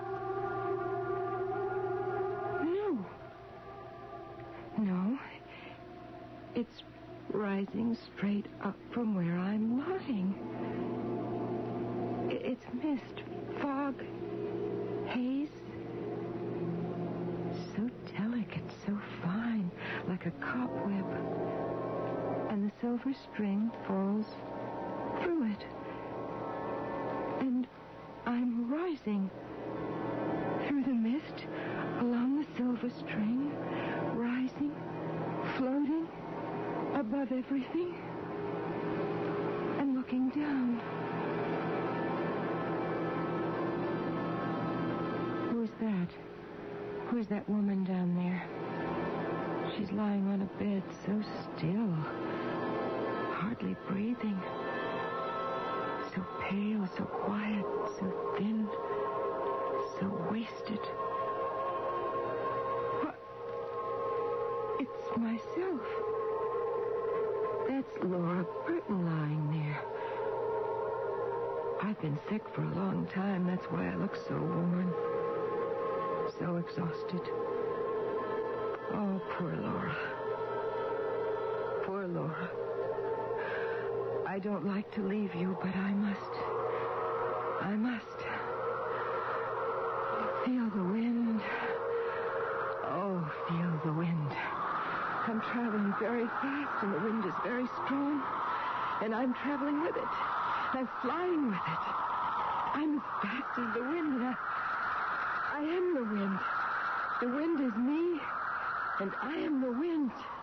But the darkness, the deep, impenetrable darkness, like a starless night on a country road and no moon. No darker than that. A deep well, deep as the earth is deep. No, a tunnel. A long tube of some sort that stretches on and on. Endlessly on. Black as ink. As coal. As pitch. But wait. Look there. Look there. A light. A tiny little light. And I'm flying toward it. Straight on. So fast. Oh, so eager am I to reach that light. I come closer and closer, so fast and faster and faster. And I'm here. I'm here. Oh, how lovely it all is. How beautiful, how tranquil. Here is all the peace and rest I shall ever need or want. Where am I? Can this be paradise? Oh, there are flowers. See the flowers. Smell the flowers. And the golden light. It's not the sun. I see no sun. Only a shimmer of golden light. Oh, that poor woman. The one I left lying on her back in bed. Laura Burton. Wasn't that her name? I nearly forgot her. There she is, poor thing. So tired. So ill. The door is opening. Someone's coming into the room. Someone is crossing over to the bed where Laura Burton is lying. Well, now, everything all right? There wasn't any mail. Have you been a good girl while I was downstairs? Mrs. Burton, can't you hear me? I can't feel your pulse. I can't feel a thing. Oh, good Lord, that this should happen to me. I'll get your husband. I'll call the doctor. away she goes scurrying out of the room, running down the stairs. Up, she almost fell. No, she's all right. She's knocking on the door. Yes, that's Robert's study. And there's Robert sitting at his desk. Come in. Mr. Burton, you better come upstairs. Why, something wrong? Mrs. Burton? I came downstairs just now to check and see if there was any mail. I was only out of the room for a minute or two. When I got back, well, I couldn't find her pulse. What? But maybe it's just very weak. It's been very weak for quite a while now, you know. Are you trying to tell me my wife... No, I don't mean she's dead. Nothing like that. Anyway, I don't think she is. It's more like she blacked out or something. I'm going up to her. Get on the phone and call Dr. Treadway. Get him over here right away. What was the matter with me? Was I ill? Did I have pain? Did I suffer? I can't remember anything. Still, there must have been something. Robert looked so concerned, so unhappy. He looks frantic. Laura, sweetheart, the nurse just told me. She said you weren't well. She's calling the doctor, darling. He'll be here any minute now. He'll give you something. He'll know what to do. Because I don't know, Laura. I'd do anything, only I don't know what the right thing is. I just don't know. Oh, Robert, don't cry. Please don't cry. You shouldn't cry, dearest. If you could only understand how happy I am, how peaceful I feel, you wouldn't cry. I wish I could tell you, but I can't. I can hear you, but you can't hear me. If you could... Oh, the nurse has called Dr. Treadway. Yes, he's coming out of his house. He's getting into his car. His wife is standing on the porch, and he's shouting something at her. Tell them anything, Stella. Tell them to wait or tell them to come back tomorrow. This is an emergency. Can't you get that through your head?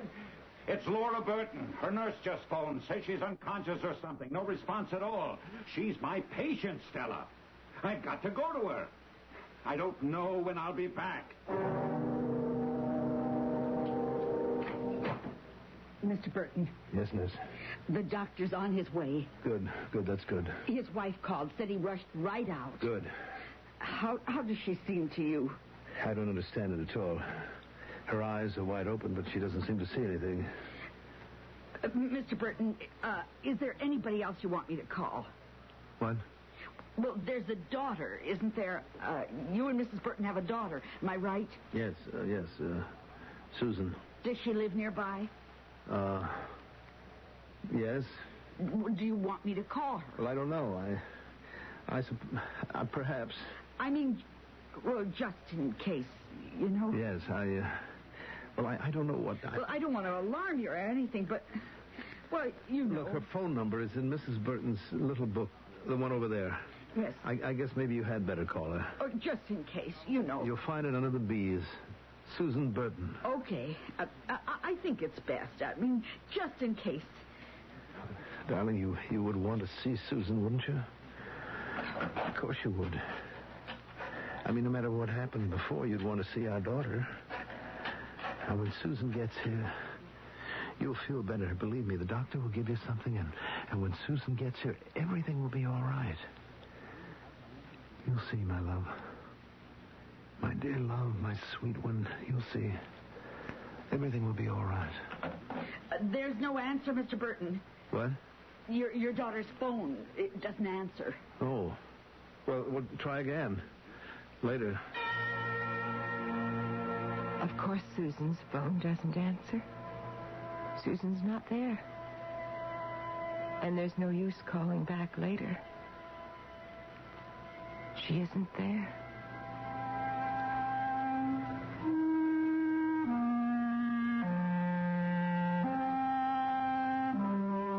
Our birth is but a sleep and a forgetting. The soul that rises with us, our life's star, hath had elsewhere its setting, and cometh from afar. Not in entire forgetfulness, and not in utter nakedness, but trailing clouds of glory do we come from God, who is our home. Those lines were written by a man who's been dead for more than a century and a quarter. They are taken from his Ode on Immortality, and very likely nothing better has been written since on the subject. I'll be back shortly with Act Two.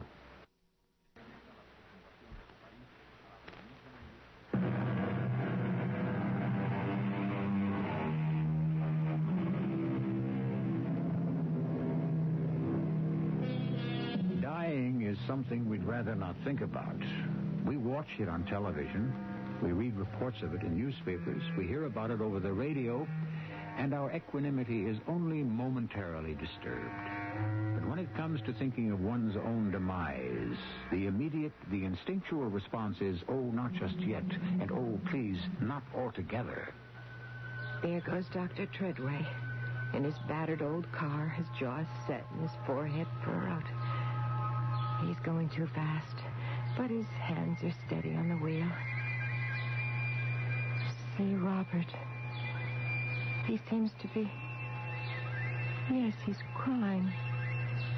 Holding one of my poor arthritic hands, and his tears are falling down on it. And that absurd nurse standing by the window watching for Dr. Treadway, I suppose. Really, I can't bear to watch them when I'm so free, so young, so alive. The doctor ought to be here any minute. Oh, I'm sure he will be. Well, he lives nearby. It's only a couple of miles, maybe less. Her hand is so cold. Mr. Burton, suppose I try and reach your daughter again. What do you think? What? What did you say? I said maybe I ought to call your daughter again.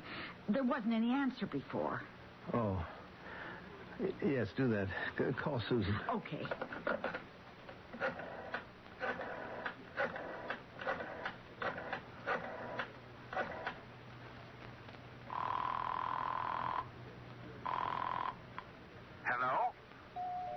That's the doctor. Hello. Hold on. Hello? Never mind. I'll let him in. Hello. May I speak with Miss Susan Burton, please? Who? Susan Burton. I'm calling for her father. There's no Susan Burton here. Are you sure? She moved out. Well, can you tell me where she moved to? No idea. It's quite important. Hello? Hello? Oh, you got here fast, Doctor. Thank you. Thank you very much, Dr. Treadway. That's all right. Let's have a look at her. Hello? Oh, dear. How long has she been like this? Not very long. Just for a few minutes, maybe. Nurse? Oh, not long. I went down to check on the mail. I thought she was asleep. When I came back, her eyes were open, but I couldn't get any response. Her eyes are closed now. They are? They weren't before. I came up when the nurse told me, just before we called you. They were wide open then. But she didn't seem to be looking at anything. They're closed now. Is that good, Doctor? Is that a good sign? I don't know. Could be. What are you doing? Giving her an injection. What can I do? Keep quiet and wait. That's what I'm going to do. Did I feel that little needle go into my arm? Or do I just think I felt it because I saw him do it? How worried they all look, how troubled. I'd like to help them, but I can't. I have other things to do. Drifting in this golden light, smelling the flowers, listening to the music, and looking, searching. For what? For something. For someone. Yes. There's someone here I want to find. Oh, yes. There she is. My mother. My lovely mother, all dressed in white. Why, it's the dress we buried her in, all white lace. Mother. Mother, I'm here. I'm Laura. I've come to be with you. Oh, Mother, don't back off. I'm your little girl. I've come to be with you. Don't back away from me. Is anything happening, Doctor? Not yet. Well, shouldn't she begin to react or something? Just be patient. Well, there ought to be some kind of response to the injection, shouldn't there? Look, why don't you find something to do? I can't. I can't do anything until I know. You'll know when I know. Mr. Burton, I think I ought to tell you. I called your daughter. I called the number that was in the little book. Yes, you talked to Susan? Well, no. A man answered the phone and said she didn't live there. He said she moved out. Moved? Where to? Where did she move to? I asked him that, and he said he had no idea. Then he hung up. Oh, Lord. That's your daughter you're talking about? Yes, it's Susan. We've been trying to reach her. We thought maybe she ought to be here. Probably she should. The nurse called the number that she gave us when she went away, you know. But it seems she's moved out of that place. Where to? They didn't know. Don't you know? Well, I'm afraid we don't. No.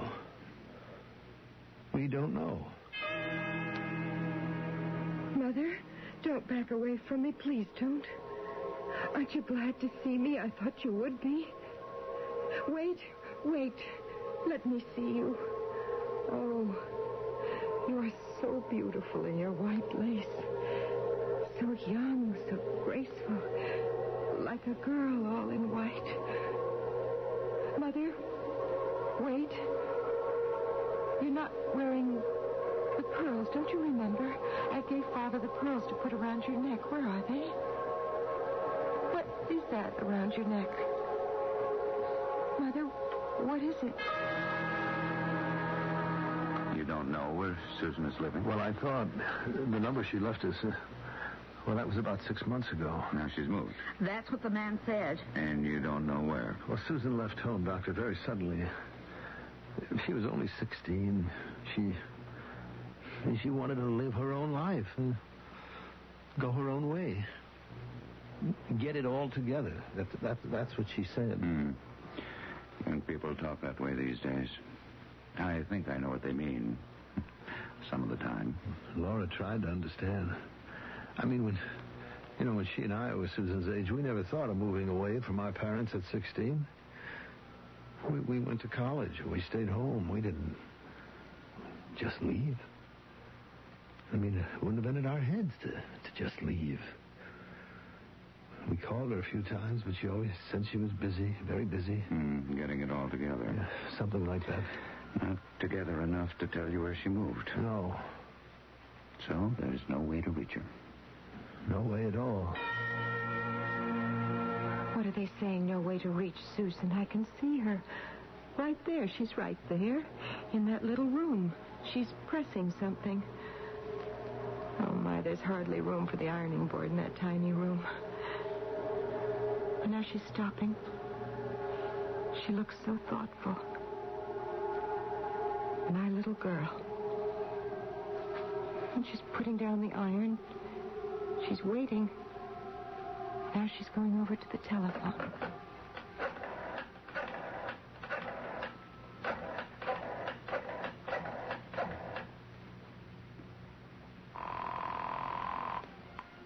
Hello. Bill, this is Susan. Oh, hi, Susan. How are you? All right. How are you? Oh, fine. Bill, I need to borrow your car. Oh? I really need it. You mean now? Right now. You're not using it, are you? Well, not right this minute. I'll get it back to you. Oh, when? I don't know exactly, but pretty soon. Well, what do you need it for? Not that I mind. I have to go see my mother. Your mother? Well, I thought you weren't speaking to your mother. I wasn't. But she just spoke to me. What do you mean? Is she there? Yes. No. Well, which? I got a message from her. She called you? Sort of. Look, can I use your car or not? Well, I thought she didn't even have your number. Can I have your car or not? Well, I guess so, yeah. Sure. Thanks. I'll be right over. Mother? Mother, she wants to see me. Imagine Susan really wants to see me. She's putting on her coat now. Her pretty red coat we gave her for her 16th birthday. I remember picking it out. I remember how pleased she was when we gave it to her. There she goes down the walk. Oh, she's walking fast, hurrying. Oh, Mother. My little girl wants to see me. But I don't want her to see me all thin and pale and sick. No. I want to stay here. To live here. To be with you. With my own mother. Where everything is beautiful without pain or hurt or longing or being dissatisfied. Mother, I'm tired of the pain and hurt. It's too much to bear. It's too much. Mother, let me be with you, please. Oh, please. Is anything happening, Doctor? Not yet. Well, how long will it be before we know something? I don't know. You must know something.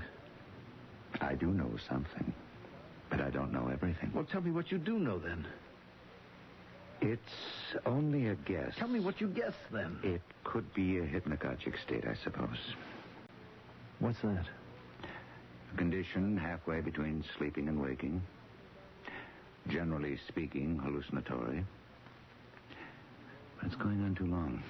Is that bad? Is it dangerous? I'm inclined to think she's in a coma. A coma?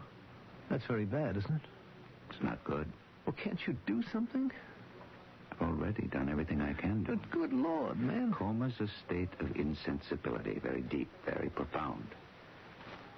She could be in a comatose sleep. Well, what do? Do we just stand here and wait? That's about it. Probably you've never heard of a coma vigil? No. That's what it consists of. Waiting and watching. So we'll just stand here and wait and watch. We keep vigil. Oh, Mother, I love them so. But I want to be here. I want to be with you. I don't want to be hurt anymore. I don't want to feel lost anymore or despised or neglected. I don't want any of those bad feelings. I don't want to be angry or mean or vengeful. I want to be good and kind and feel loving and loved. Oh, Mother, I want to be happy, happy all the time and forever. Show me how. Let me come close to you and tell me how. But there's Susan. She's stopping at a big white house. There's a little car standing in front of the house, and there's a man leaning out of one of the windows. Susan's voice and his come floating up to me ever so faintly. Keys are in the car, Susan. Thanks, Bill. She's getting into the little car. She's driving off. Oh, Mother, what do I do now? Tell me. Let me come close to you and hold me in your arms the way you once did. And I will stay with you forever, and we'll always be together, and never, never again will I... Is that what I'll do? Or will I... What will I do? Mother? Oh, Mother, don't do that. You're holding up your hands.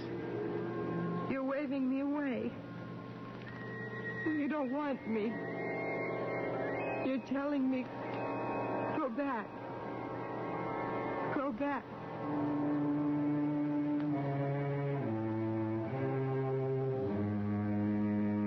I cannot prove to you that anything like this ever occurred to Laura Burton or to any other woman, or any man, or any child, any more than I or anyone can prove that there can ever be peace in the world, that mankind is inherently good, nature kindly disposed, science infallible, or any sort of utopia possible. Such things are beyond proof. They belong to the realm of faith, or perhaps only hope. But both the hope and the faith are strong. I'll be back with our final act shortly.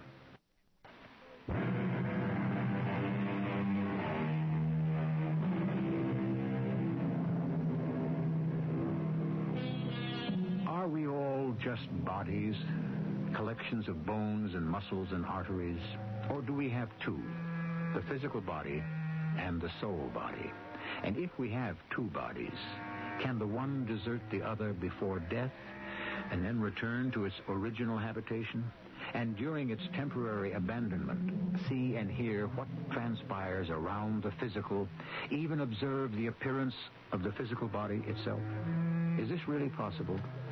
Or should it be relegated to the category of hallucination? Mother, what is it? Don't you want me? I thought of all the times I'd been unkind and unfeeling, and how you'd never be around for me to say I'm sorry. I want to say it now. I want to tell you that I didn't understand, and I'm sorry. I'm sorry. But you won't let me come close to you. You keep backing away and holding up your hands with your palms toward me. Mother, are you telling me you don't want me?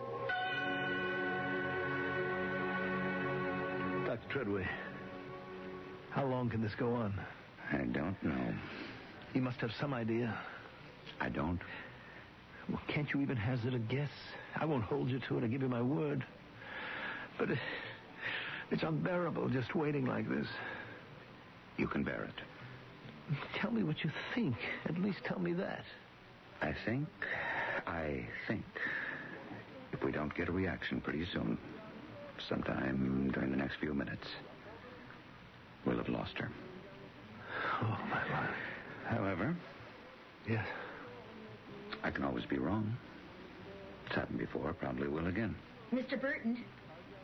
Mr. Burton? Yes, nurse? What is it? There's a car stopping in front of the house. Please don't bother me. A little sports car. Don't bother him, nurse. Sorry, Doctor. Something should happen soon. Just hold on. I'm trying. I know you are. What's that? Just a doorbell. Oh, please, go away, go away. You want me to go see who it is? I don't care who it is. I don't care about anything. They're not going to go away. Please, go down and tell them. Just get rid of them, whoever it is. Doctor? Yes, do that, nurse. What shall I say? Oh, tell them that there's a woman dying now, here. Mr. Burton, take it easy. I'll tell them something. But it's Susan, Robert. It's Susan. Don't you know that? Susan's come back. She's come home. She was pressing a dress. I saw her standing in a tiny little room pressing a dress. I saw her, and I saw her look up as though she'd heard something or seen something, and she put down the iron, and she went to the telephone, and she called a man. His name was Bill, and she asked if she could borrow his car. He said, "What for?" And she said, I heard her. She said, "I have to go and see my mother." Me, Robert. She wanted to see me. Don't you know that? I think I can detect a pulse. You can? Very faint. But it is a pulse, is that right? Yeah. Let me have that stethoscope right there. Yes. Here. Thanks. Well? Very slow. Very slow. There's a beat. You want to listen? Yes. Here, stick these in your ears. Yeah. Hear it? I hear it. Good Lord, I hear it. All right, now. She's alive, Doctor. That means she's alive. Yes, it means she's alive. Oh, Laura. Laura, speak to me, darling. Please, speak to me. She won't speak. She can't. Why not? Because she's not conscious. Doctor, look. What is it? Her hand moved, Doctor. It did. It moved, I swear. Didn't you see it? It moved. I was holding her hand. I thought maybe I was holding too tightly, and I started to let go, and her fingers closed on my hand. They did. I swear they did. Now, that means something, doesn't it? Maybe it does. Maybe not. Could be just a reflex action. Those things happen. But I felt it, I tell you. I felt her fingers close on my hand as though she didn't want to let go. Tell me it means something. Doctor. Daddy? What? Who are you? It's Susan, Daddy. Huh? Don't you know me? Susan? Yes, Daddy. What are you doing here? How did you get here? I came to see Mother. Your mother's very ill, Susan. Oh, she's not... No, she's not dead, but she may be dying. Oh, Mother. Wait a minute. What is it? Look at her eyelids. Susan, come over here. Stand next to the bed. Oh. Now, watch your eyelids. Oh, they're moving, kind of. They're not opening. They're just sort of flickering. She's dreaming. How do you know that? Those flickerings, as you call them, are are what we call rapid eye movements. Beneath her lids, her eyes are moving, flickering back and forth. But why? Why are they? Because she's seeing things. She's dreaming. Yes, I think we can all relax a little now. She's not going to die. Goodbye, Mother. I want to stay with you, but you don't want me to. You want me to go back, don't you? Oh, yes. I see you smile. And you're nodding your head. You mean yes. Go back. Go back. Oh, Mother. The truth is, I want to go back. I really do. Back to all the pain, all the sadness, all the things that go wrong. Yes, I want to go back to all that. I'll take all of it, Mother. I'll take it all. The moments of joy, too, Mother. The little moments filled with sunlight. The soft moments of being content. The few hours when things go well. And I feel cherished. It's not that I don't love you, Mother. It's that I want, I need, I must go back. My dear, goodbye. Goodbye.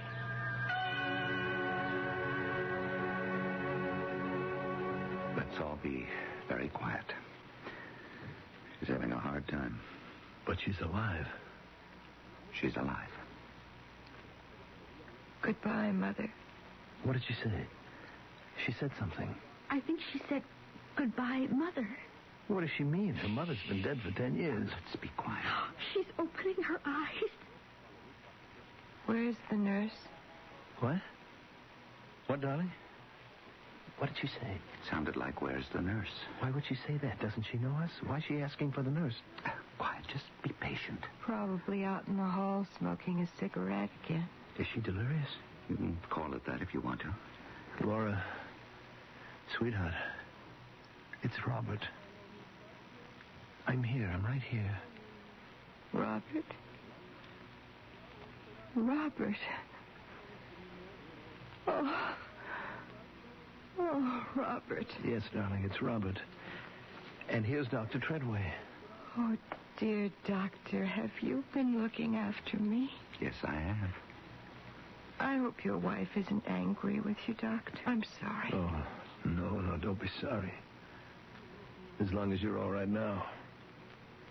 I know how awful I look. You don't at all. Oh. There's a little bald spot on the back of my head where the hair's worn off. No, there's not. Oh, yes, there is. You can't see it, but I saw it. It's about the size of $50. What's she talking about? Don't ask her. Just let her talk. Say whatever she likes. Don't worry about your hair, darling. It'll grow back, once you're up and around. Oh, I wasn't worried. Sweetheart, there's someone here. Someone you're going to be very surprised to see. Susan. Yes. Oh. Susan. She just got here a few minutes ago. Hello, Mother. Oh, Susan, I'm so happy you're here. Oh, I had to see you, Mother. I had to see my mother, too. But she looked young and pretty, not the way I do. She had on that white lace dress, the one she was buried in. I picked it out myself, but she wasn't wearing the pearls. She had a little locket around her neck. I couldn't understand that. A little gold locket. But Grandma was buried with that little locket around her neck. Don't you remember? I asked Grandpa to put it around her neck because it had a picture of me in it. And he did. Well, maybe he never told me. I guess he never did. Anyway, Mother didn't want me to stay with her. And after a while, I didn't want to either. I wanted to come back here and be with all of you. And here you are. You're back. Yes, you're back with us. Well, I think that's enough talking for a while. Oh, Dr. Now, your mother's had a hard time of it, Susan. Can't we just sit by her bed? She needs a lot of good, solid sleep. You think you could sleep for a while, Mrs. Burton? Oh, yes. Fine. That's just fine. I'll send the nurse in. Come on, everybody. Let's clear out of here. Susan, I have to ask you something. Yes, Mother. Did you remember to unplug the iron?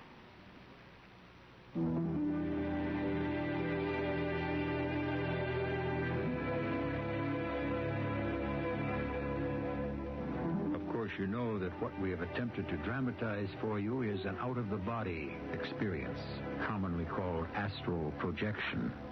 I myself have never had such an experience, and I cannot promise you that the dramatization is accurate. But people who have experienced it say that in most respects it is. I'll be back shortly.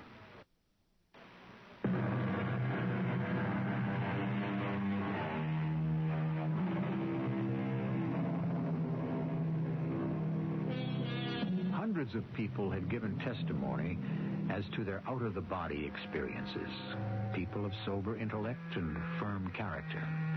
And the significant thing about their testimonies is that they so closely resemble one another. Under the right conditions, given sufficient receptivity, any one of us could be the next to leave the body for a time and return. Anyway, it's interesting to think so, isn't it? Our cast included Terry Keane, Mandel Kramer, Martha Greenhouse, and Ray Owens. The entire production was under the direction of Hyman Brown. And now, a preview of our next tale. We love each other, Your Majesty. Nani's happiness lies with me. You are not of our blood. Majesty, Princess, Mother, whatever I should call you, what are all these ancient prejudices? It's a new world. And blood crosses blood and makes the ties that bind everyone together stronger. We're one world today. I cannot cross my gods. I cannot protect you. Most of all, I cannot protect my daughter. The Talilatus has pointed the bone. If you and Noelani should try to find life together, you are doomed. The gods have spoken. Your gods, maybe. Not mine. It looks as though we'll just have to find out which is stronger. This is E.G. Marshall inviting you to return to our Mystery Theater for another adventure in the macabre. Until next time, pleasant dreams.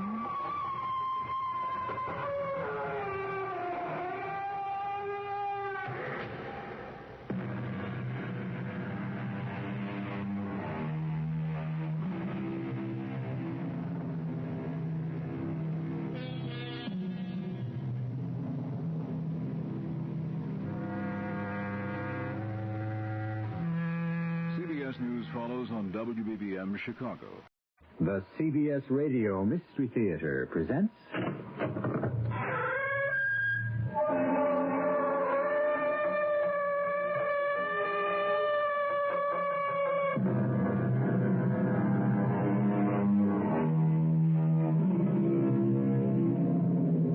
Come in. Welcome. I'm E.G. Marshall. What do a ladder leaning against a building, a black cat, spilt salt, or knocking on wood have in common? That's right. They're all superstitions. But since superstitions are only the children of ignorance, in this world of expanding knowledge, nobody really believes in them anymore. Or do they? And if anyone does, surely the calm, clear logic of 20th century science could illuminate, banish, and defeat the dark clouds of superstition. Or could it? Listen and decide for yourself. 2 hours overdue, and he isn't hollering Mayday over our emergency radio, Digger. It doesn't look good. That front that went barreling through under us? Well, he could have gotten caught in that. And ditched. Was a rum go for a while. Yeah. Better hang on the pipe just the same. Although how it looks right now, that poor guy might have bought it.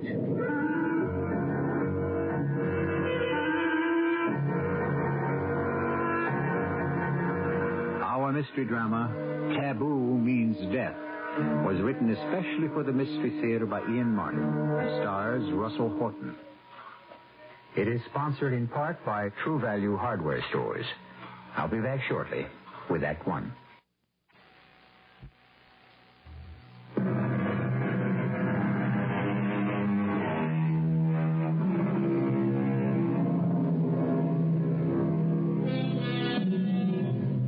This story is out of today's headlines. Some of it you may remember. It shouldn't be too difficult to tempt you to listen to it, since in order to do so, you must travel with me the South Pacific to the island paradise of Western Samoa, Upolu. The capital of Western Samoa is Apia, a sleepy little port town whose main claim to fame is a hotel named Aggie Gray's. It is one of those special spots for travelers which dot the world. Their claim to fame? Haunt them, and sooner or later you will meet anyone or everyone you knew. Mac! Oh, Mac Calder! Huh? Who? Digger! Digger Brown! Hey, man, what brings you to Samoa? This is my territory, Yank. What brings you here? This and that. Business? Not exactly. Oh, I read you loud and clear. I won't cry. How do you like the Fia? The what?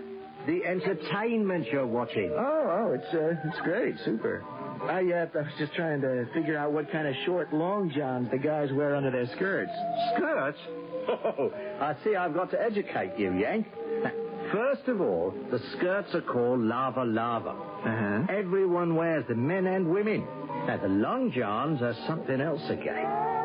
Only the sons of the chief wear them. They look like Spider-Man. What is it, some sort of woven material? Well, it's a garment none of them ever can take off.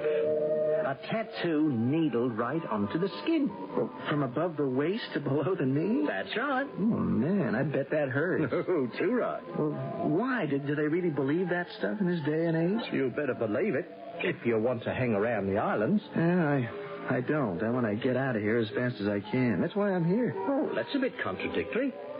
You want to shed some light? Only to someone I can trust. Think I've changed that much in such a short time? Nah. Only I don't see how you can help. Well, want to give it a whirl? At least you're someone I can talk to. Fire away. Not here. Is there somewhere else? Sure. I have a room in the quiet sector of Aggie's over the garden, where all you can hear are the birds sing and the mangoes drop.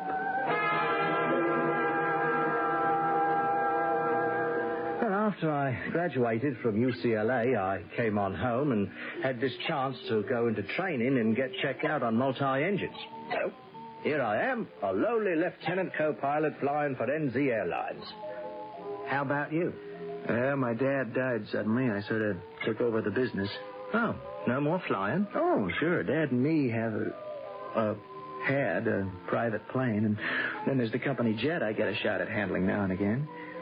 When I can find time. Oh, big wheel in the business world, eh? Somebody had to take over, Digger. Oh. I'm sorry about your father, Mac. Well, so, what brings you down here to Samoa? A girl. Ooh, she must be some Sheila to bring you 8,000 miles. Now, she is. Well, you know her, Digger. I do? Yeah. You remember Noelani? Noelani Matama? Ooh, she'd be hard to forget, especially here on Upolu. Hey, is that what brought you to our side of the globe? The big Fia? Oh, I don't know what you mean. Noelani's wedding. She's going to be married next week. Oh. Harry. So, that's why she stopped. Digger, you've got to help me. I never knew, Mac, that Nonny and you... Well, I mean, you dated around and all that, but I never reckoned it anything serious. Why not, Digger? Well, I don't know. I mean, sure, we all went to the university together, but Nonny... Well, I mean, Noah Nonny was special. Because she was Samoan? Because she was a princess. Royalty. Well, maybe in your frame of reference that doesn't mean so much. It doesn't mean a damn. She's the girl I love, and I want to marry. It looks a bit late for that, Mac. Why? She can't marry anyone but me, Digger. Her letters were full of plans for our marriage until they stopped coming. Well, maybe the lady changed her mind. Oh, no, I'll never believe that. Somebody, her parents, must have stopped her from writing, or else they kept my letters from her. Digger, that wedding has got to be stopped. You've got to help me. Mac, old bloke, this isn't America. You mess around with island people with an ancient way of life and customs neither me nor you could understand, and you're asking to get your head handed to you in a basket. I'll take my chances. No, count me out. I don't want anyone laying any curse on me or worse. Oh, come off it, Digger. I've never seen you run scared. Well, you're seeing it now. Well, anyway, I won't be around. I've got to pull out of here tomorrow for Fiji with my crew to pick up a flight down from Mandy to Auckland. You know, I am a working stiff, you know. Okay. Do one thing for me, Digger, huh? What? Well, you know the ropes here. I can't even locate Nonny. No one will tell me where she is. Will you find her for me? Well, yes, at least I can do that, chum. Maybe I can even arrange for you to have a talk somewhere.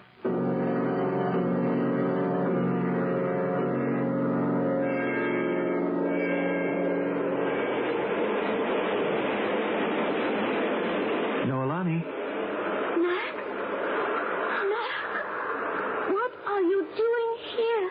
Waiting for you?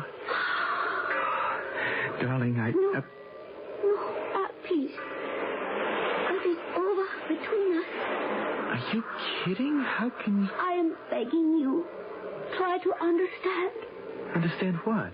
About us. Oh, I thought I did. I thought we knew just where we were going. So did I. But it has been a long time. You know why? I wrote you. My father died, and there were things I had to do. And my father died. And I found out there were things I had to do. What does that mean? I could never explain. It is why I didn't write. Well, now I'm here in the flesh. Can't you tell me? It is very hard. I could guess it might be. You're going to be married, as I get it. So there's, another guy. Yes. You know, you might have told me. Saved me a trip halfway around the world. Oh, please. It isn't like that. Isn't like what? I shouldn't have said anything. Forgive me. I am not in a forgiving frame of mind, and you'd better say something. Oh, please. It won't help anything. Or change anything. Maybe not, but don't you think I'm due some kind of explanation? Otherwise, I would never have let Digger set up this meeting. So? Walk with me along the beach, Mac. No, don't hold my hand. Don't touch me. What is this? We're under surveillance? Well, who is it? The FBI? CIA? I believe that we are not alone. That we are watched. That they can see but not hear. So, let me talk. Be my guest. California was one thing. A never land. I was just Nonny. And life was very wonderful. Very simple. It was our life. And we promised each other it would be forever. I know. What I dreamed of. But you see, I had forgotten I had another life. What? I am a princess. Isn't that a little out of date? When I came home to Samoa, I found out it wasn't. Nonny, you're a graduate of UCLA in liberal arts. You can't suddenly come back to a scattering of tin pot little islands and bury yourself in the Middle Ages. Oh, I wish I could be as sure of that as you are. What do you mean? Wash out 1,000 things. Old ties, family history. My personal duty, which I could never explain, cut it all down to taboo. Taboo? What you would call taboo. Are you trying to tell me I'm taboo for you? Yes. Is that the way you feel? It isn't my decision, Mac. Can't you understand? It is a whole way of life. Look, this is the 20th century. It doesn't matter. I can't marry you. Why not? It is not my decision. Well, whose decision is it? Because I am a princess. The village council. Well, now, who in heck are they to interfere? To keep the bloodlines clear. It is their right. What bloodlines? I am Samoan. Nani, I am getting you out of all this. Let's go, right now. I can't. Of course you can. You don't understand. The marriage has been arranged. I am a princess in a family of royalty. I can't let them down. Sure you can. Just let me show you. You can't make it that simple. Oh, can't I? No. Because you don't know what is involved. You've already told me. I can't explain all the centuries of custom and everything behind it. A whole other world. So? You step out of it. I can't. Why? It is why I agreed to see you today. Because I am under a curse. What? If I should marry you or go with you, we would go only to death. Who says? The Camelot has spoken. He has pointed the bone. If we try to be together, we cannot fight the gods. We are condemned. Oh, honey, you believe that nonsense? It is hard for me, back now in this strange world, to know what I believe in. Can't you just believe in me? It is all I ever want to. But... What is it? I don't want to bring you disaster. And without my mother's agreement to us, I would be so afraid. So, let's talk to your mother.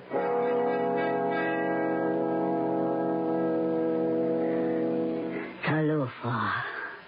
Talofa. Welcome to my home. Thank you. I don't know how to call you. I am the mother of Noelani. That doesn't help me know the form of the dress. Does it matter? We have little to say to each other. I'm sorry to hear that. I want to marry Noelani. She has been promised to another. Doesn't she have any choice? No. I'd challenge that. If you want. It is a gamble. What do you mean? How strong is the desire? How does it meet the wheeling of the stars? Is it accepted by fate? And are you brave enough to face death? Oh, I'm sorry, but you speak in riddles. Noelani is the last of her line. Tueto, to whom she has been promised, is also purebred. They are chosen by the stars, selected by Tane, their great god. If the promise were to be broken, Tane would send Taiaroa, god of the winds, and Pera, the goddess of fire, to haunt you. Are you ready to challenge all our gods? For Noelani? Yes. For Noelani? Or for yourself? No, for her. We love each other, Your Majesty. Nani's happiness lies with me. You are not of our blood. Majesty, princess, mother, whatever I should call you, what are all these ancient prejudices? It's a new world. And blood crosses blood and makes the ties that bind everyone together stronger. We're one world today. I cannot cross my gods. I cannot protect you. Most of all, I cannot protect my daughter. The Camelot has pointed the bone. If you and Noelani should try to find life together, you are doomed. The gods have spoken. Your gods, maybe. Not mine. It looks as though we'll just have to find out which is stronger.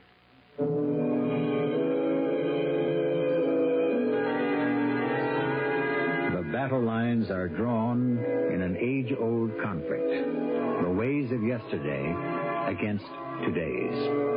It can happen in any society, and we have our ethnic divisions in every major city and half the towns across the continent.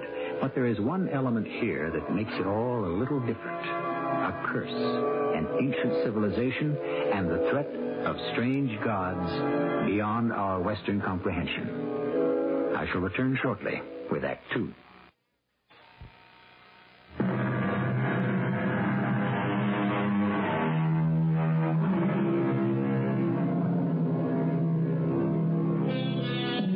It was Alfred Lord Tennyson who wrote, "'Tis better to have loved and lost than never to have loved at all."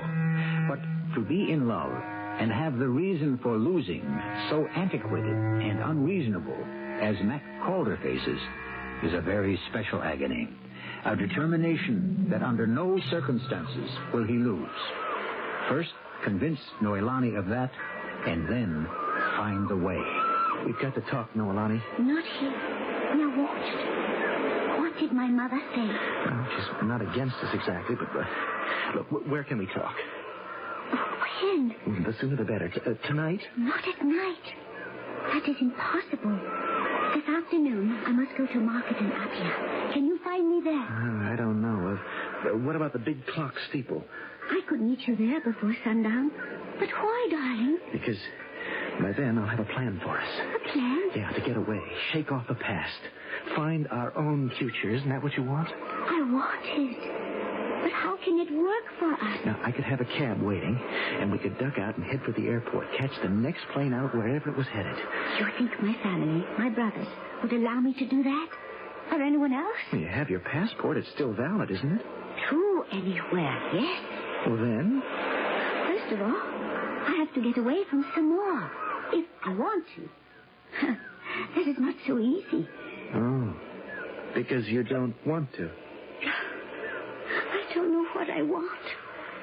Oh, to be with you, yes. But not to destroy you. Honey, let me worry about that. It isn't that simple. I'll make it that way, but can you meet me just before sunrise at Palaga Airport? Right by the golf course, east of Apia. I know, but why? Well, I'll charter a private plane. There'll be no one to stop us there. We'll fly to New Zealand to be married. And take it the way it comes from then on. You would risk that for me. I'm not worried about your brothers or the family. They'll come around once it's happened. Oh, it isn't just the family. You mean all that mumbo-jumbo about the gods? Oh, darling, forget them. Their day has been and gone. They can't touch us. How I want to believe that. You better believe. And promise to meet me at Palaga. May all the gods help us. But yes, I promise.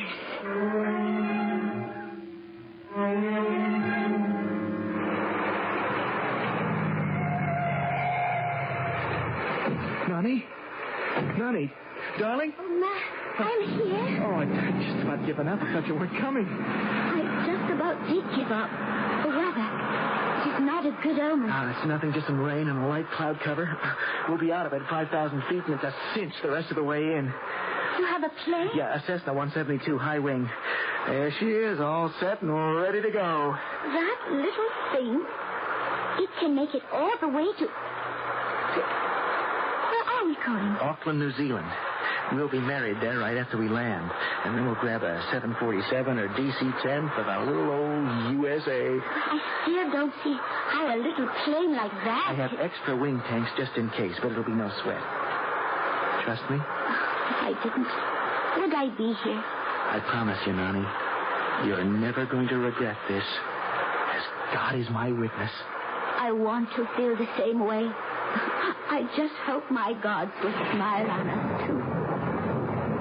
Hey, don't pay attention to the sound effects. We're going to leave all that behind. And head right into the eye of the storm. Nani, forget it. We're walking out tall. You can count on it.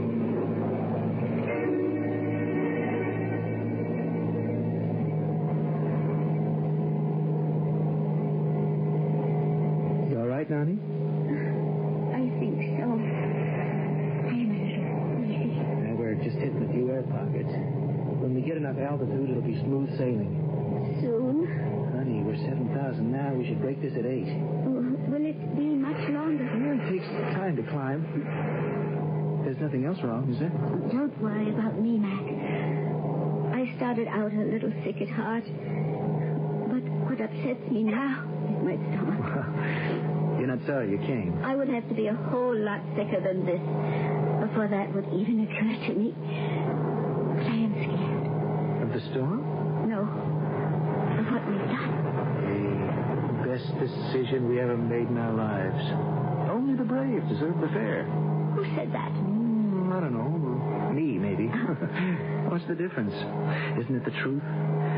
Ah, honey, we got away with it. No, don't say that. Don't wish us bad luck. Look, what does that signify? We're out front now, and no one from your slow old world can catch us now. Hey, we've got it made.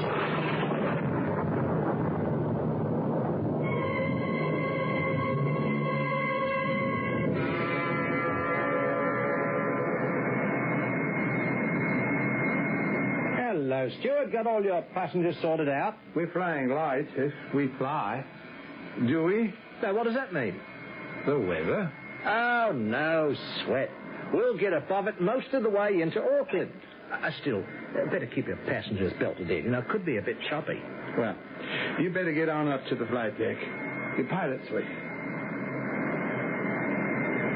That you, Digger? Lieutenant Brown, model co-pilot, reporting to the flight deck, Captain Jameson. Yes, I can do without the Commodore. Everything ship-shape back there?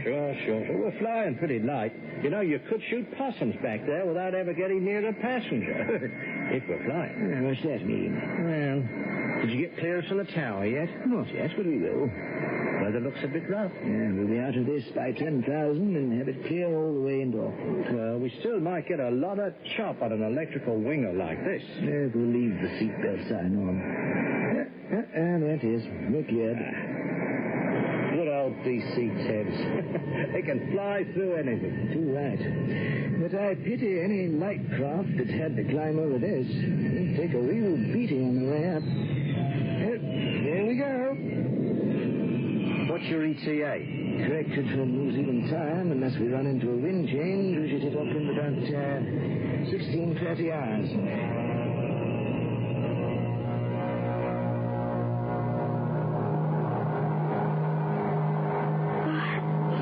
What time is it, Mac? About 1600 hours. What is that in ordinary time? Oh, 4 in the afternoon. It seems so long. What's the matter, Nani? Don't you feel better? Oh, yes. It's nice and smooth now. It seems sort of endless. Just clouds and swirls of air. As if we weren't moving at all. You know what I mean? Sort of, perhaps. It's also mysterious, changing. How do you know where you're going? I got the trusty old ADF. ADF? Automatic direction finder. And without that, we could really be in the soup. Well, which is it, Mac? Which that dial there. See? Oh, yeah. Tells our heading exactly. As soon as we get close enough to New Zealand, we can lock on by radio and ride the needle straight in like getting tucked into bed. As simple as that? As simple as that. Unless anything went wrong. And then? Oh, we don't think of that. Why should it go wrong? I can think of so many reasons. Hey, forget it. We're out of your old world of vengeful gods, princes, and all alone. This is the 20th century. They don't exist. All we need is a simple little old computer, and we're home free. What's that? Oh, it's a little early, but I'm just trying to pick up Auckland Radio Center, get a fix at just where we are. That's funny. It should be within their range by now. There's something wrong, isn't there? What could be wrong? We're lost, Mac. Tell me the truth. Are we? Of course not. I must have the wrong frequency. Hold it, Monty, till I can make contact.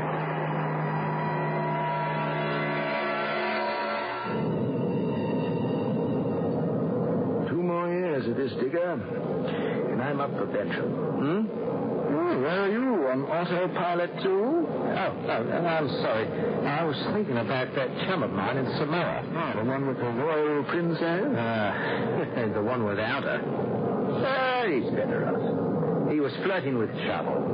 Now, what were you saying? Nothing much. I was just thinking in 2 more years, I can duck out of the old NZ Airlines and take it easy. Oh, not you, Barry. You dry up on the beach. Oh, I don't know. I've got my sailboat.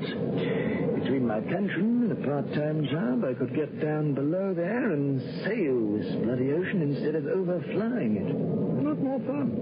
Lot more fun than flying? These big crates, flying boxcars all done by computer, cut and dried, hiking a DC-10. Not much thrill to it. This is Auckland Radio Center to TE770Y.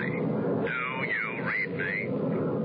TE770Y, I read you. What is your position? What ocean ship we just passed, Digger?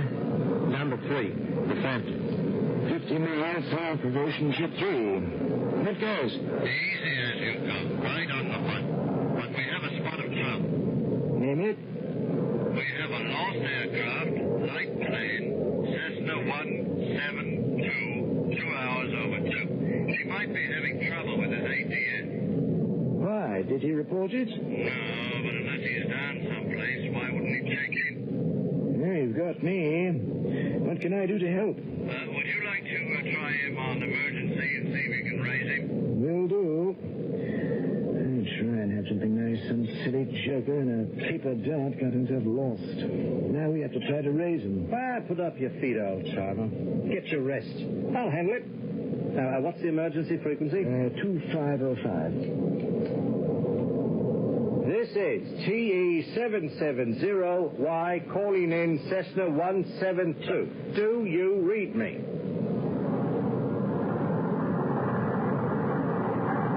This is TE770Y calling in Cessna 172. Do you read? Yeah, looks like the cupboard is bare, Mother Hubbard. If he's in our area, any chance of a visual? No joy from me. You see anything? No, negative. We're at 33,000. He must be under 10. Who could see it? 2 hours overdue, and he isn't hollering Mayday on the emergency radio. Doesn't look good. That front that went barreling through below us, he could have gotten caught up in that. And ditched. It was a rum go for a while. You better stay on the pipe for a while. Take a chance we can raise him, but 2 hours overdue all in all. I'd say the poor guy might have bought it.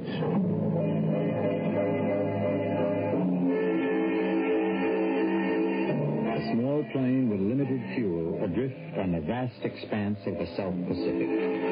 That ocean with a deceptive name, where storms and tornadoes and cyclones and wild disturbances sweep the blue waters and mount in weather towers to shock the air above. Is an ancient curse to wreak its revenge on 2 young people? I shall return shortly with Act 3.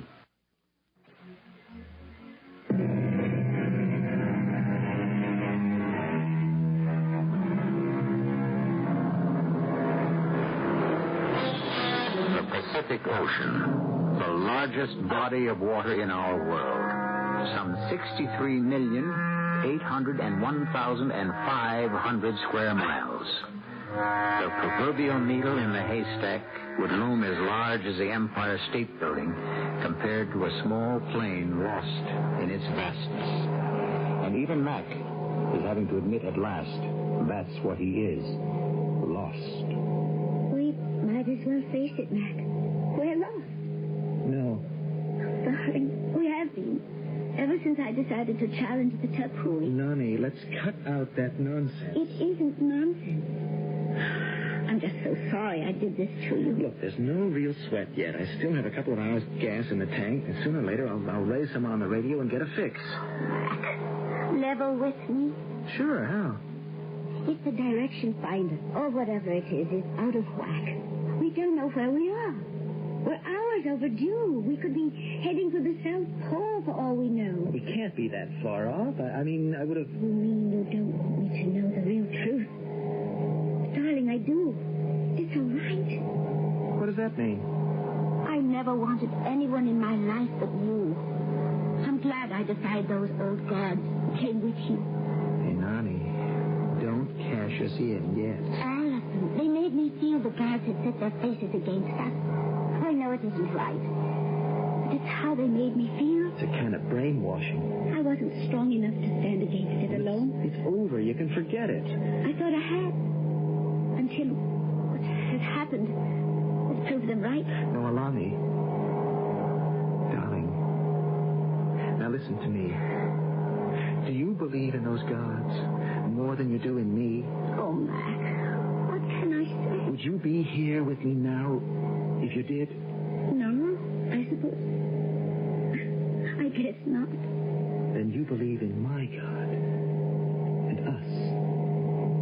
Promise me? What can he do to save us? I don't know.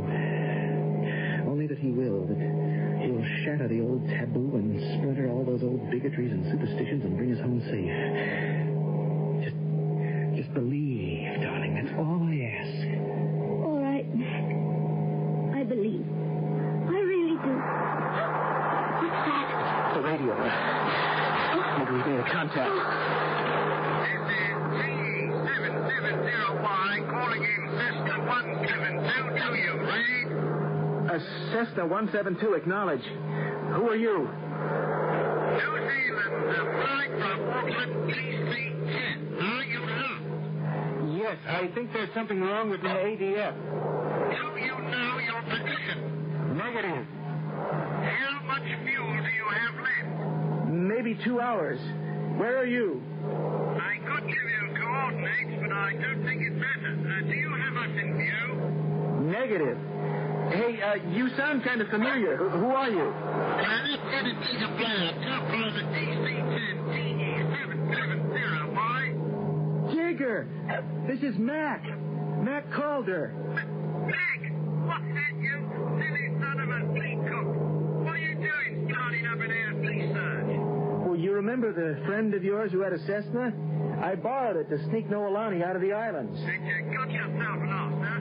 Yeah, Nani blames it on Tarofa and all his other old gods. I kept telling you we had a few guys on our side, too. Now you came through. Okay, for our side. Now, next thing. How do we put you home? Never sell a New Zealander short. I know you'll figure out some way, Copper.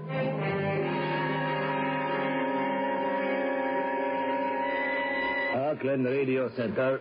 Captain Barrett in TE770Y.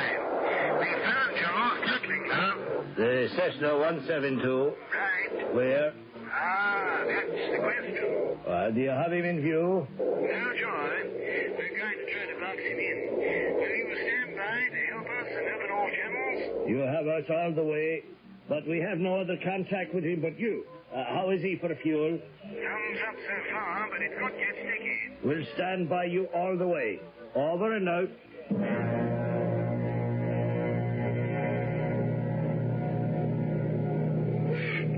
You were talking to someone you knew. Sure. Digger Brown. How could he reach us?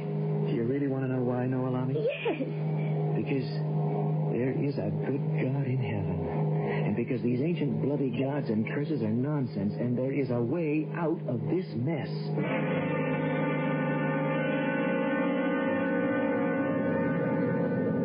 Okay, Hotshot, I bow to youth. How are we going to locate this fly speck? Well, we can guess by his fuel consumption he can't be too far south of us. But we don't know what heading he's been flying on. So we've got to find out if he's right or left of us. How can we mark his longitude? By the sun. How? Permission to take over, Captain? Yeah, be my guest. My problem was I didn't retire soon enough.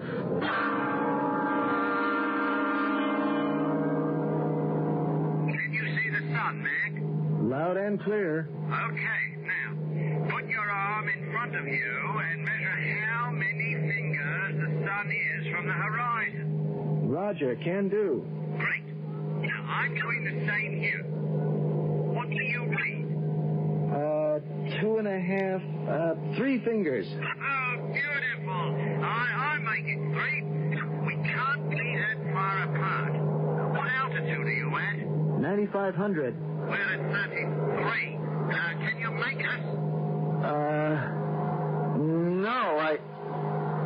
No, nothing. We'll try to blow a contrail. Keep looking, and we're coming down to your level. Be right back.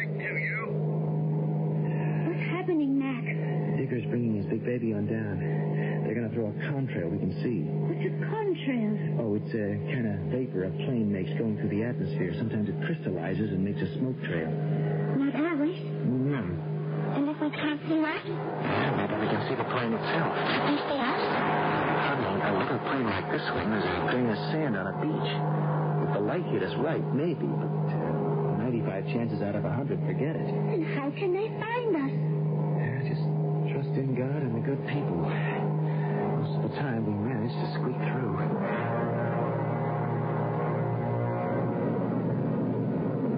What's our altitude? 12,000 and dropping. So there's the sun. Yeah.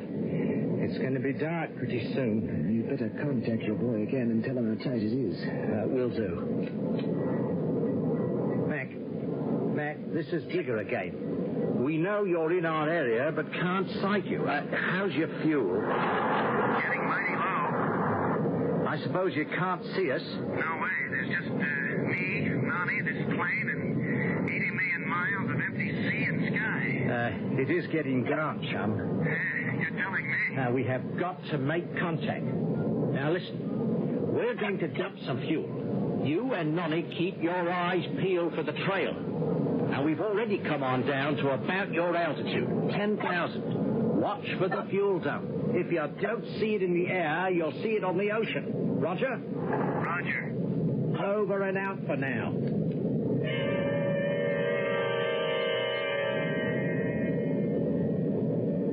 He didn't sight the fuel dump? No.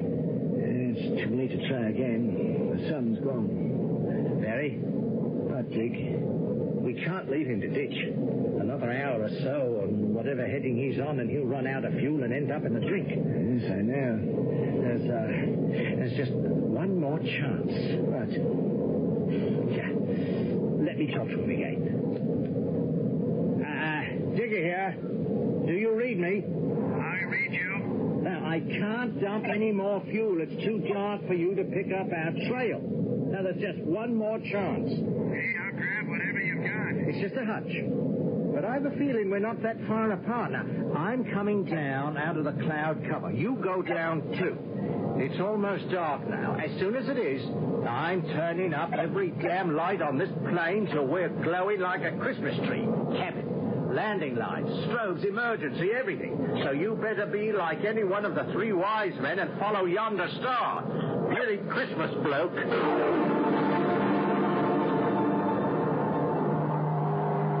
I don't see anything. It's so dark. Do you, Mac? No. Oh, don't we have any lights?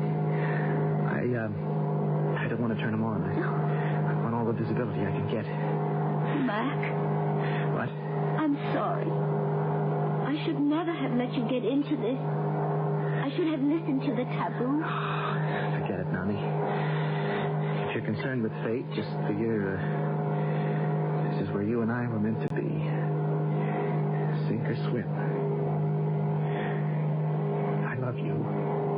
I love you. In sickness or health. Till death do us join. What? Join. Nothing will ever part us. You really believe that? Yeah, with all my heart. Oh, what the... Oh, Jelly! Oh, look! Merry Christmas! Did you ever see a more beautiful tree? Oh, Mac! Tally ho! Tally ho, Digger and Barry, you gorgeous beauties! I have you in view! Then don't lose us. Don't worry. We're throttling now, bleeding down as far as we can to match your cruising speed, but don't you lose us. Just stay at my tail, and I'll ride you home safe. Do we have enough gas to make it, Mac? With our luck, we just plain gotta have. Honey, God's been on our side all the way.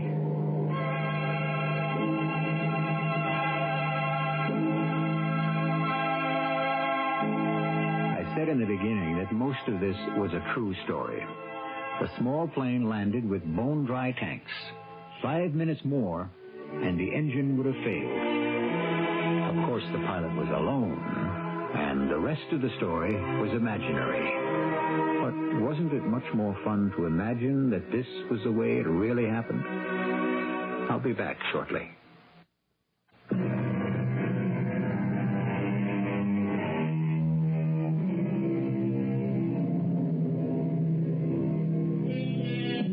Our story was an interesting experiment in the telling of tales. So often, from the headlines, I read a fascinating story that should make an evening on Mystery Theater, except that life, or truth, though it can be stranger than fiction, doesn't quite fill out an evening with incident enough to keep you listening. So, if we borrow a little fiction sometimes to pique your interest, do you mind? Our cast included Russell Horton, Evie Juster, and Earl Hammond. The entire production was under the direction of Hyman Brown. And now, a preview of our next tale. I'm sure General Pepperell was very proud of you. And good night to you, Cousin Elbridge, President of Frosh University. And sleep well, Cousin Josiah. And you... Is that whistling again? I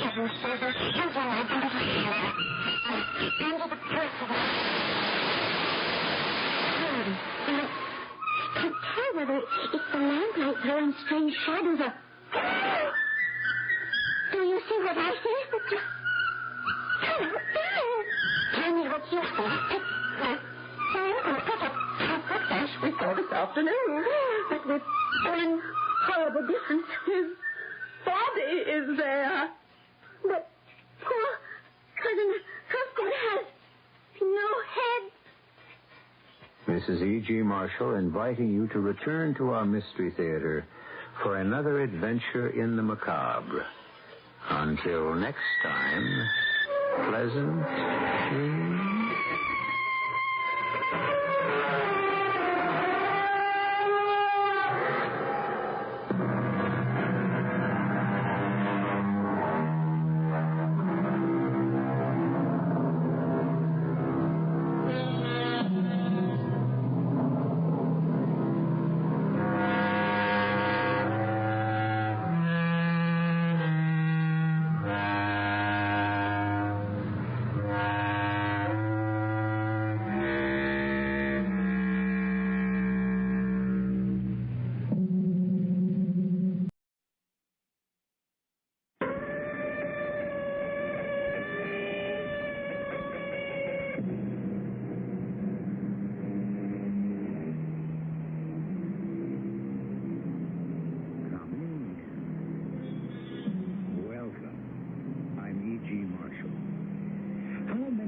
Have at one time or another said, boy, if I had to do it all over again. Or, gee, I wish I were so-and-so. Or, if I had the breaks he or she had, I'd have done much more with my life. Today, we explore just such a possibility. A man who had a second chance, but, unfortunately, only one memory. A man who was two people and almost died twice. Charlie, don't you know me? I'm afraid I don't. It's only 2 years. Have I changed that much? 2 years? Since what? But don't you remember me? Mary. I couldn't have met you 2 years ago. But you did. I wasn't born 2 years ago. That's why.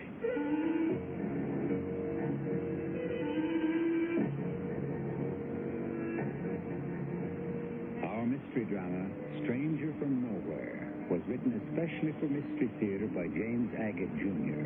and stars Paul Hecht.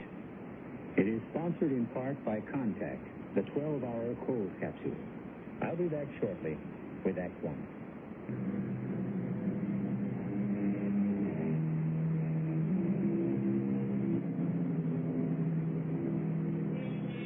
We're in Texas, USA. I don't have to tell you one of the reasons for its fame. I shan't name names or actual sites, but the reason is space. One of the main space centers of the country is there. It is also where you'll find geneticists, scientists, and the newest electronic gear listening to space out there for whatever or whoever is out there. More I can't say because I think Uncle Sam is still a little sensitive about the strange case of Charlie Robinson. It's symbolic, really, the way Mary came into my life on a merry-go-round. It was late Saturday night. I'd spent all day at the carnival watching the people with their children having fun on the rides, the slides, sticky cotton candy all over their faces. Made me wish I was married and had a kid of my own. Then the place emptied, and I got onto the merry-go-round for a last ride. I love riding on these things. Looks like we're the last grown-ups left in the old Tex Carnival. Hi. Hi. What's that? You're riding on a giraffe? Oh, no. This is an ostrich. Doesn't going around like this bring back your childhood? No, I never had one of those.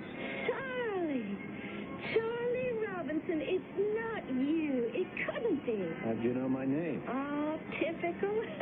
Typical Charlie to be riding a white horse. What do you mean? Always riding off in some strange direction, your banner flying. Look, why don't you explain yourself? Well, I'll try to as soon as this merry-go-round stops. Phew. Hey, that is some unusual power you have. Oh, I thought so, too. All I have to do is say, stop the merry-go-round, I want to get off, and it stops. So, you don't recognize me, Charlie? Haven't a clue. Wish I did. Does the name Mary mean anything to you? Is it yours? Mm-hmm. Has been all my life. Oh, you're embarrassed, aren't you, Charlie? Never thought we'd meet up again, did you? Why did you leave? I am sorry to say this, but I don't know you at all. In 2 years, have I changed that much? 2 years? Since what? Well, that's when we met 2 years ago. It's Mary. Oh, don't tell me you don't know me. I couldn't have met you 2 years ago. Well, what do you say? I wasn't born 2 years ago, that's why. Oh, Charlie, stop kidding around. What do you want me to believe? That you're only 2 years old?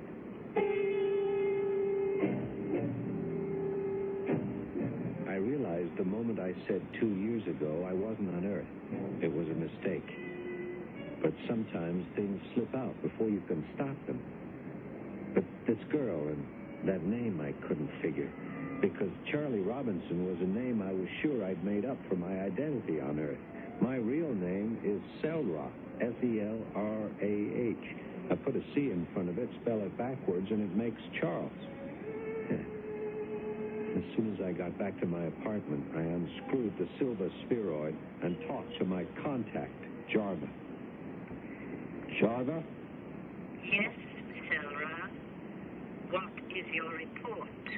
We are ready to take it down. Jarva, I've had an unnerving experience today. What is it? A young lady said she knew me. She called me by my Earth name. What did she want? I don't know. Recognition, acclaim.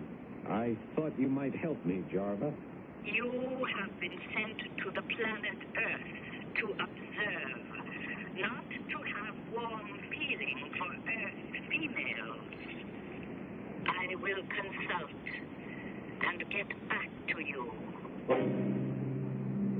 My mother planet has a tie with planet Earth. Millenniums ago, our name was Kill. We learned that on many stars and hominid-inhabited planets in our galaxy, this name was negative. Therefore, 400 Earth years ago, we renamed ourselves Tycho Brahe after the Danish astronomer who discovered Cassiopeia. I was there. Selrah? Yes, Jarva? I'm here, still awaiting instructions. Do you remember the Earth year 1600? 1600 Anno Domini. Very well. You had a meeting in Prague with Johann Kepler and the great astronomer after whom our planet is named. Tycho Brahe, yes? On that occasion, you were 30 Earth years old, the same as you are today, and you made yourself into an expert astronomer.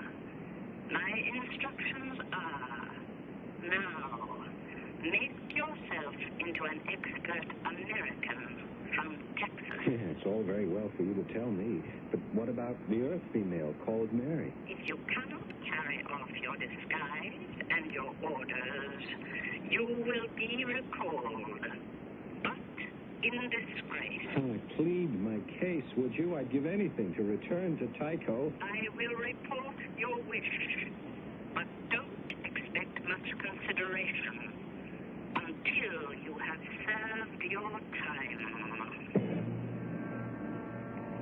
At night, I look out of my window, up at the stars, and I cry.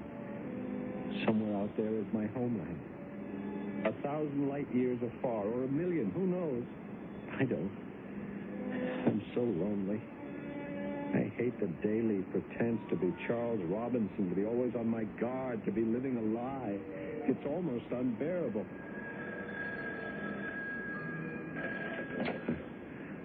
Hello? Tracked you down, didn't I?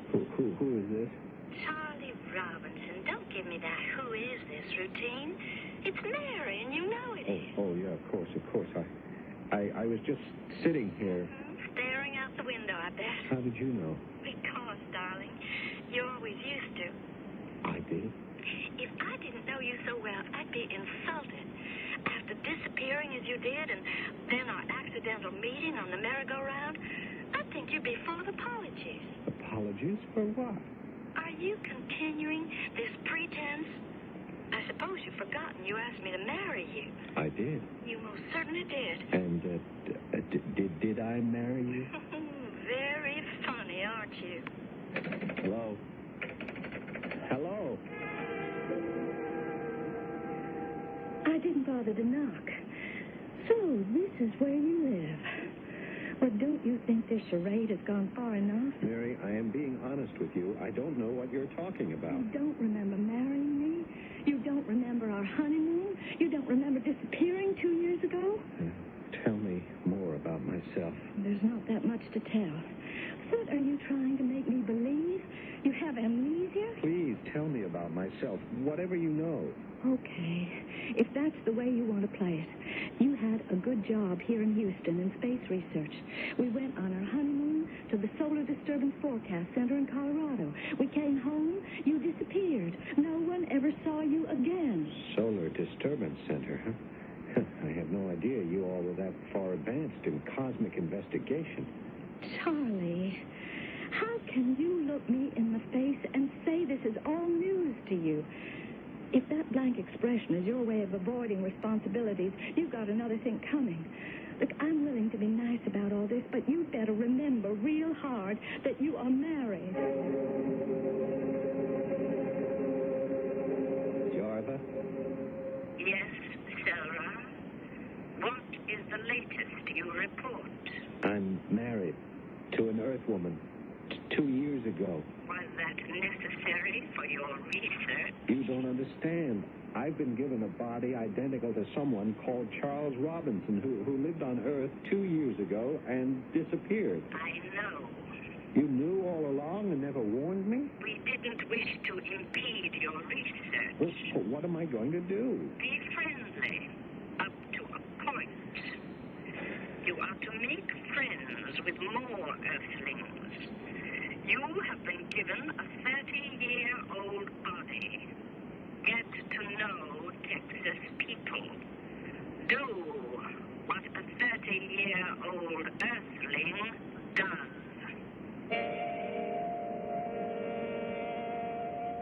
Chronometry is an Earth science to measure time. Clocks and calendars do not exist on Tycho Brahe. By earthly standards, I am thousands of years old. My instructions were to make friends, so I contacted Mary and invited her for drinks to my apartment. I want you back home with me. Mary, besides my physical resemblance, what makes you think I'm your husband? 1,000 things, starting with your name. I told you I made it up. It's a coincidence. Are you in hiding, Charlie? Yes, in a way, I am. Look, I wonder, I just wonder if I could trust you with the truth. Darling, I forgive you. Whatever it was that took you away has brought you back. When you disappeared, disappeared. I used to think it was the shock of your parents dying in that accident the day we came back that took hold of you, and off you went. Mary, my parents died 3,000 Earth years ago. I wish you wouldn't talk like that. It scares me. If I could prove to you I am not your Charlie Robinson, that I come from another planet in intergalactic space, could you keep that a secret? Another planet? Oh, sure. Sure I could. All right. Now, what do you see in that bookcase on the top shelf? Well, it's a sort of a silver ball. Right, now, I'll get it down for you. I'm going to open it and put the two halves on the table. Pull up a chair, huh? What is it? It's not silver, is it? It looks sort of iridescent. There. I've unscrewed the two halves of the sphere. Now, lay them side by side, face up. Is it some kind of a magic trick? Maybe I overestimated your intuition. Jarva? Can you hear me? Jarva, are you listening? Jarva, I have a visitor with me. The earthling woman I told you about. Will you speak to her? I don't hear anything. What are you doing, Charlie? I'm communicating with my control on Tycho Brahe. Tycho Brahe? My home, the planet that I come from. Yes, of course. Her name is Jarva, and only I can hear her. But perhaps if you are patient, she'll speak to you. Oh, yes, sure. Now, listen, Charlie. I just remembered I have an appointment at the doctor's. So if you don't mind, I'd better go now. Take care, will you? Everything is going to be all right. Who do you believe? That's the problem. I've no reason to doubt Charlie's sincerity, that he's positive he's come from another planet called Tycho Brahe. Is it his imagination or ours? His ability to communicate with this Jarva, his control. There are too many imponderables at this moment for me to advise you one way or the other, except to say, stay with us until I return shortly with Act 2.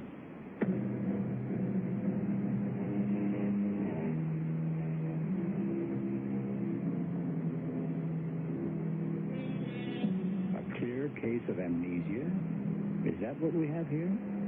Could be. Or is it possible Charles Robinson is a being from another planet, straitjacketed into the body of a human with human memories and speech? Those of you who have made Mystery Theater a listening habit know that could also be. And so thinks Charlie, since my assignment is to observe the Earth species in their native habitat, I'll begin by switching on a television set. Concludes our interview with science fiction writer Joshua Pride, whose last year's bestseller has just come out in paperback. Mr. Pride, have we left out anything we ought to mention? Nothing really, except if you don't mind, since I'm here to plug my book, I'd like to mention again the name of my novel is Tycho's World. What did he say? Certainly. Tycho's World. Remember, folks. Which takes us to a planet of non-mortals who are eons advanced in their civilization. Thank you. Our program is Other Worlds.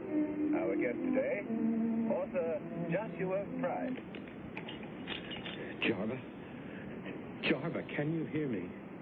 Yes, Sarah. This is Jarva. Why do you call me?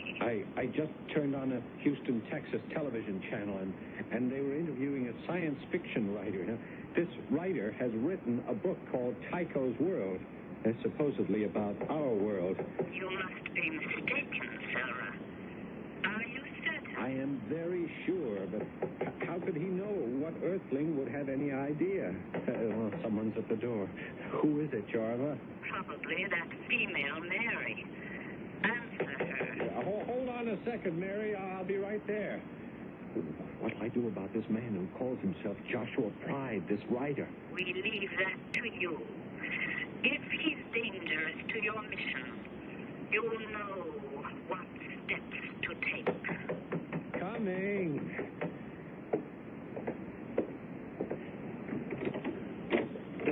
Oh, I'm awfully sorry. I was watching television. I didn't hear you. I was beginning to get worried. Can I come in? Sure, why not? Why are you here, Mary? I've come to apologize. For what? For running out on you the other day. Remember? You were going to communicate with your control in another world. I got scared. I thought you were crazy. And what do you think now?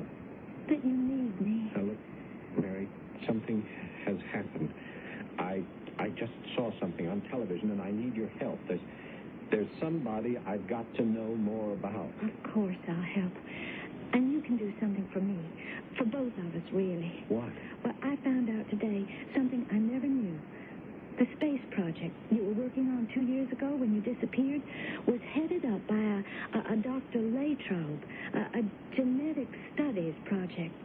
Do you remember him, Charlie? No, I don't. What are you getting at? Well, he never knew we were married. He called me today. He would like me to bring you to see him. Mary, I am not that Charles Robinson. He says he worked with you. I think maybe he could help straighten things out. Oh, all right. I'll see him. But I want you to do something for me first. Anything, darling. There's a science fiction writer called Joshua Pride. I just saw him interviewed. Joshua Pride? Oh, of course. I took a creative writing class with him last year. He lives here in Houston. I want to meet him. It's very important. I'll do my best. Last year, I thought I'd like to do more than just a 9-to-5 secretarial job. So I took your writing course. You showed a great deal of promise. Have you kept up your writing? Well, I tried to. But that's not why I'm here. See, Charlie, my husband, he showed up the other day, but he's different. He's not the same as I remember him, Mr. Pride. Uh-huh. For one thing, he must have injured himself because there's this long scar in the middle of his forehead, and he talks crazy. He says he doesn't remember me at all, that he wasn't even on Earth 2 years ago, that he's from somewhere else, another planet. Do you know why he wants to see me? He didn't say. It would be a big favor to me if you would come. Well, I don't know, Mary. Let me think it over, and I'll get back to you. You mean you won't? Well, I mean, I have certain obligations to myself, others. If your husband is suffering from certain delusions, how could I blindly go ahead and meet him alone, as you say? Well, I'll think about it. When Mary told me Joshua Pride was reluctant to meet with me, I knew something was wrong. He was either afraid for some reason, or he, too, was from my planet, Tycho. I consulted my control. Speak, Sarah. This so-called science fiction writer has not yet agreed to see me. Why do you say so-called? Because I am not sure he is what he claims to be. He could be from the far side of our planet because he's unlike us. I saw his face clearly on television, and he has no third eye, or even the slightest scar of its removal. That means nothing. He could have had a better plastic surgeon than the one who removed your third eye. Why is he hesitating to meet me? Sarah, we have told you to deal with the problem. Don't get in touch again until you have.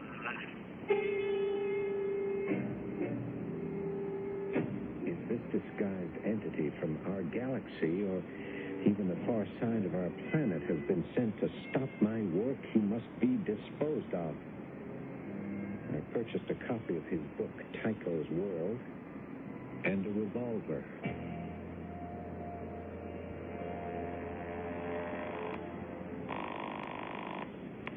Hello? Mary Robinson? Mr. Pride? Is that you? Yes, it is. Look, I've given a good deal of thought to your situation, but I'm afraid I can't help.